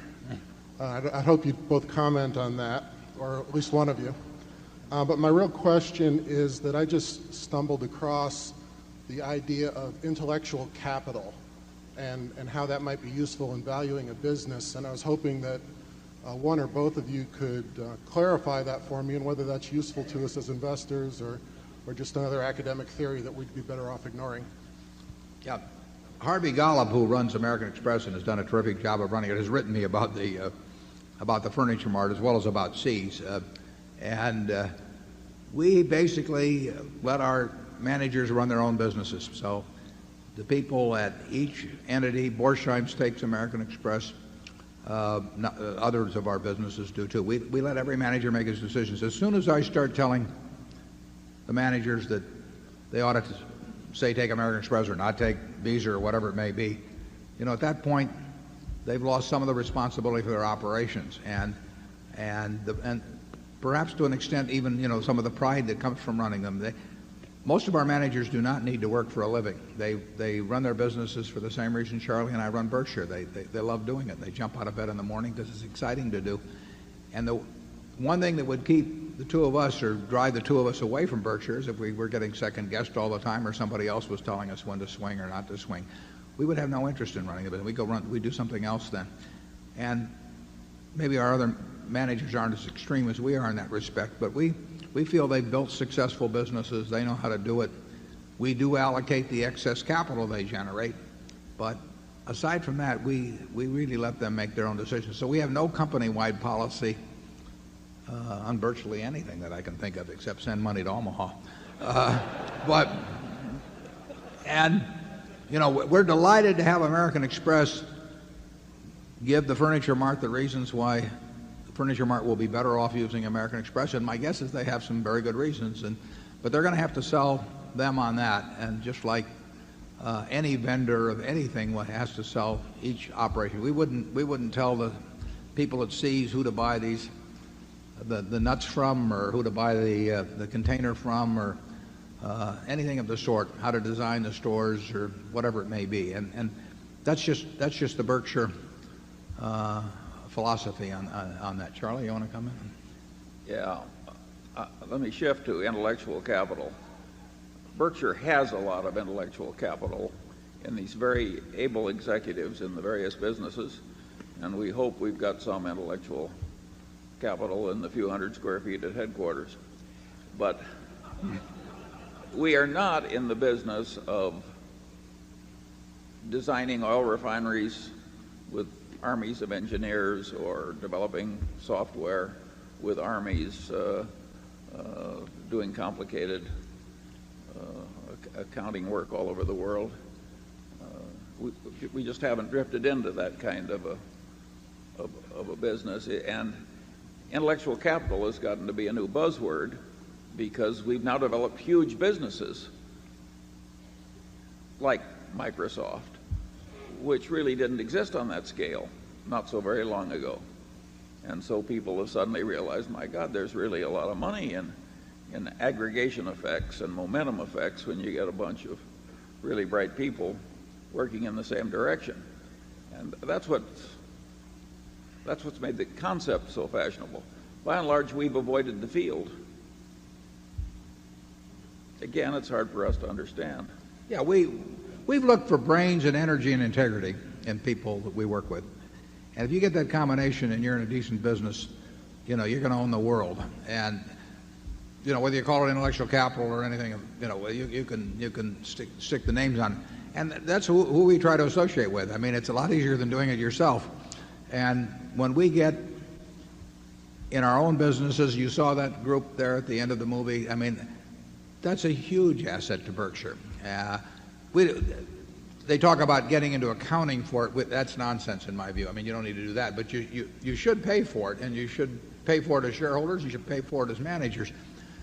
When we get people, whether it's Tom Murphy or Al Zane at Gillette or Roberto Goizueta or Michael Eisner, I mean, those people have added billions of dollars of value. And it's just, that's who we want to be associated with. And we don't want to be associated with the mediocre managers because the difference is huge. But we don't go through an elaborate exercise. We just recognize the people that have got those.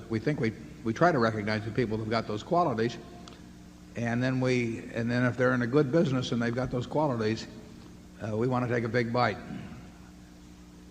But take intellectual capital. People think patents. They think copyrights.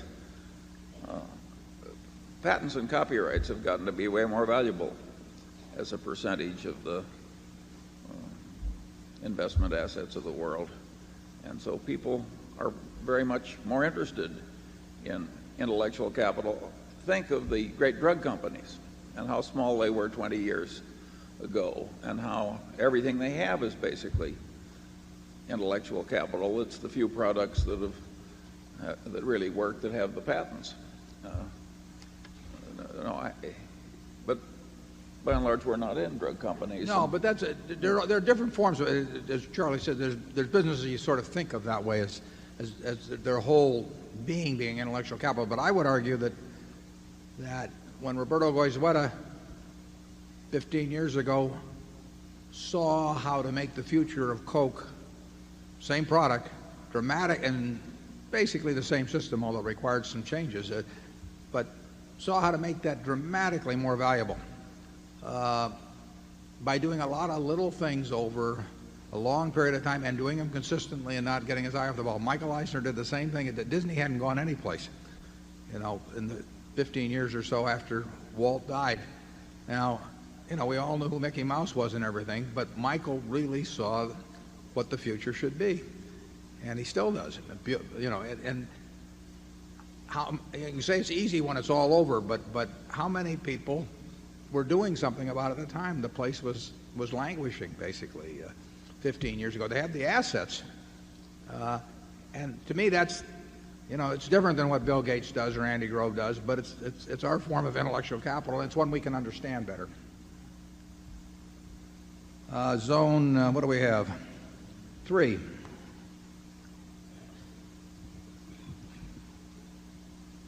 Mr. Buffett and Mr. Munger. My name is Will Jacks.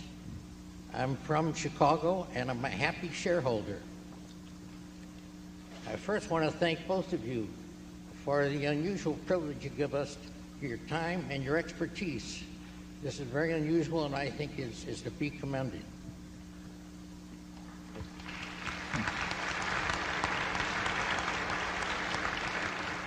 My question has to do with one of the major American industries that, unless I missed something in the reading, that is the pharmaceutical industry, the companies that make medicines.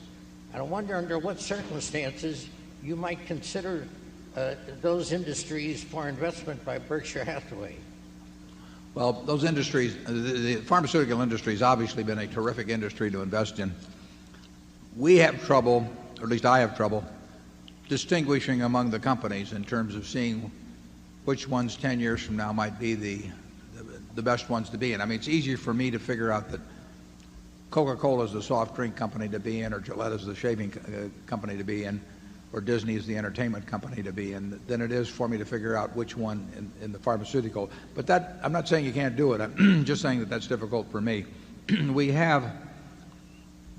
started buying one of them a couple of years ago. We should have continued, but we didn't because it went up an eighth, and your chairman was a little reluctant to follow it. That terrible mistake. But I would say the biggest, and we could have bought the whole industry and done very well at various times, particularly when the threat of what people thought was the threat of the Clinton health program cast a big cloud over the pharmaceutical industry. That was a time you could have just bought the whole industry and done very well. We didn't do it. It was a mistake. Charlie? Well, it's hard to think of any industry that's done more good for consumers generally. When you think of the way children used to die and now they very seldom die, and it's been a fabulous business, and it's been one of the glories of American civilization. But we've admired it, but we haven't been part of it. We've missed a lot of things, and I'm dead serious about that. And we've missed things that should not have been beyond our capacity to grasp.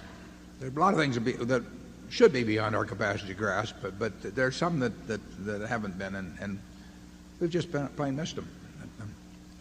Zone 1. Hello, I'm another Chicagoan, Shrikant Ranganekar, and a share owner. This question is directed first to Mr. Munger and then to Mr. Buffett. Mr. Munger, I am intrigued by your marshalling of the Commodore and Aristotle to support your points. Very few of today's money managers would or could do that. Could you elaborate on what role a study of history of civilization plays in developing a sound investment philosophy? Thanks. Well, I don't want to praise Aristotle too much. He was the one who thought that women had a different number of teeth from men and never looked in his wife's mouth. Maybe his wife did.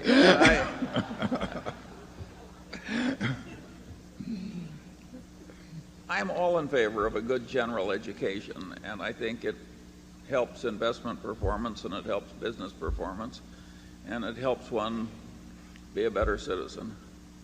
And some of the things people say are quite memorable, and therefore they're helpful to the mind by the very ease with which they're remembered. And I think you'd be surprised how many bright investment professionals could talk a lot about Aristotle or even people I can't stand, like Hegel.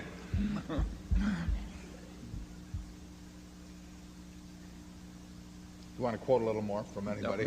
No. Reinforce your... Oh, one of my favorite quotations in the whole world is from Einstein. He says, everything should be made as simple as possible, but no more simple. And I think that describes the reality that we all face. Charlie's favorite, though, is Ben Franklin. That's probably true, isn't it, Charlie? Yeah. We get more from Ben than anybody else. Keep thy shop and it will keep thee, that sort of thing. I mean, we're loaded with that stuff. 3 removes are as good as a fire. It's hard for an empty sack to stand upright. That's the Bible around Berkshire. Yeah. I once heard Warren say, the reason I'm so financially conservative is I don't want to find out how badly I might behave if I were stretched.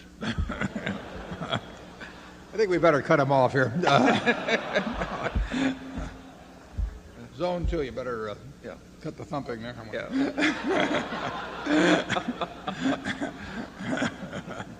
My name is Stanley Watkins, and from Manhattan, Kansas, and I'm a shareholder. And I have 2 questions, and the first one I know the answer, so you can just say yes or no. Would you consider investing in indexes such as OEX pure speculation? You're going to say yes. And number 2, would you encourage investors to, if they were trying to get a lot of their investment, to use leaps on investments such as Coca-Cola instead of buying the stock? Use what on? I missed that. Leaps. Leak? Leaps. Leaps. L-E-A-P-S. Oh, I see. We're still on options. Commodity Oh, yeah. options. Well, yeah, both the questions relate to futures of one sort, calls or whatever they may be. And I think that investors should stick to buying ownership in businesses. It's not that you can't come up with a theoretical argument for buying, say, I mean, if you think Coca-Cola is attractive, you can say, well, I'd rather buy a 5-year option on Coke than buy the stock directly because it introduces leverage without the risk of going broke. But I think that that's a dangerous path to start down because if it works well, it's dynamite to start playing with things that can expire and become worthless or can be bought with very low margin, as the OEX options you were talking about. Borrowed money usually or frequently leads to trouble, and it's not necessary. I mean, if you had some compelling reason, if you had to double your money by the end of the year and be shot, then I would head for the futures market because you need to do it. I mean, you have to introduce borrowed money, but you really ought to figure out how you can be happy with the present amount of money you've got, and then figure that everything else is, all to the good as you go along. I don't think people, once they start focusing on short-term price behavior, which is the nature of buying calls or leaps or speculating in index futures, once you start concentrating on that, I think you're very likely to take your eye off the main ball, which is just valuing businesses. I don't recommend it. Charlie? Well, this is a group of affluent investors, and I don't think many of them did it in leaps. Yeah,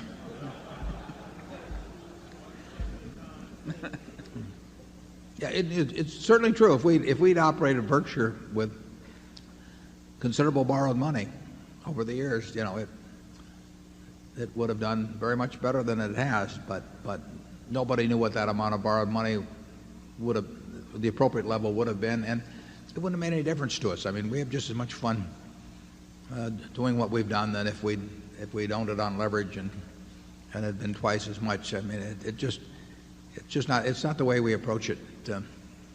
If you have X and you think you're going to be way happier when you've got 2X, it's probably not true. You really ought to enjoy where you are at the point, and if you can make 12 or 15% a year, and you desire to save and you like piling it up, it'll all come in time. And why risk losing what you need, and have for what you don't need and don't have? It's never made a lot of sense to us.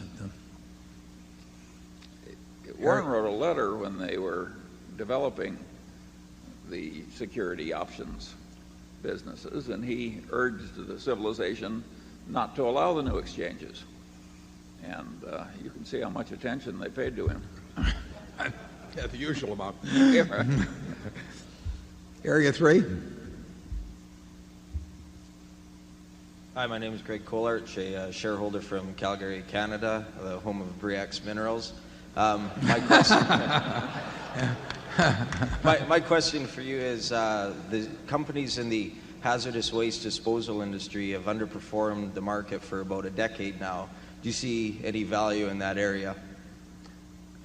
We've never looked at that business. I'm familiar with the names of the companies, but that's been a business that I've never looked at, and maybe Charlie knows more about it than I do. He almost asked to. No, we have never really looked at the hazardous waste business. We think there's a lot of toxic waste in the securities market. Maybe we get our fill that way.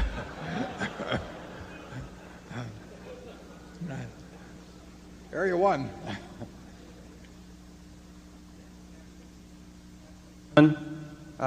My name is Hugh Stevenson. I'm a shareholder from Atlanta, Georgia. My question involves GEICO. If I remember correctly from last year, GEICO had about 2% of the insurance market and had approximately $4 billion in float. My question is, as their market share expands, will their float, in your expectation, expand in a somewhat linear fashion? And related to that, what is your guess might be the top end? Could they ultimately become as dominant as a Gillette or a Coke in their businesses, or is the nature of it such that they might stop at 10% of the market or 15% when they start to hit a significant hurdle? And second, to follow up on this other gentleman's question, if you don't adjust for risk by using higher discount rates, how do you adjust for risk, or do you?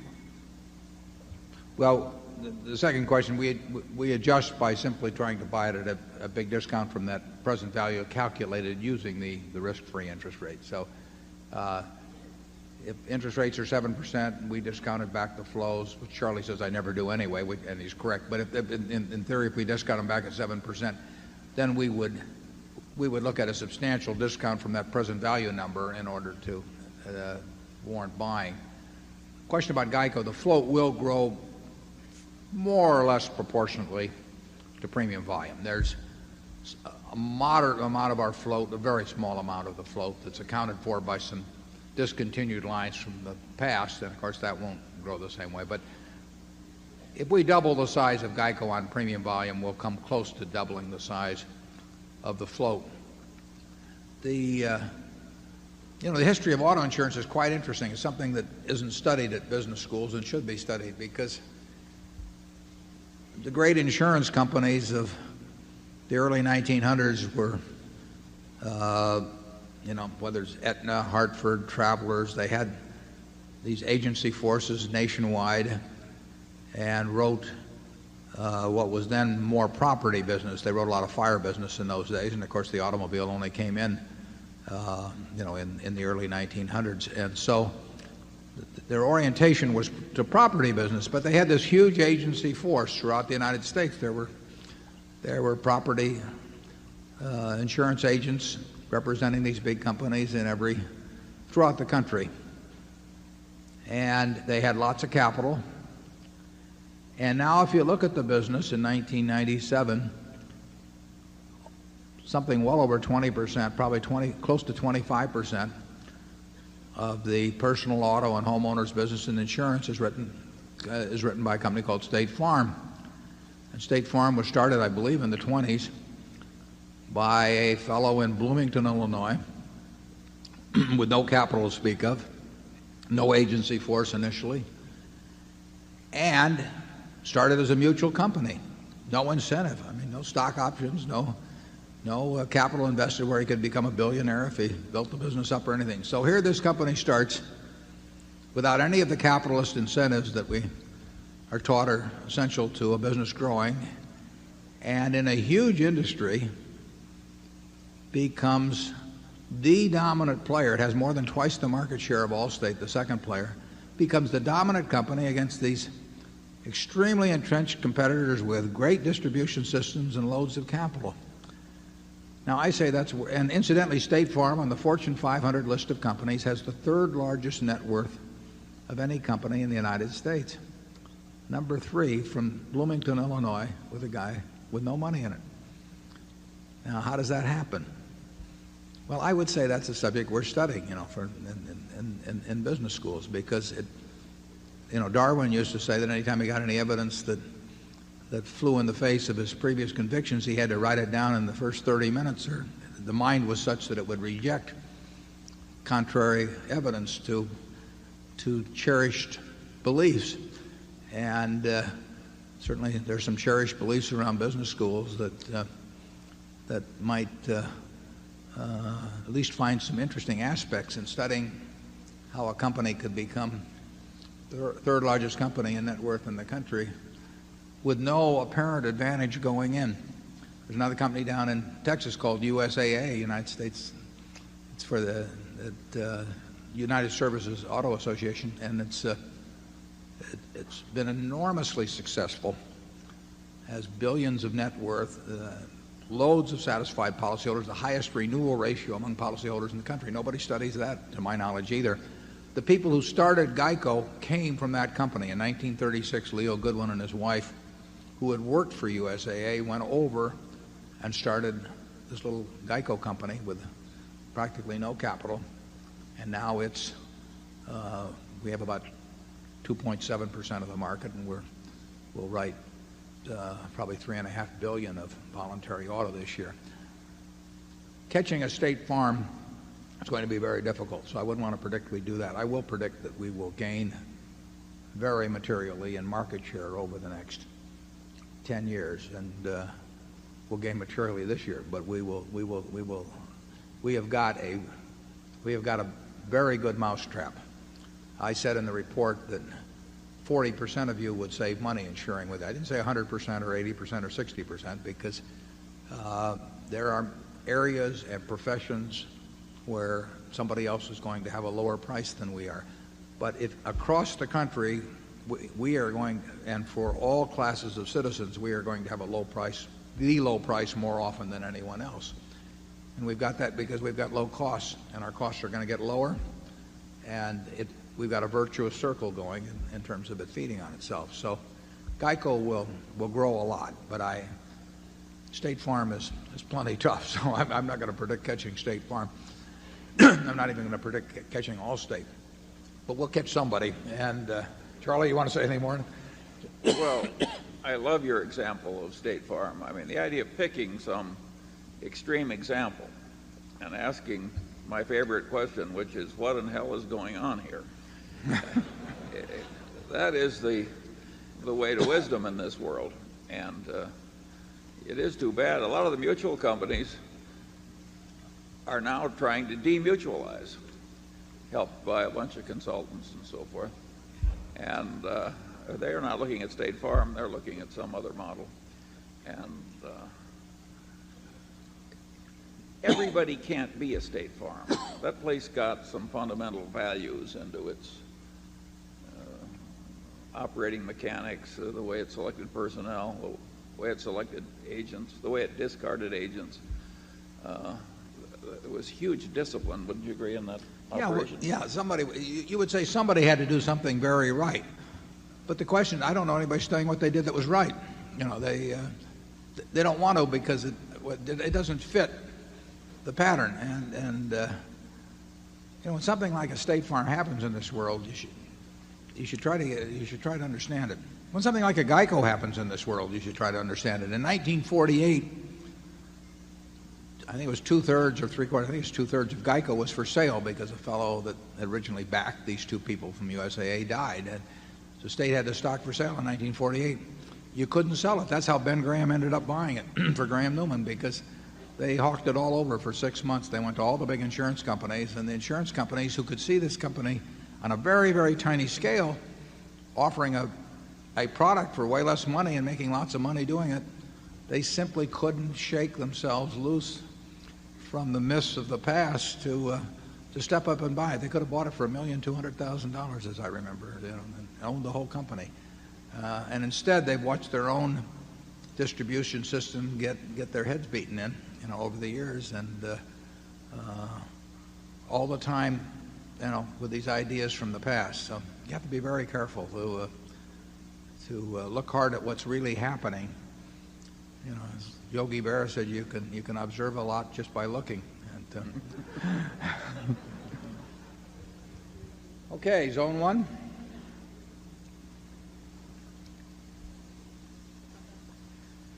I'm Everett Puri from Atlanta, Georgia, and I wanted to ask you if you could comment on the matter of intrinsic value as it applies to some of the inevitables, given that the overpayment risk now is high and the share repurchases that are going on there. Yeah, well, we won't stick a price on them. We tell you that they are absolutely wonderful businesses run by sensational people, and that they are selling at prices that are higher than they've sold at most of the time. But they may well be worth it, and worth a lot more even in terms of present terms, or it may turn out they're a couple of years ahead of themselves. We don't know the answer to that. We know we're very happy owning them. Gillette does not repurchase its shares, or hasn't in any significant quantity for many years. Coke consistently repurchases its shares. We generally like the policy of companies that have really wonderful businesses repurchasing their shares. There aren't that many super businesses in the world, and the idea of owning more and more of a company like that over a period of time has an appeal to us, and almost an appeal regardless of price.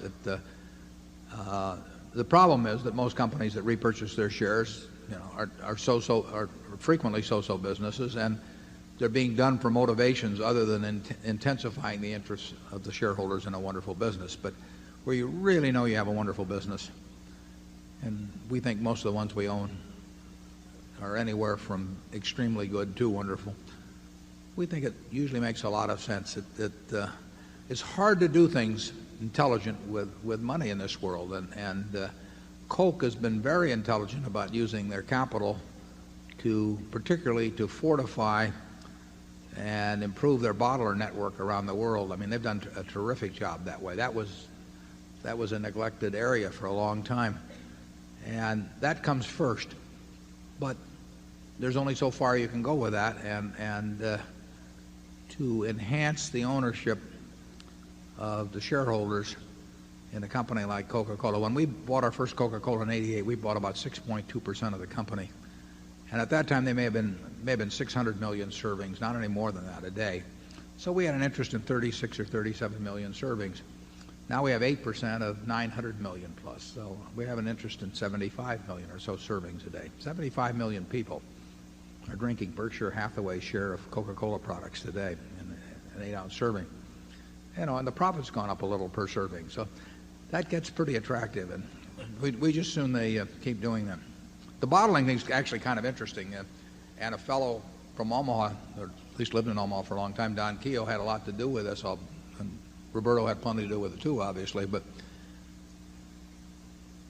Asa Candler, back in the late 1880s, in a series of transactions, I think some of it's a little fuzzy exactly as to the timing of them, but he essentially bought the whole Coca-Cola company for $2,000. And that may be the smartest purchase in the history of the world. And then in 1899, I believe it was, a couple of fellows from Chattanooga came down. And in those days, soft drinks were sold over the counter to people in drugstores primarily. But there was a little bottling going on. There's already was somebody bottling in Mississippi, as I remember. But a couple of fellows came down and they said, you know, bottling's got a future, and you're busy on the fountain side of the business, so why don't you let us develop the bottling system? And I guess Mr. Candler didn't think much of bottling, so he gave them a contract in perpetuity for almost all of the United States. For $1, he sold it to them, and gave them the right to buy Coca-Cola syrup at a fixed price forever. So Asa, who had scored with his $2,000 in a rather big way, managed to write what, it's easy for us to look back at, but it certainly looks like one of the dumbest contracts in history. And of course, as the years went by, and particularly around World War II, when the price of syrup was the primary ingredient in terms of cost in syrup was sugar, and sugar went wild during and after World War I in price, and so here was a guy that in effect had contracted to sell sugar at a fixed price forever. And he'd also given these people perpetual rights and so on. In those days, they sold these sub-rights to bottler contracts, and those were usually the distance that a horse could go in a day and come back. That was sort of the circle that you gave people. And the Coca-Cola Company was faced over the years with the problem of having the bottling system, which soon became the dominant system for distribution of Coke, being subject to a contract where there was no price flexibility and where the contracts ran in perpetuity. And of course, every bottler on his deathbed would call his children and his grandchildren around, and he'd prop himself up and croak out in his last breath, don't let him screw with the bottling contract, and then he'd croak. So the Coca-Cola Company faced this for decades, and they really couldn't do much about that bottling system for a long time. And Roberto and Don Keogh and some other people spent 20 or 25 years getting that rationalized. There were lawsuits back in the 20s and some things. But it was a huge, huge project, but it made an enormous difference over time in the value of the company. And that's what I mean when I talk about intellectual capital, is because you aren't going to get results on that in a day or a week or a month or a year if you set out to get that all rationalized. But they decided that to get the job done, they had to do this. And that took capital, and they used capital to get that job done, but they used capital beyond that to repurchase shares in a big way. And it's been very smart, and I hope they are repurchasing shares probably as we talk, and that's fine with me. Charlie? Well, I do think Coca-Cola Company is one of the most interesting cases in the history of business, and it ought to be way more studied than it is. And there's just lesson after lesson after lesson in the history of the Coca-Cola Company. And but it's too long a story for today. Section 2. Jolene Crowley from San Diego. And I want to say I feel very lucky to be here today, as when I tried to buy my first baby Berkshire share last year, my stockbroker, who's a value investing devotee, tried to talk me out of it, telling me that it was overvalued. So I feel lucky to be here. I've recently also discovered Wesco stock, and I'd like you to explain to me the ownership and management relationships between Berkshire Hathaway and Wesco, and how you use them together. And since I may not understand the answer to that question, could you just tell me, is it possible that buying Wesco today at about $20 a share is like buying Berkshire Hathaway was 20 years ago? Well, if you could buy Wesco today at $20 a share, you should buy all you can. No, Beg your pardon. $200 a share. 200. Yeah, Charlie is chairman of Wesco, and why don't you talk about it first, Charlie? Wesco is 80% owned by Berkshire, and in terms of operating businesses now, it's got two, and it has an immense percentage of its net worth in marketable securities in its insurance subsidiary. It's a very quiet company, and as the chairman of Wesco, I have always delighted in saying that we have way less human value in the executive staff than Berkshire Hathaway does. It's a what is it Daniel Webster said about Dartmouth? He says, small school, but there are those who love her. Well, Wesco's a small place, and it's there in Berkshire as sort of an historical accident, but the main current of Berkshire is right here in the Berkshire shares. I don't know which one I would rather buy at present prices. I mean, I think you could flip a coin. It does not have dramatically better growth potential just because it happens to sell at $200 a share instead of $38,000 a share than Berkshire. I mean, I think the prospects probably are relatively close between the two.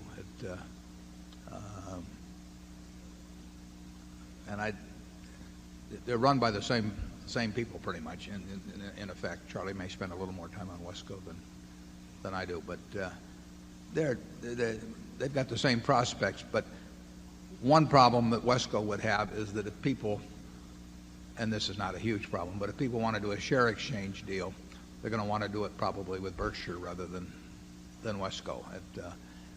Wesco, if we had small acquisitions in fields we knew, Wesco's a logical place to put them unless they happen to be in areas that Berkshire's already in.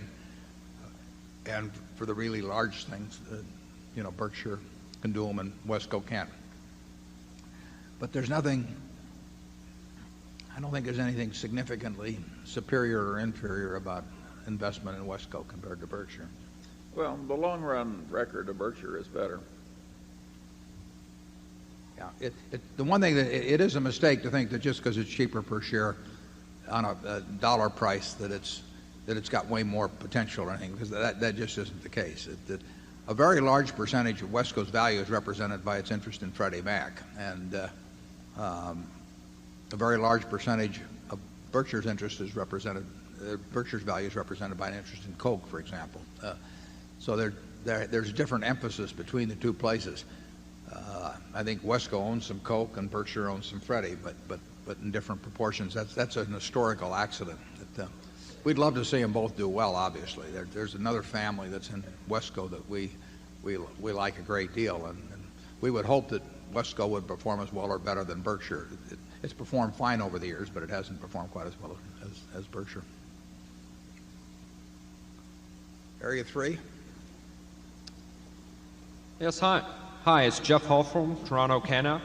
Mr. Buffett and Mr. Munger, you're both a positive influence on all of us and our generations to come. There were a few significant individuals that had helped to guide your way in the beginning.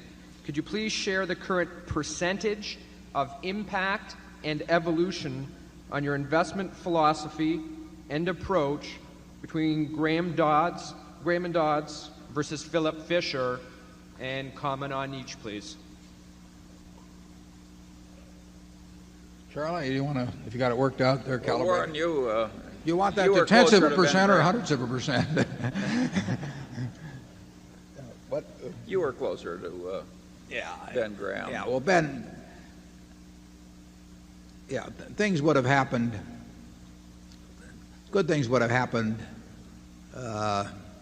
with following either party irrespective of the other. Graham obviously had way more influence on me than Phil. I worked for Ben. I went to school under him. And his, what I call the three basic ideas that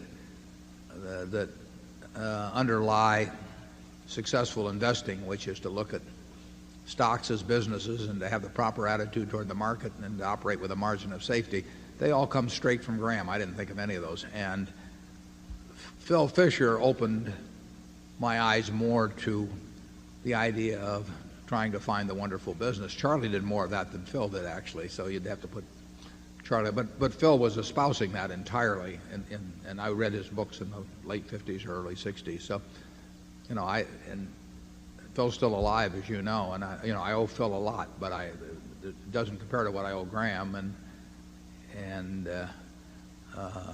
that in no way reflects poorly on Phil. Ben was one of a kind. Sean? Ben Graham was a truly formidable mind, and he also had a clarity in writing. And we've talked over and over again about the power of a few simple ideas thoroughly assimilated, and that happened with Graham's ideas, which came to me indirectly through Warren, but also some directly from Graham. The interesting thing for me is to watch Buffett, the former protege. And by the way, Buffett was the best student Graham had in 30 years of teaching at Columbia. And but what happened, and since I knew both men, was that Buffett became way better than Graham. That is a natural outcome. It's what Newton said. He said, if I've seen a little farther than other men, it's by standing on the shoulder of giants. And so Warren may have stood on Ben's shoulders, but he ended up seeing farther. And no doubt somebody will come along in due course and do a lot better than we have. I enjoyed making money more than Ben. I mean, candidly, with Ben, it really was incidental. At least by the time I knew him, it may have been different when he was younger, but it just didn't. The process didn't. The whole game did not interest him more than a dozen other things may have interested him. With me, I just find it interesting, and therefore, I've spent a way higher percentage of my time thinking about investing and thinking about businesses. I probably thought way more about businesses than Ben ever did. He had other things that interested him. So I've pursued the game quite a bit differently than he did, and therefore measuring the record is really, the two records are not. It's not a proper measurement. I mean, he was doing victory laps while I still thought I was out there running against the whole field. But Graham had some blind spots, partly of sort of an ethical professorial nature. He was looking for things to teach that would work for every man, that any intelligent layman could learn and do well. Well, if that's the limitation of what you're looking for, there'll be a lot of reality you won't go into because it's too hard to figure out and too hard to explain. Buffett, if there was money in it, had no such restriction. Yeah, Ben sort of thought it was cheating if we went out and talked to the management, because he just felt that the person who read his book, living in Pocatello, Idaho, could not go out and meet the management. So he didn't, and we didn't do it. I mean, when I worked for Graham Newman, I don't think I ever visited a management in the 21 months I was there. He wasn't sure whether it'd be useful anyway, but if it was be useful, that meant that his book was not all that was needed, that you had to add something to it. I found it fun to go out and talk about their businesses with people, or to check with competitors or suppliers or customers and all that. But Ben didn't think there was anything wrong with that. He just felt that if he had to do that, then his book was not the complete answer. And he didn't really want to do anything that the reader of his book couldn't do if he was on a desert island, basically with just one line to a broker. But if you stop to think about it, Graham was trying to play the game of Ken the donkey wearing very dark glasses, and Warren, of course, would use the biggest searchlight he could find. We still can't find any donkeys these days. Okay, Area 1.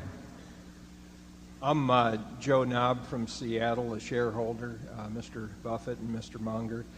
I wonder if you could comment a little bit further on McDonald's, carrying forward your comments of this morning, but more oriented toward how the McDonald's would stack up against the inevitables in international type business, what your vision would be on their growth potential in places like Germany, China, so on and so forth.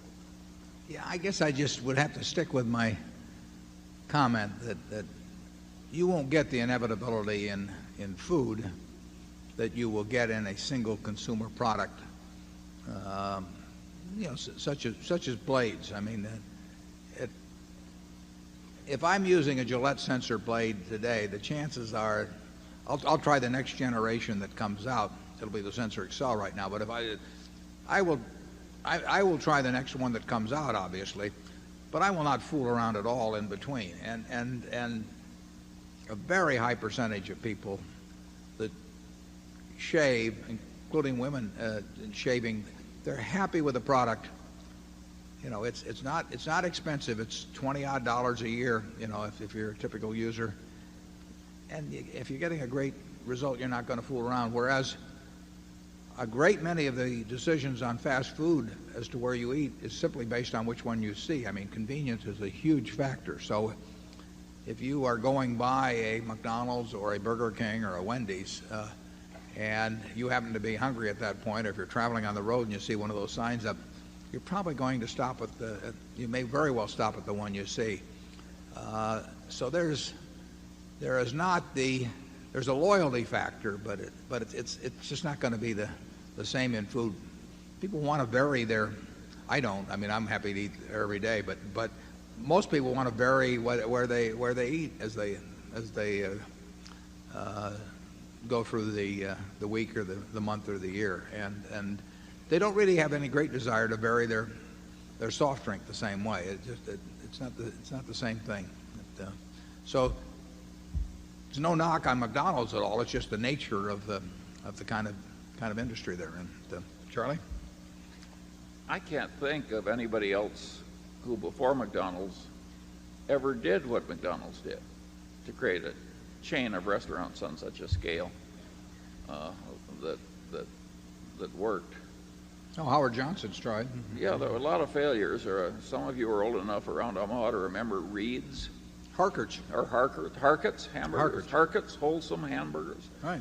Yeah, and they came and they went, those chains. And but it is a much tougher business that McDonald's is in. It's price sensitive too. I mean, obviously. Part of that's comparative. You could spend a lot more money on hamburgers in the course of a year than razor blades. I mean, you can't save that much by changing razor blades. Yeah, the average person will buy 27 in the United States, 27 Sensor Excels a year. You know, that's one every roughly 13 days, and I don't know what the retail price is because they give them free to us as directors, but if they're $1, it's $27. I mean, and it makes a lot of difference. That's what's happening, of course, around the world is people that are using cheap double-edged blades or whatever it is, they keep moving up the comfort scale and the comfort ladder, and Gillette is a direct beneficiary of that. And the difference between having great shaves and very so-so shaves and lots of nicks and scratches and everything is $10 a year or $12 a year. I mean, that's not going to cause many people to change their habits. And incidentally, the sensor for women has just been a huge success. I think they've had more razors go out on that than the same period when the original sensor came out for men. So that's been an enlargement of the market. I would not have guessed that would have worked that well. Before that, all the women just used the disposables or their husband's boyfriend's razor, but thank God they've gotten over that.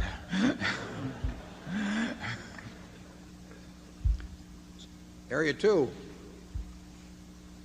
Gentlemen, my name is Ted Downey. I live in Mankato, Minnesota.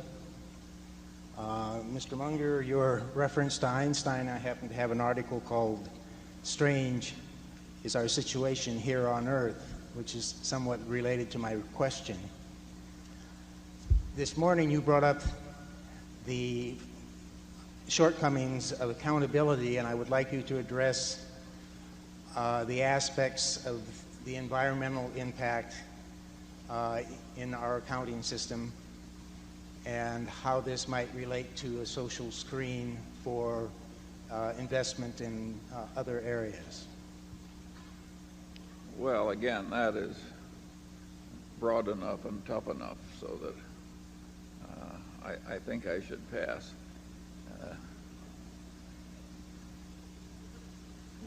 Yeah, I would say the unseen hand, or the invisible hand, does not work perfectly for all aspects of an economy. But in terms of accounting for it, in terms of an individual balance sheet or income account, that would be way beyond me. But there are things that the invisible hand won't do, and therefore that unfettered market-driven economic action will not lead to the best result for society, in my view. I think the market works awfully well in a tremendous number of ways. It produces what people want and increasing quantities, and it's enormously beneficial to have a market-driven society. But a pure market-driven society will do things that will have antisocial consequences. And you certainly need environmental rules. Yeah. The pioneers died like flies because the drinking water was too near the sewage. And one of the glories of the world we live in now is that the sewage systems are so good. And you don't think about it much, but it's dramatically changed our prospects and the general quality of how we live. And there are a lot of other places where you need environmental rules. All that said, some of the environmental stuff has gone way too far, but it's too complicated to try and draw precise lines. Area 3. My name is Gul Asnani. I'm from Allentown, Pennsylvania. I have a question concerning page 4 of the annual report, where you talk about the investments per share, etc. Right. And my question is, how much claim do the operating businesses have on these marketable securities? Yeah, well, that table's a very important table in my view, and we measure our progress to some extent by the figures in both columns of that table, one of which shows the investments per share and the other shows the operating earnings from everything other than investments. And the operating businesses have first claim on anything that relates to their business. I mean, if Seas is going to buy a new plant, which it probably is now, or buy an additional building, I shouldn't say a new plant, that comes first. The business is growing, it'll produce some economies and all that. We do that. We try and do it as intelligently as possible, but that comes first. That doesn't use but a small fraction of the capital. All of those needs don't use but a small fraction of the capital that Berkshire will generate. The investments reside largely in insurance companies because that's where largely the liquid funds are. They have to have capital strength, obviously, because they have huge promises outstanding. But where they reside does not determine who manages them. Lou Simpson manages GEICO's portfolio specifically, but in effect, Charlie and I manage everything else. So where they precisely reside really makes no difference. I mean, they're sitting someplace. They're not for the operating management to use in projects that are far afield from what they're doing. But if they need money in any operating business, we'll have a check there that day. The flight safety, for example, will be a fairly capital-intensive business. I mean, if our project with Boeing goes as we hope it goes, there will be substantial money in there because we will have many more simulators around the world, and we'll be paying our proportional cost of it.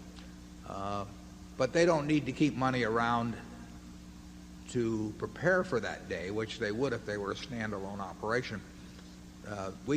Money's fungible. We can deploy it all the time, and whenever anybody needs it, we'll come up with it, but we don't leave it around awaiting the day when some specific operation needs it. Charlie? The odds are very good that the marketable securities will keep going up even as the businesses expand. That's the way the game has worked in the past, and we hope it'll keep going that way. What we are doing is trying to increase the numbers in both columns. We don't have any favoritism for this over that or anything of the sort, but we're looking all the time for things that will help both columns. And we'd be disappointed if 5 or 10 years from now that they both haven't increased significantly. But which column will increase at the greater rate, we don't know. Area 1. Good day. My name is John Zavanovich from Ottawa, Canada, which incidentally has nothing to do with BRK whatsoever. My question more goes back to the discussion of intellectual capital, in particular, perhaps your intellectual reserves. In so speaking of security analysis, the first edition in 1934, Ben Graham talked about the development of the New Era theory and its consequences on the security business. In today's terms, we see a lot of the same words and phrases being repeated by analysts on Wall Street. And with the historical returns on common stocks dating back to the 1800s coming in at about 7%, pair that together with the concept of regression to the mean in statistics, do you not think that we're in a very dangerous period? Well, the answer, we never know. I mean, we in terms of what markets will do, I don't think that the Coca-Cola company is in a dangerous position, in a dangerous era, or Gillette is in a dangerous era, or McDonald's or Wells Fargo or whatever, but or See's Candy, or the businesses we own in their entire, Kirby, whatever it may be. Whether valuations are too high gets back to the question that we talked about earlier. If for businesses in aggregate they keep earning very high returns on equity and interest rates stay where they are, we are not in an overvalued period. If it turns out that these returns are not sustainable or interest rates go higher, we will look back and say this was a high point, but for at least for a while. But we have no notion on that, and we really don't think about it. Basically, because we don't know. Our job is to focus on things that we can know and that make a difference. And if something can't make a difference or we can't know it, we write that one off. So we're looking for the. But Warren, you would expect average returns from stock market index type investing to regress somewhat down. Oh, I don't think what they've been the last few years. I don't think you'll get the investment result from owning the S&P over the next 10 years that you've gotten over the past 10 years. I would, if someone wanted to put some real money on that, they would find a taker with me. That's very unlikely to happen. That's not predicting a crash. It's No, just saying that the guaranteed result from the next 10 years is almost certain to be less than that of the last. It wouldn't surprise. I mean, this is in no way predictive. But I mean, it wouldn't surprise us in the least if stocks average 4% a year, for the next 10 years. That doesn't mean they will, or we don't know the number. But that would not be a surprising outcome, and it wouldn't bother us particularly either. Charlie, what? No. 2. Hello, my name is Larry Widman from Minot, North Dakota. You have both talked today about the shrinking universe of stocks you could purchase, less margin of safety than ever, and a higher opportunity cost. And you've also talked about looking to potentially purchase your great companies that you already have at reasonable prices. And so I wonder if by talking so positively about some of your stocks, in particular Disney, such as in the 95 annual report when you talked about actually telling everyone that you were buying more shares on the open market. And again, at the 97 meeting, at their meeting, when you talked about maybe not selling the shares, those were both opportunities maybe when Disney may have dropped because of such things as increased debt or even people's concerned about the OVIT's compensation package. And I just wonder if that may hurt your ability to buy these great companies at reasonable prices by talking so positively about them, when in fact maybe you could buy them at lower prices when people get irrational. Yeah, you're saying that, which I probably agree with, that if we would say the world is going to hell at Coke or Disney or Gillette, we might be better off in terms of being able to buy more stock.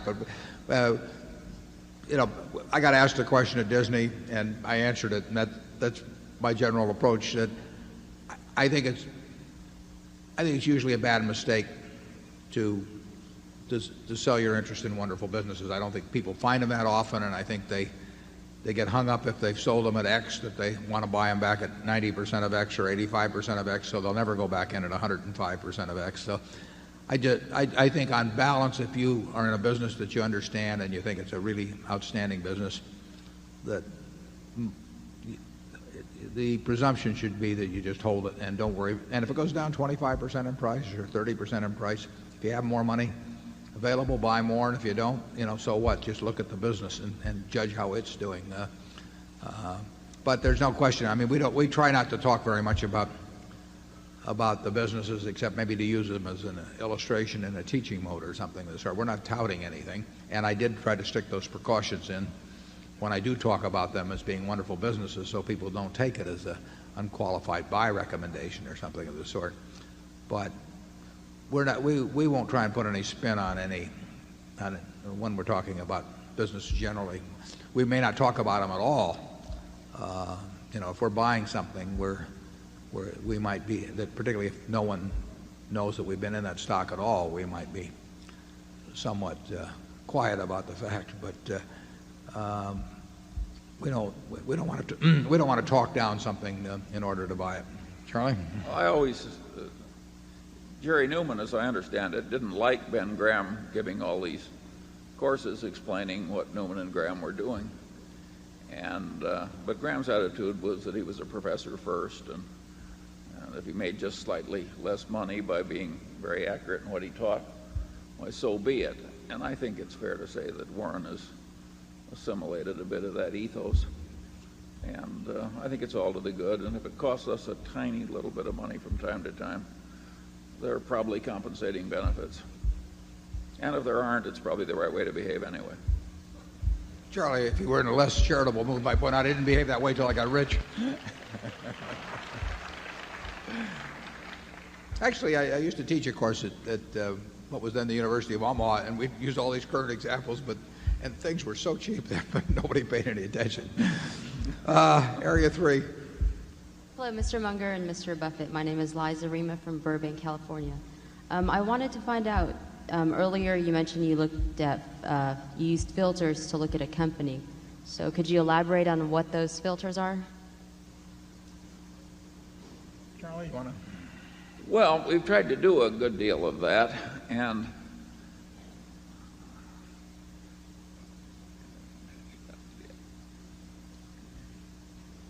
opportunity cost is a huge filter in life. If you've got two suitors who are really eager to have you, and one is way the hell better than the other, you do not have to spend much time with the other. And that's the way we filter stock buying opportunities. Our ideas are so simple, people keep asking us for mysteries when all we have is the most elementary idea. The first filter we probably put it through is whether we think, and we know instantly, I mean, whether it's a business we're going to understand, and whether it's a business that if it passes through that, it's whether a company can have a sustainable edge, and that gets rid of a very significant percentage of the things people. They always want to tell you some story or anything, and I'm sure they regard me and Charlie as very arbitrary in terms of, in the middle of the first sentence saying, well, we appreciate the call, but we're not interested. I mean, they just think if they explain something, and if I get letters on this all the time, and But we really can tell in the middle of the first sentence usually whether those two factors exist. And if we can't understand it, obviously it's not going to have, we can't make a decision as to whether it has a sustainable edge. And if we can't understand it, we very often can come to the conclusion that it's not the kind of business where it will have a sustainable edge. So 98% of the conversations we can end, you know, in the middle of somebody's first sentence, which of course goes over very big with the caller. But and then sometimes, if you're talking about an entire business, we can tell by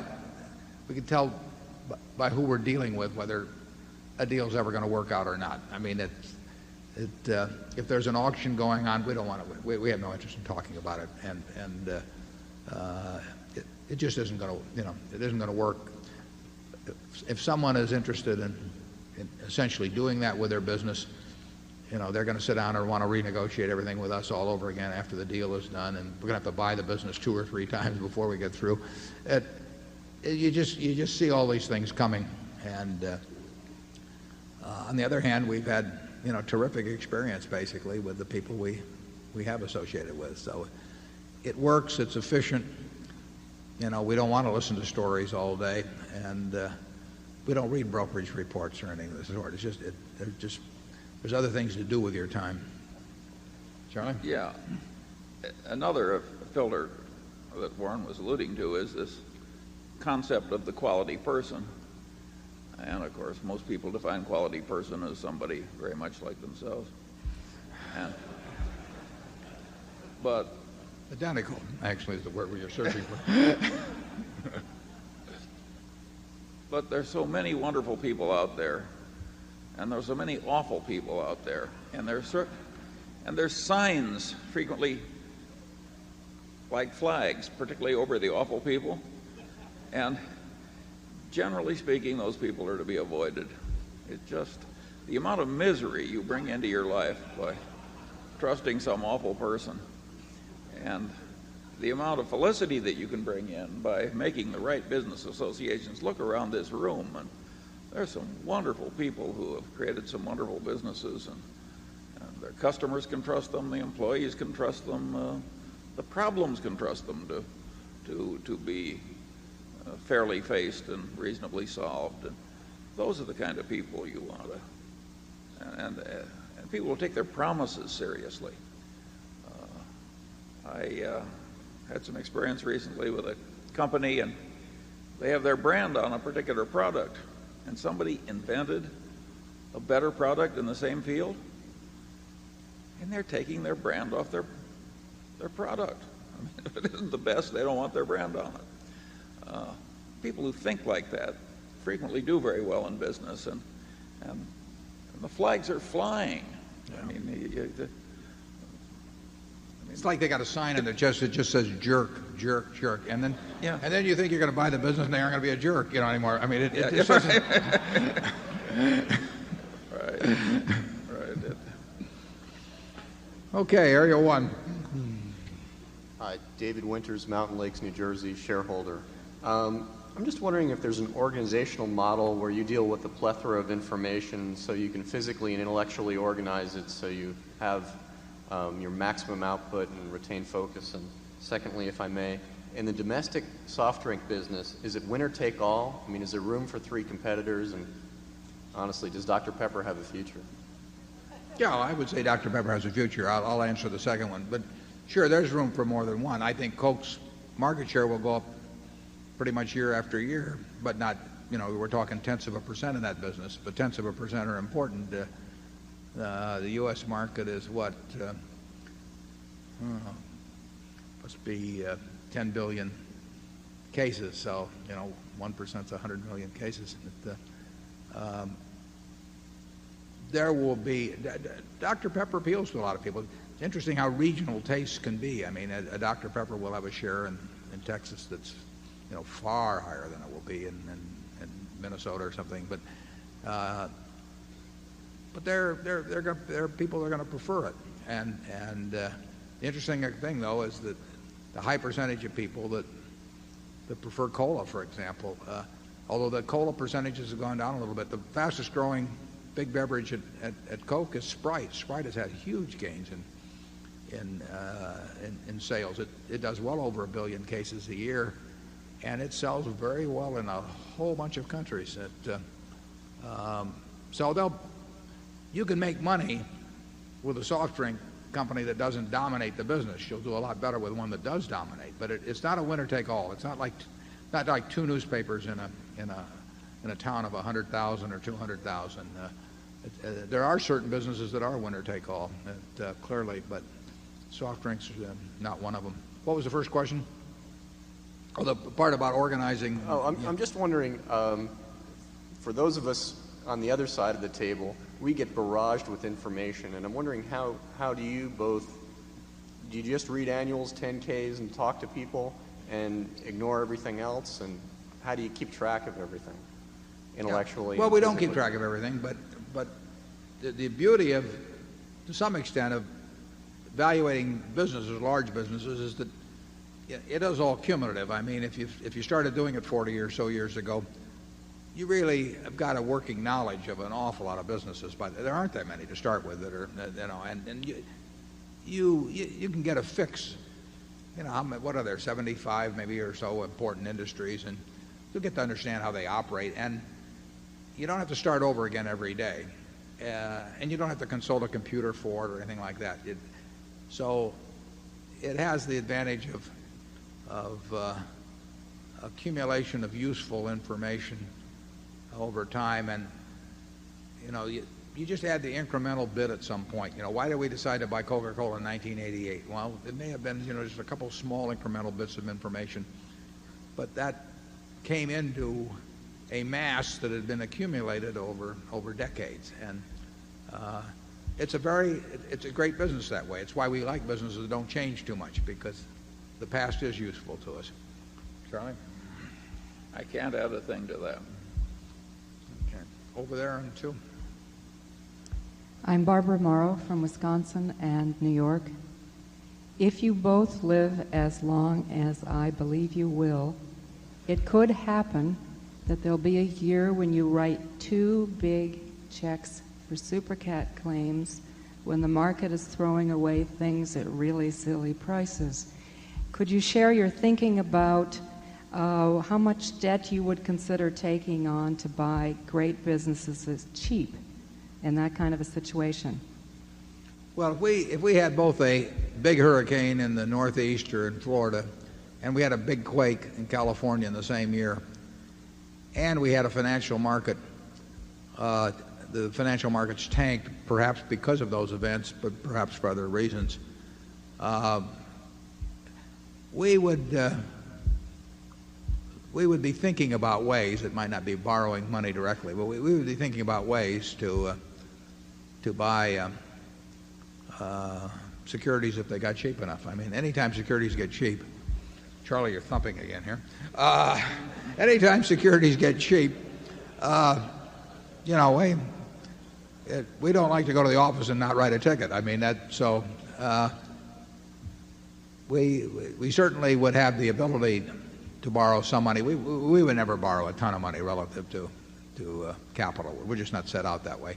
We don't want to disappoint anybody in this world. We don't even want to worry about disappointing anybody in this world. So we're not going to do that. But we have a lot of extra firepower overall, and I would say under almost any conditions that cause securities to get very cheap, we would find a way to buy some of them.